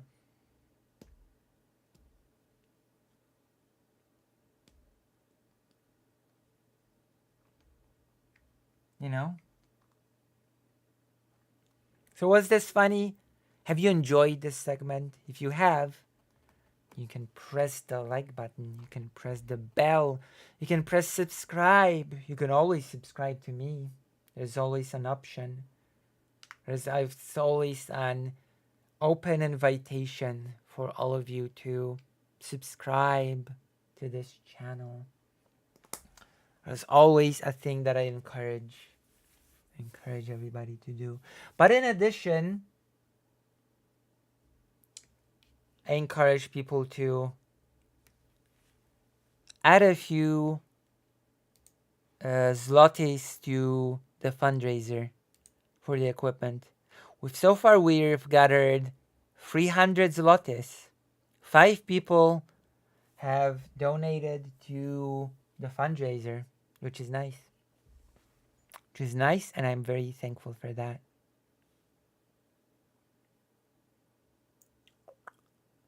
What else? We've got a few topics on the agenda still.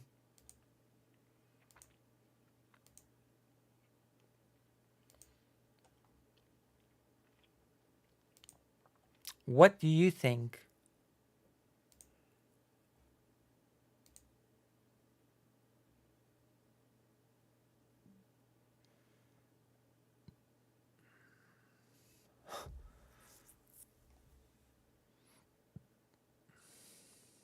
Oh?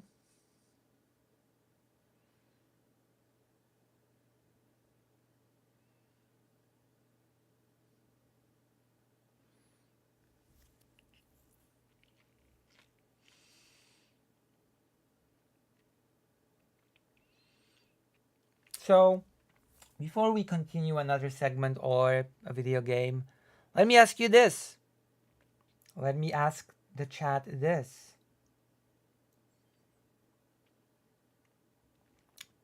Have you watched the debate between Biden and Trump? How did you like it? Do you think Biden did as badly as everybody believes he did? Do you agree with the Democratic Party that has been apparently panicking and thinking about replacing Biden as the candidate last second? Nightmare. Yes, I did. I watched the Demon Mama coverage on the bus while I was on their way to Warsaw. I watched that coverage of the debate. I must say, I was not exactly happy with how that went. It was pretty messy. I honestly don't know what happened. Because as I said before, even on today's stream, I've seen Biden talk. I've seen Biden give speeches. And he usually at least has more energy to him. Like, he usually most of the time he does not sound like he's, I don't know, barely speaking. Like he has like actual health problems, struggling to speak. You know? You know what I mean? It's very strange. It's very, very strange.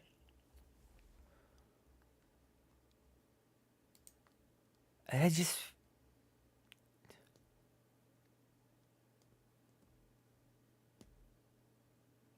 Vosh right now says the chances of Trump winning are 90%. Vosh must have lost it if he said that. Did Vosh really say that?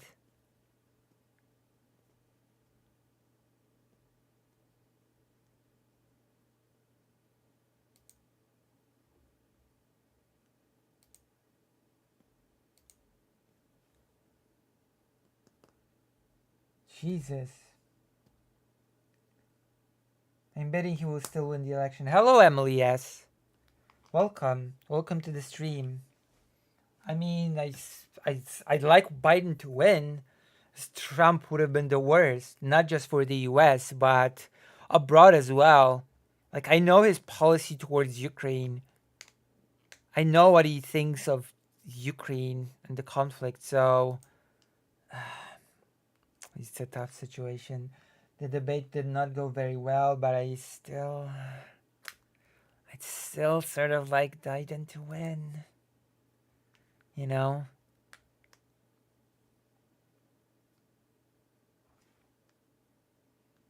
Like, the effects of Trump's presidency will go beyond just the US. Especially when it comes to global conflict, like the one in Ukraine. Like when Trump bragged how he would just end the conflict without coming to office. Or how he said that he used to talk with Putin about his dreams of invading Ukraine. That one was so strange. That one was extremely weird. Like when he said, "Oh, I talked about this with Putin years ago," when he talked about his dream of invading Ukraine. But if I was in charge, he'd never just fulfill his dream. What?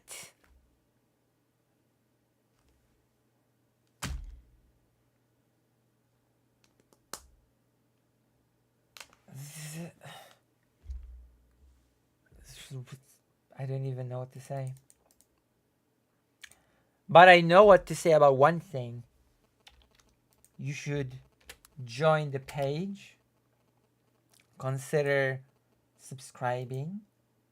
Consider donating. Or consider participating in this little fundraiser. Because I've just been to Ukraine. I'll be to Ukraine again. And what I'm missing is the equipment that will allow me to stream from Ukraine. And this is where my generous viewers come in and help me out. Because my generous viewers are basically my primary source of income. So would be really grateful if you'd spare even a few dollars. Because even a few dollars sort of calculate times 4 in Poland. And I only need 3 things. Laptop to stream, camera to conduct the interviews better with better equipment, and finally battery. Because as we've discussed, Ukraine is experiencing blackouts. Electricity is being cut off every single day for several hours on end. So in order to, even if I get a laptop to stream, in order for it to be of any use, for me to be able to do any work in Ukraine, I will need a battery. Okay. Okay. So, please consider. And now I leave it in your capable decision making. More segment, video game. That is our choice. Segment or video game. Make your choices. Make your choice known. Make your choose your destiny. Choose your destiny.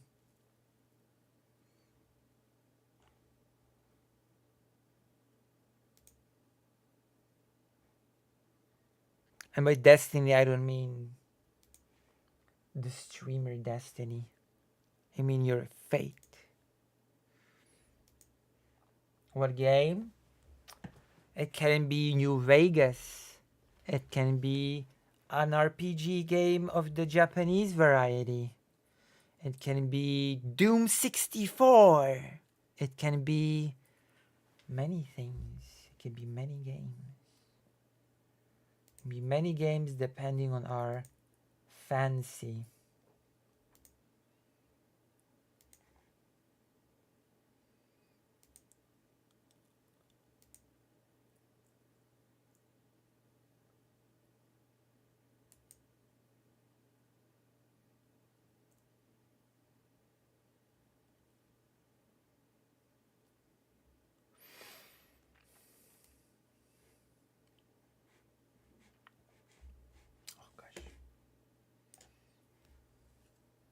What's it gonna be? What's it gonna be? My gigglers. What is it going to be?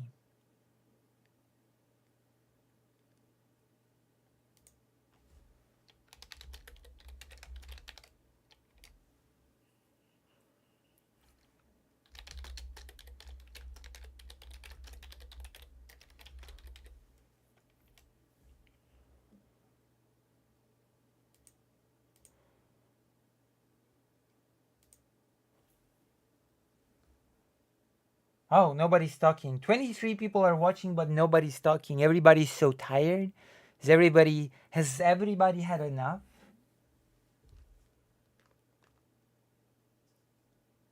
Is everybody too tired to talk? Well, I'm choosing for you.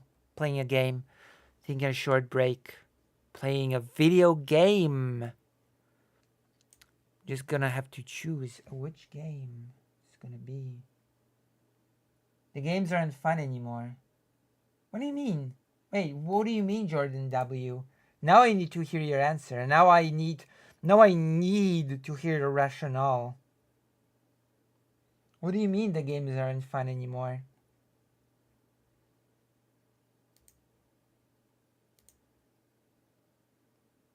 New Vegas would be cool. Sorry, I'm gaming at the minute. I need to hear from Jordan. Need to hear from Jordan why games aren't fun anymore. Please explain yourself to me. Please, please, please tell me why. Tell me why. Tell me why. Please, thank you very much. Yes, please, thank you.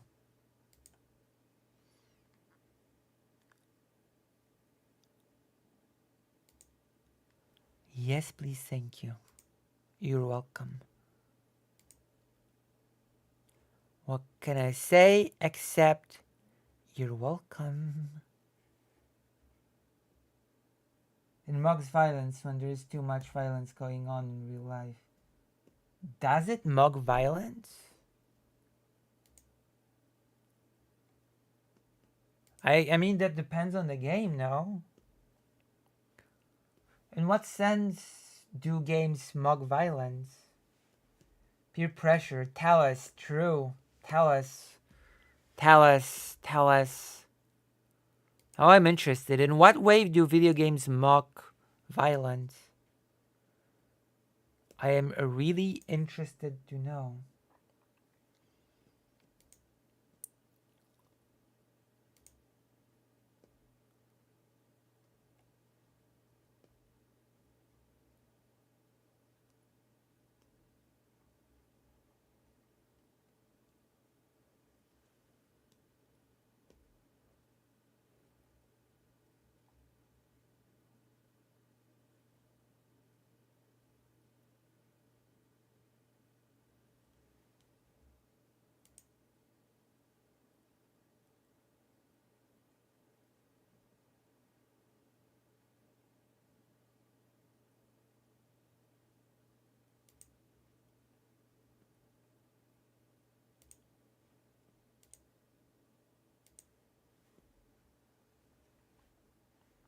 The people beat each other up like in Grand Theft Auto. It's just blind rage. Oh my gosh, I'll have to show you a nice intellectual game. I'll have to show you a game to change your mind. Alright, now I know what I'll be playing. Okay, now I know what game to show you. To sort of counter the narrative. Perfect. Perfection. Perfection has been achieved. We're going to play a little bit of game. I'll disprove the narratives. And then we're going to continue this long stream. Which we've been at it for 5 hours, 6 minutes. So we're still continuing.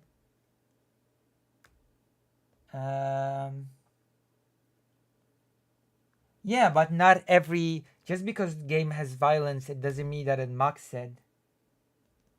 You know?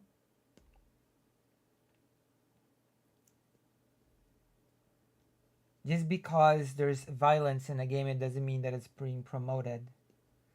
Okay, let's see. We're gonna go to the... Lucy has Resident Evil. We have it. The new layout is here as well.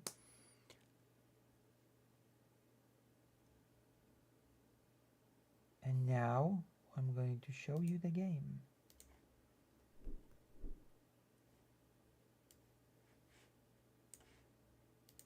Play.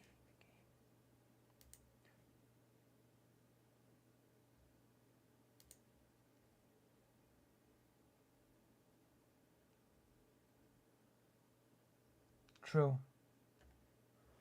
There actually exist games that have zero violence. Though I'm not sure about their popularity, but you know, it's a thing that exists in our beautiful, beautiful world. So we're gonna be engaging with this game now. I'm not sure if you're familiar.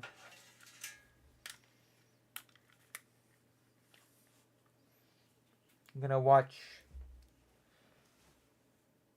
Tetris thus continue to be popular. With our appreciation to all Japanese RPG fans.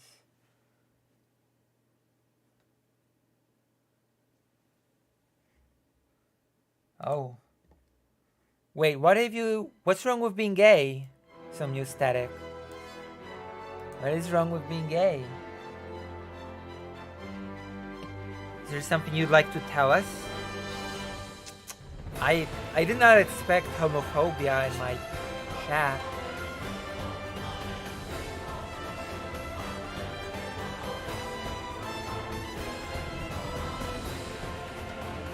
And during Pride Month, no less. Homophobia during Pride Month.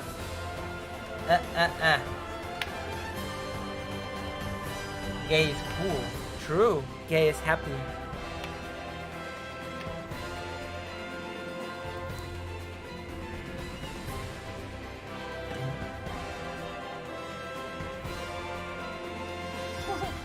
Oh no, games make the people gay. No wonder I'm such an avid consumer. It's a Eiyuden Chronicle.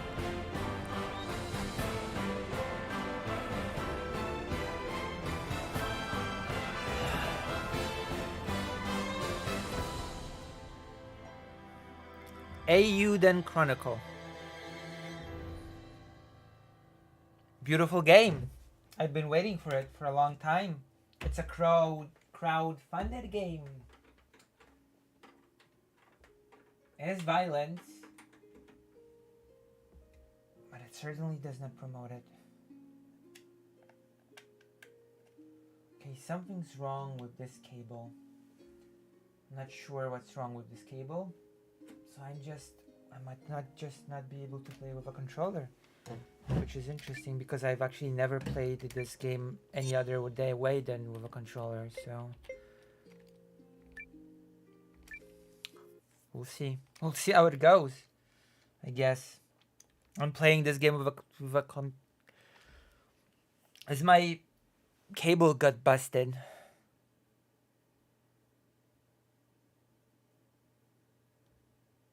I think Japanese RPGs probably taught a lot of kids about war.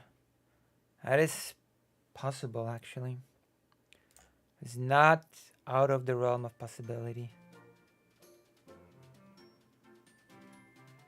Especially the Suikoden games. Those were a lot about politics and war.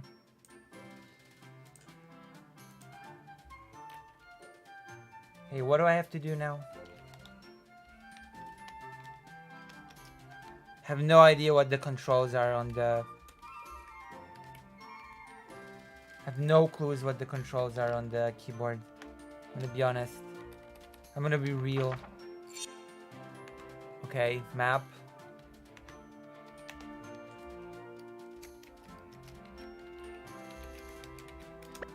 Okay. Alright.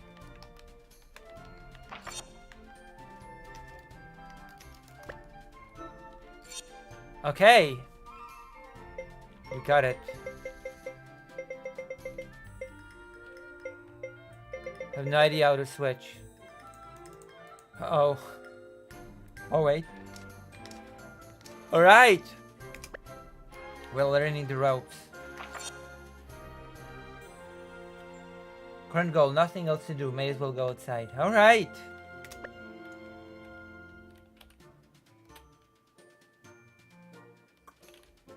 Let's go outside then.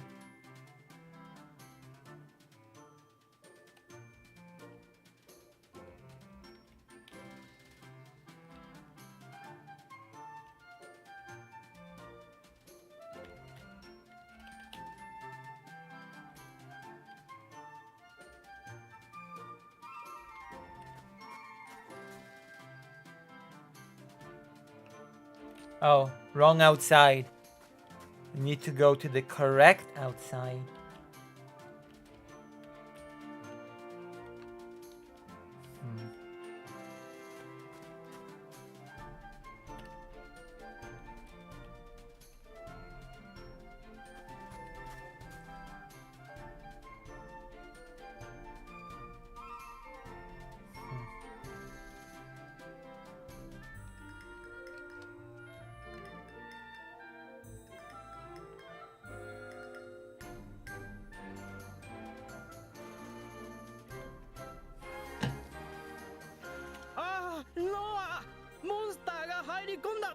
Uh-oh. Monsters are in the castle.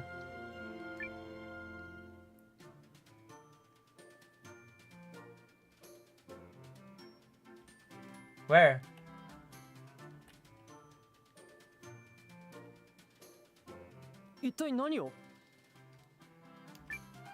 What's up? ノア、いつの間にかモンスターが入り込んでいたんだ。Aw. Monster.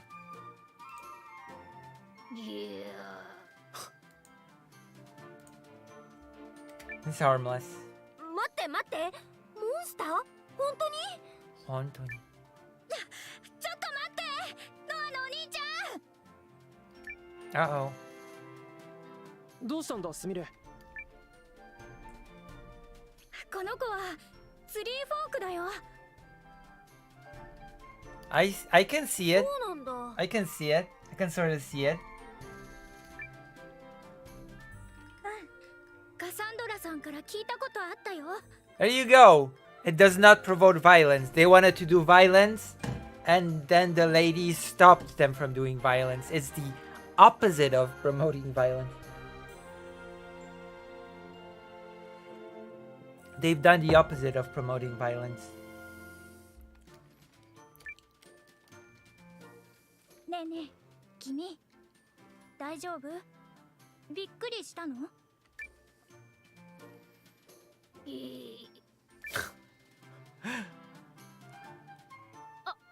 ありがとう Oh, you can speak.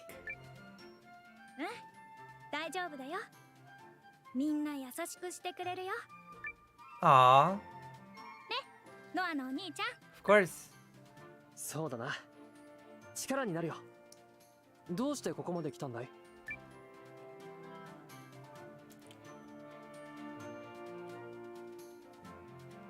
I'm not a big fan of playing this on the keyboard, but you know, it's not like I have a choice. なるほどつまり彼でいいのかな Oh wow, they even care about pronouns in this game. Yeah, oh wow.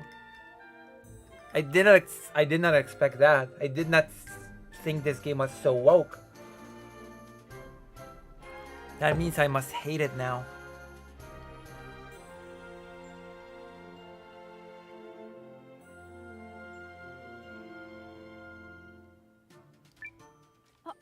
Hi. あとキャルラトーラです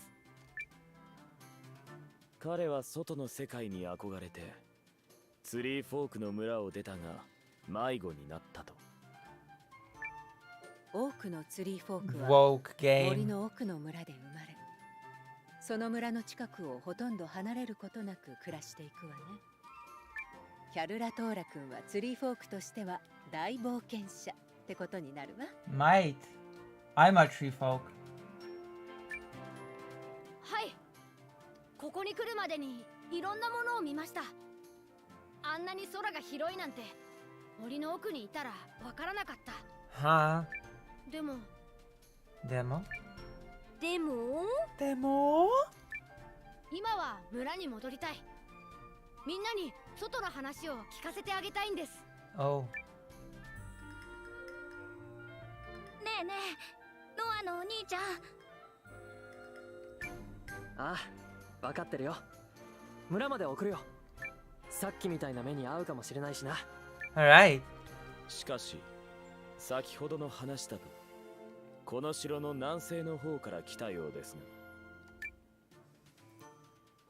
ああそれならツリーフォークの隠し道よね Oh. はい森にお願いして道を隠してもらっていますですから一緒に行けば道を開けます Oh wow. うんうん一緒に行こ How interesting. How fascinating.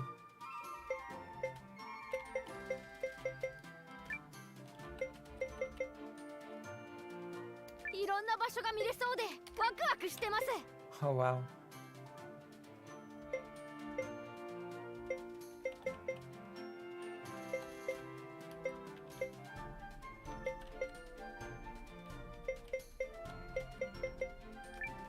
回復でしたら私にお任せください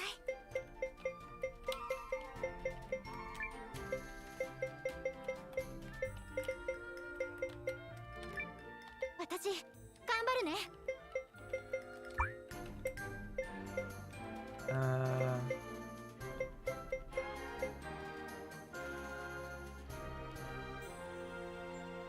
Okay. まあ頑張るか Oh.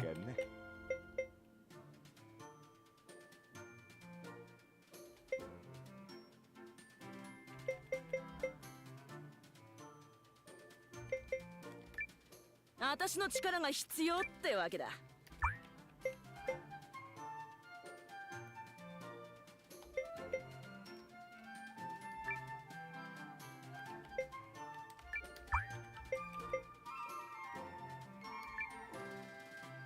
Oh. It's so weird.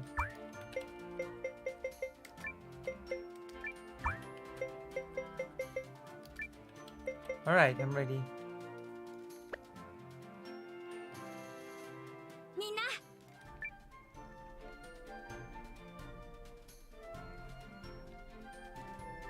Sort of, not exactly. There's 6 and there's support. Not sure if support counts as full-fledged party members. Oh, again, wrong outside.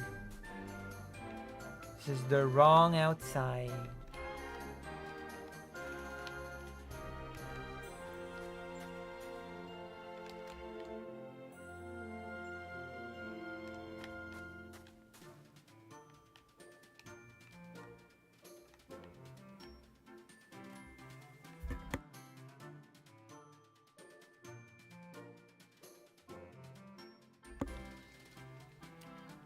Oh.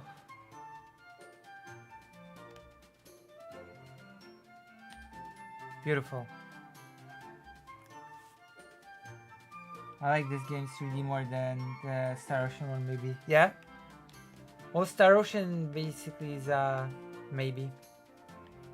I do like the Star Ocean 3D, sort of.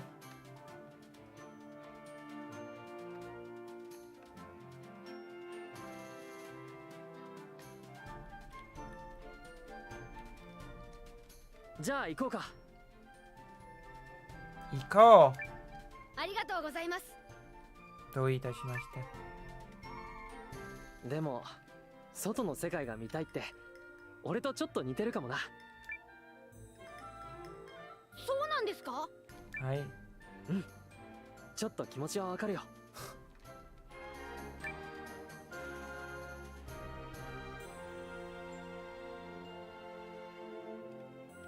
Well, Star Ocean is a remake, so the 3D has been sort of remade from the pre-rendered backgrounds of the old version.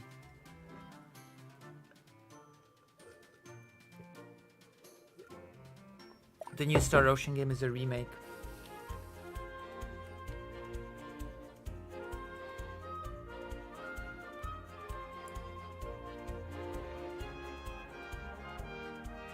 From the PlayStation 1 game.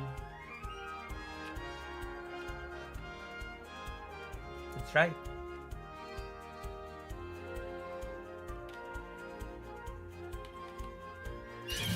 Whoa.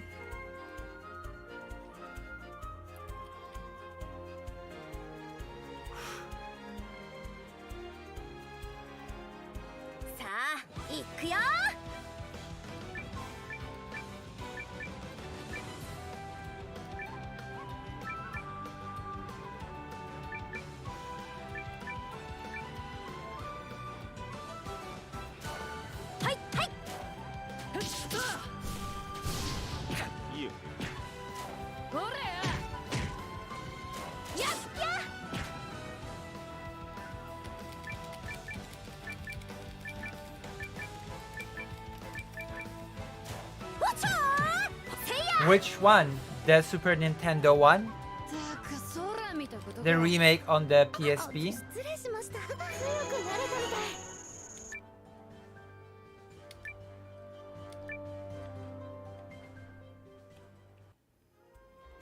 Which one?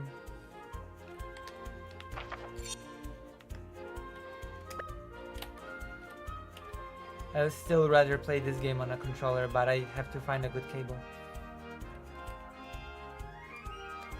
Shame. Oh, Super Nintendo. I finished the original Star Ocean on the Super Nintendo. Super Famicom. ここか？ここです。これ入れるの？はい、任せてください。How polite.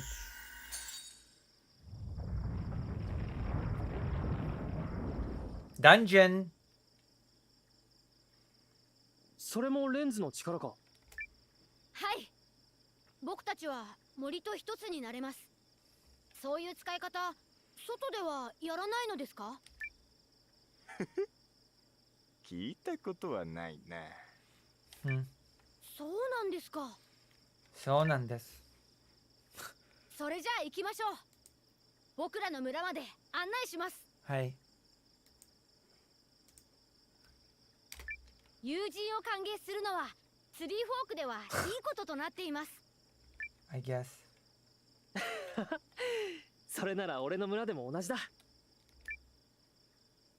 See? No violence is being promoted in this game.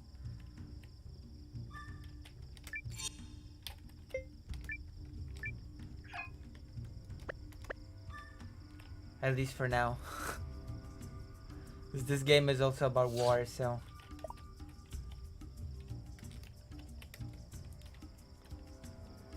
So yes.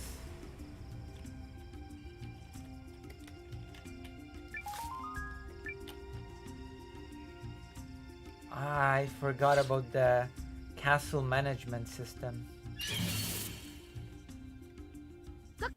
頑張ります。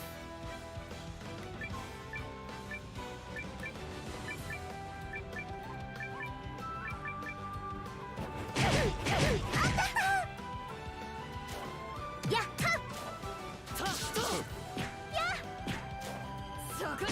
そこです。 やっ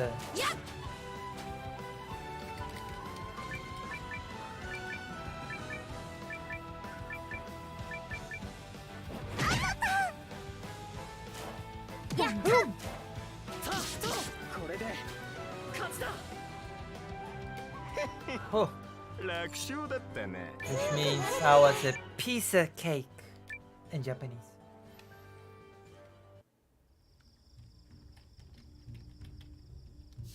Oh wow. Oh la la.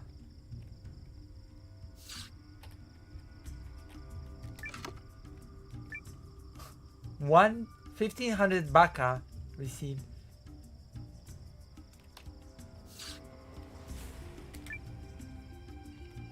The bag cannot hold anymore, which means I should get rid of something.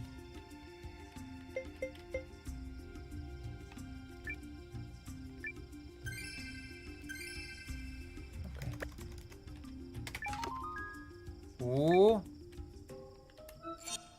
Hard scaled armor.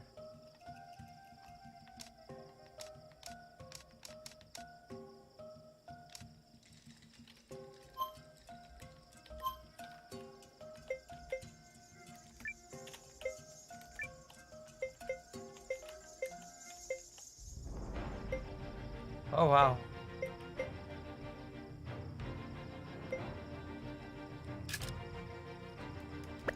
It's pretty good armor, actually. Better than what I've got. Much better. さあ来い。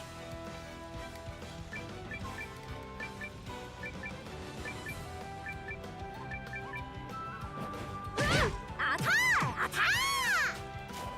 よいしょ。そこだ。えい。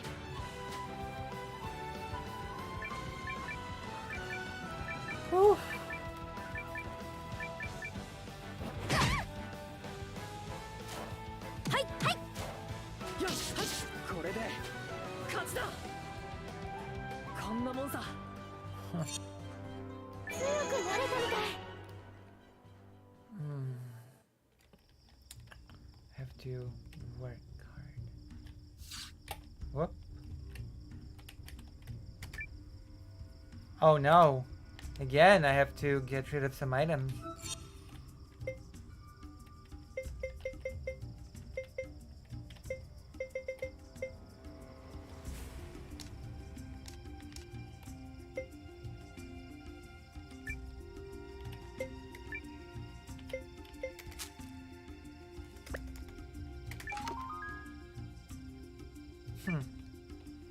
Rune shards of fire.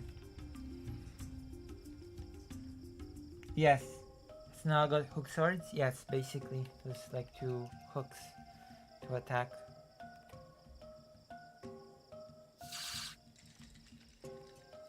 Uh-oh. Again. I really don't like it when games have this sort of management thing going. With limited inventory.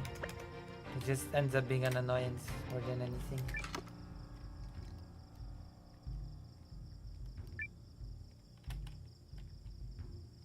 Yeah.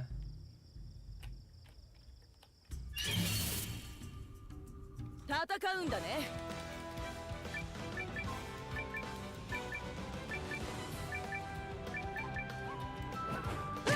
アターアター。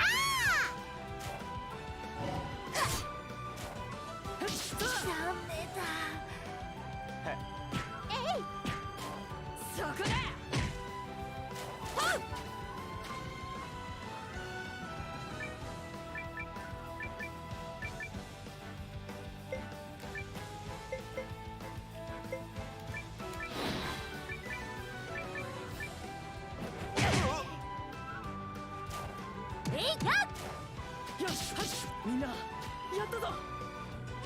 Well, I guess I have to heal the party now. Using items. Because that way I won't have to, you know.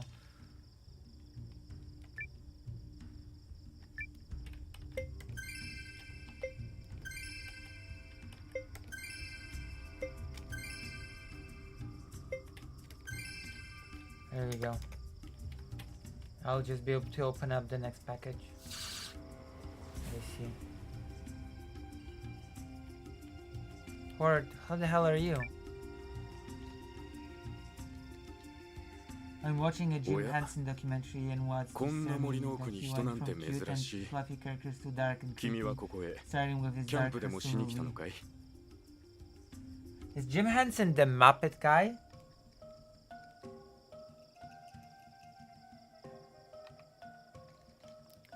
Hello, it's unusual to meet strangers this deep in the wood. Were you hoping to make camp here? Oh, have you ever seen Muppet Babies? The cartoon?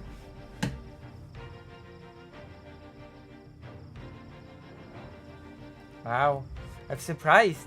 Muppet Babies is pretty old school. Yeah, there was a cartoon called Muppet Babies. It had this intro. Muppet Babies, blah blah blah blah blah blah blah blah blah blah.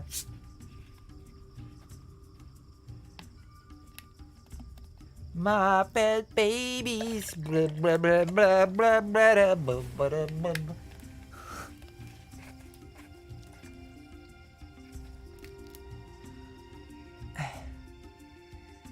Yes, Nanny. The Muppets had a nanny. Thank you for putting that back in my head. You're welcome. If you really appreciate it, consider purging your white name by subscribing and helping me get my equipment.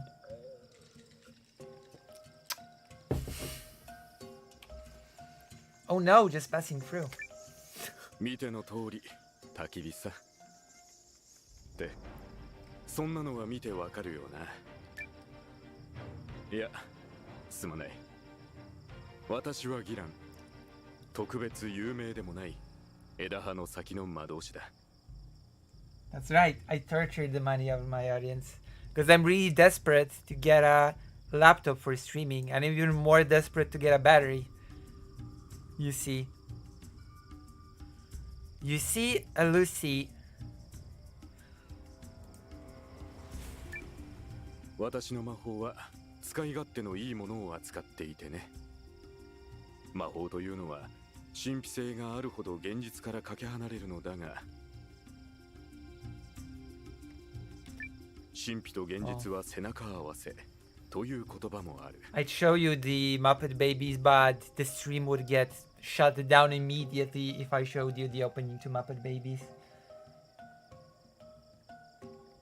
しかし、私はその言葉の先を目指しているんだ。なので、自身で体現すべく、こういう場所でサバイバル術と魔法を研究している。Survival jutsu. Survival techniques.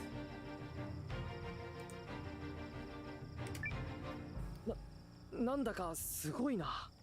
True. すごいとは初めて言われたよ。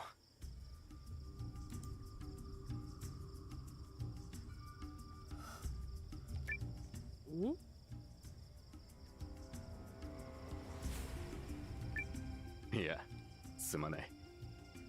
やはり魔法の研究はそれこそ神秘を追い求めるのが主なんだ。結論から言うとね、私には才能がないんだ。だから努力で研鑽を積んでいる。本物の才能にはかなわないからね。でも私の考える魔術にもそれなりに実用性はあるんじゃないかなと思うし、その分野で研究を積めばスペシャリストになれるだろう。It's in Japanese actually he said that if you can compete you become a specialist. ああ、それに才能がないなんて俺には見えないけど。ありがとう。そんな私だが、この地に来て半年ほど経過したのに探し求めているものが見つからなくてね。それが節約のルーン。過酷な環境や辺境の地になるほどモンスターが持っているものなんだがね。そうか。ならそれは俺が探してくるよ。君が？そんなことは。大丈夫。話を聞いて手助けしたいと思ったんだ。そう思ったらどうしてもね。Wow.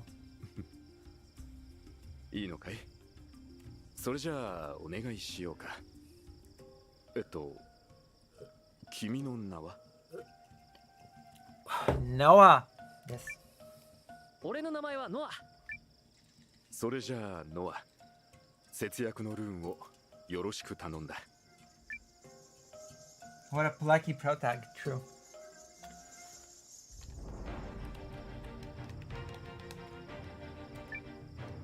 目的物は節約のルーン。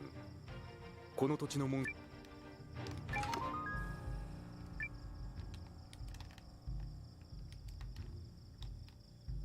I guess I just continue.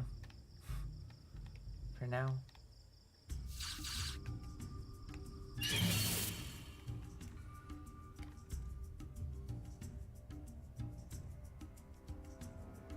さあ来い。 Muppet babies. I'll do the work for you. Don't join my party and help me or anything. I mean, he'll probably join an exchange. That's a quest to get him to join. Sort of.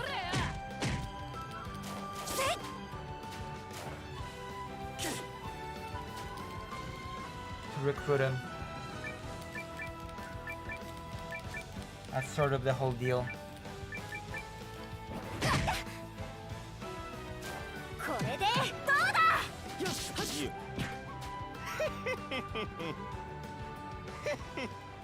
楽勝だったね。僕もっと頑張ります。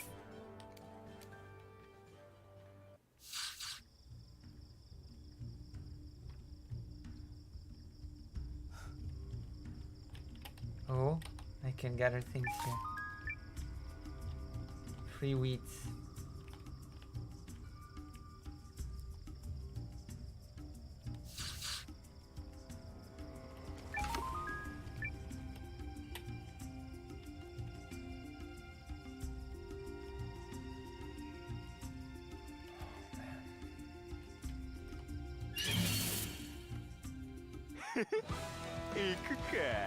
The flower flew in the victory pose.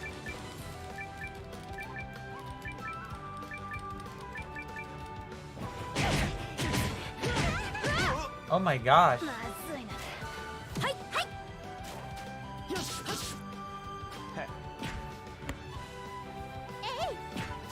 ほれ。 Might be in trouble.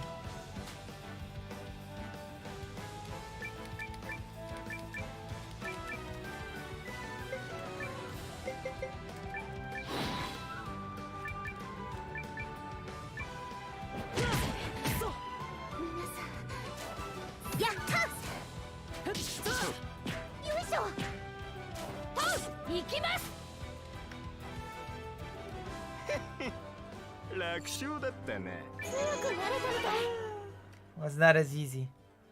It's not as simple as it feels, as it seems. That one was not as easy.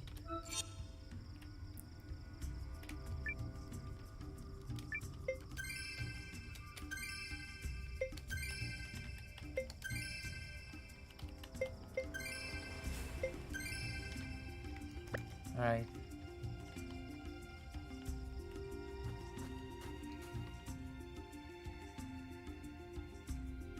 True.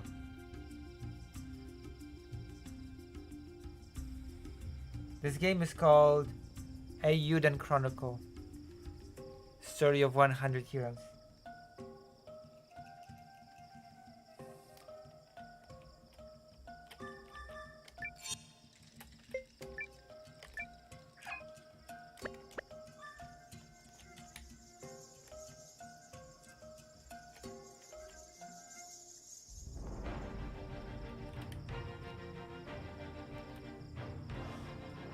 The dilemma.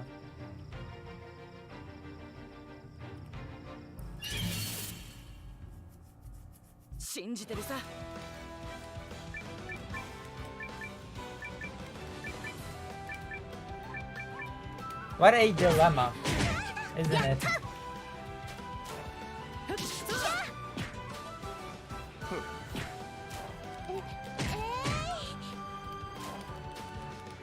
Throws her weight.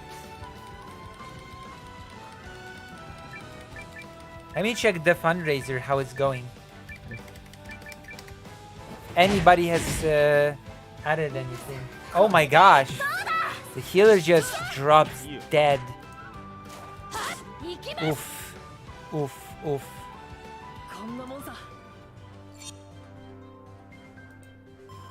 Let me see. Refresh.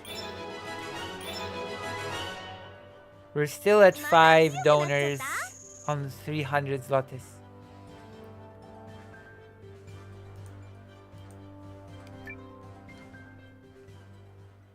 He swings like one. Swings like a gangster.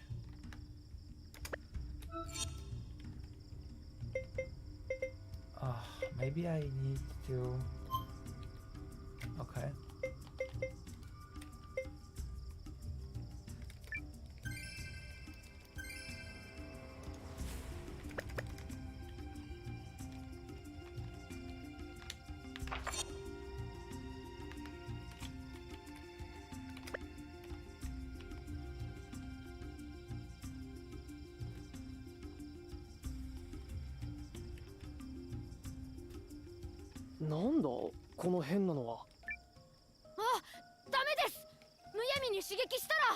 Oh no.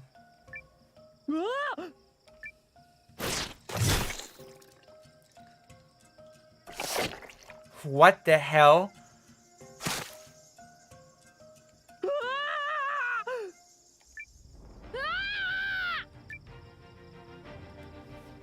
I see.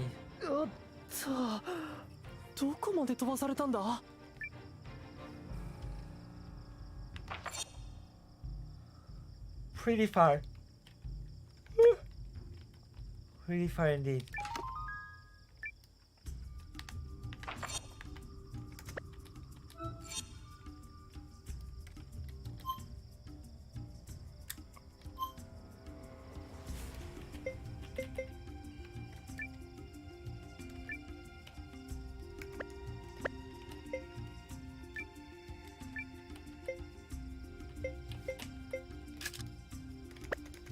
This is a pretty good piece of equipment.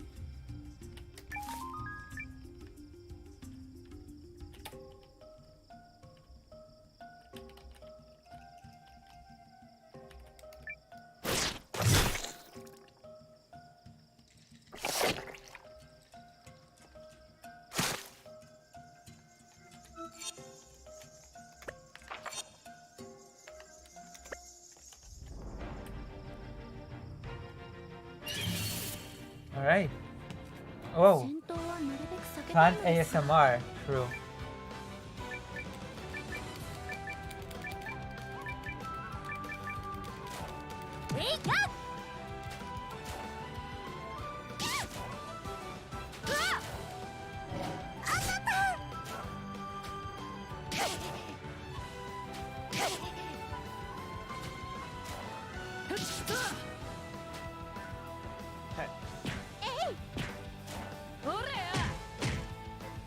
Delicious. I should do some item management, honestly. time.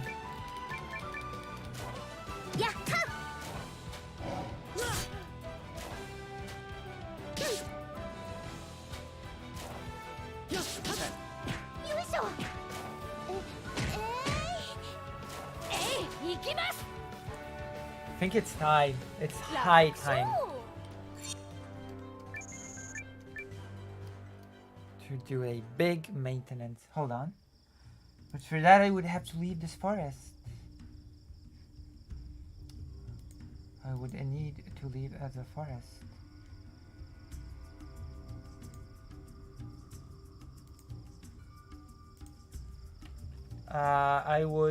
The item management would require me to get rid of some of the equipment that I don't use anymore. So I would leave it with, I would go back to the castle and I would leave it with the castle lady. So there's an item manager in the castle. Huh?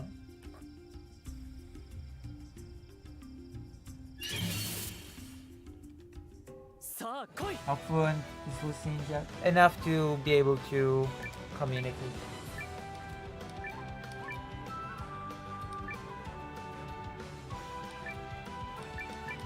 Wow.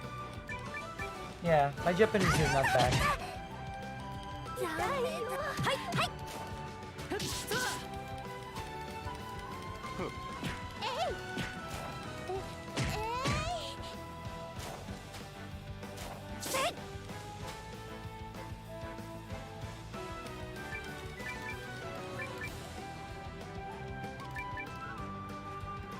As always, I encourage you to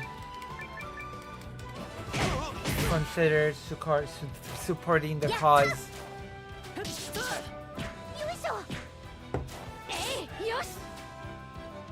I'm getting a minor in Japanese. Oh, nice.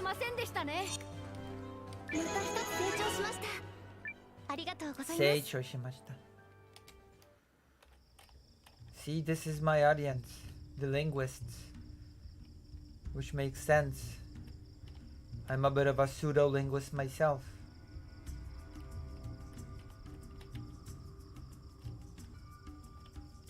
We're getting out of here for now. We're doing the item management.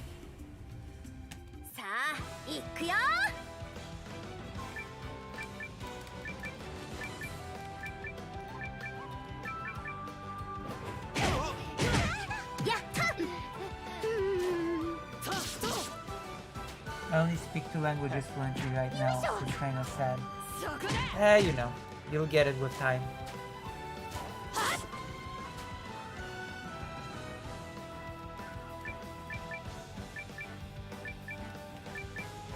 Maybe the animals are more scared than the people.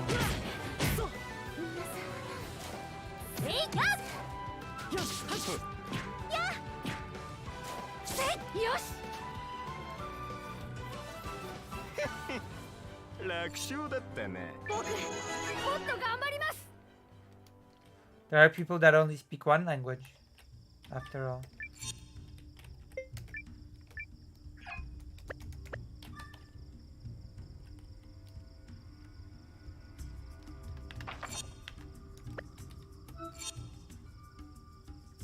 Oh, that did not heal me.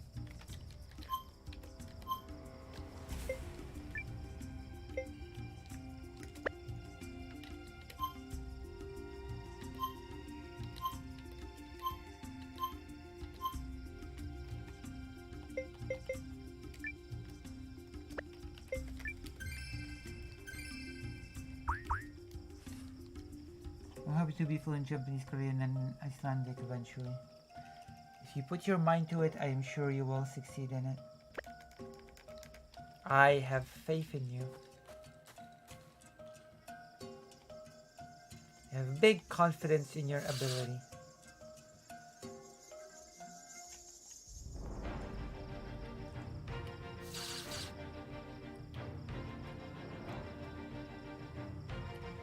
Today's stream was sort of lucky, but sort of in a way unlucky, because first the OBS froze and then the internet just died.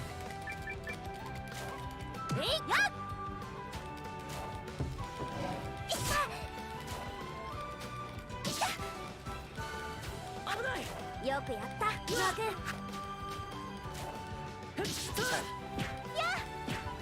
おれや。えい。 So we lost a lot of viewers that way. It's totally not because they were bored せいや。 or もう勝 something. てたの？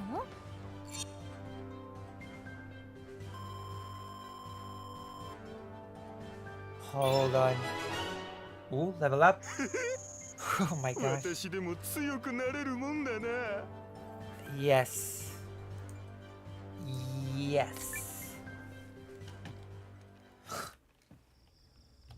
He said, I also can become stronger. Or something. Or like even me. Even I can become stronger.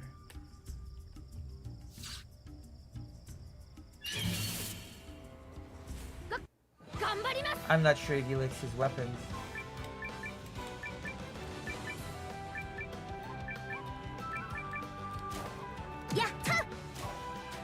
Oh, you vaguely gestured in English. What do you mean? Japanese has many English loan words. 終わりにするね。 Tons, 雑魚だったみ actually. たいだね。 Zako desu.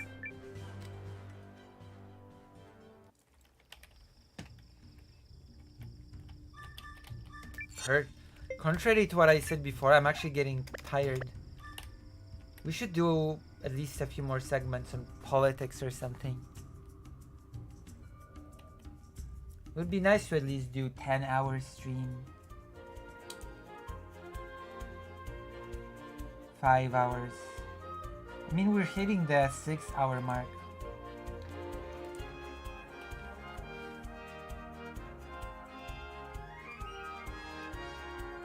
So that's not bad, right?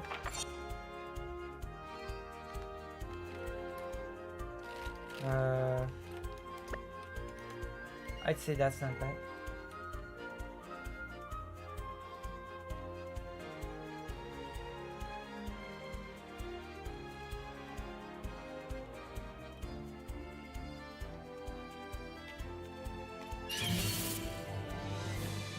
Some people came from President Sunday, who's been streaming like for 4 hours before that still.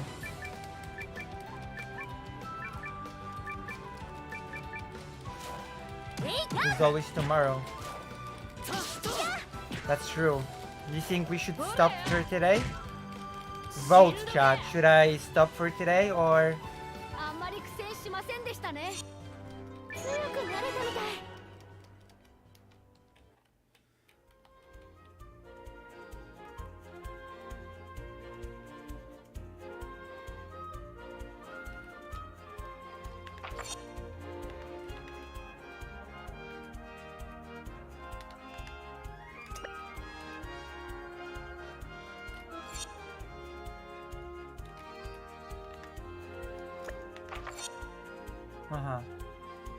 Nobody's interested in answering my question.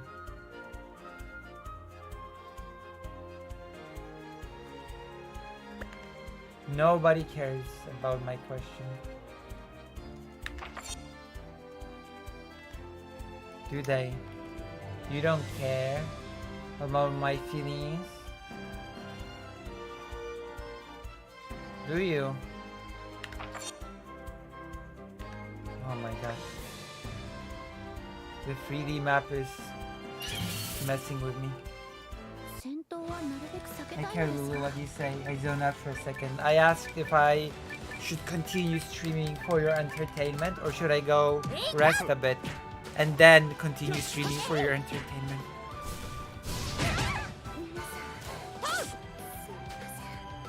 Sumimasen!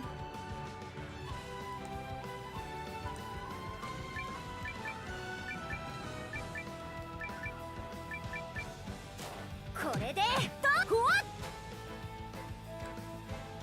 あんまり苦戦しませんでしたね。 Alright, I'll rest and then stream again. In 2 hours. We're doing a marathon, so I have to rest and do it again and start again. We need to gather the fund. It's important. or something.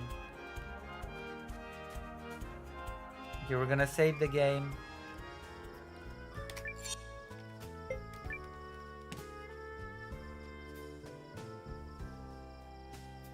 True.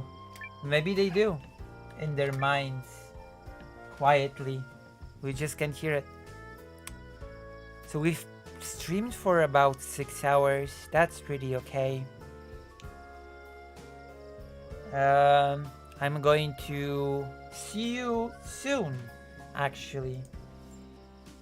So for now, love and solidarity and all that good stuff. I'm gonna press end stream and then I'm gonna continue at some point during the day or something. I will see you.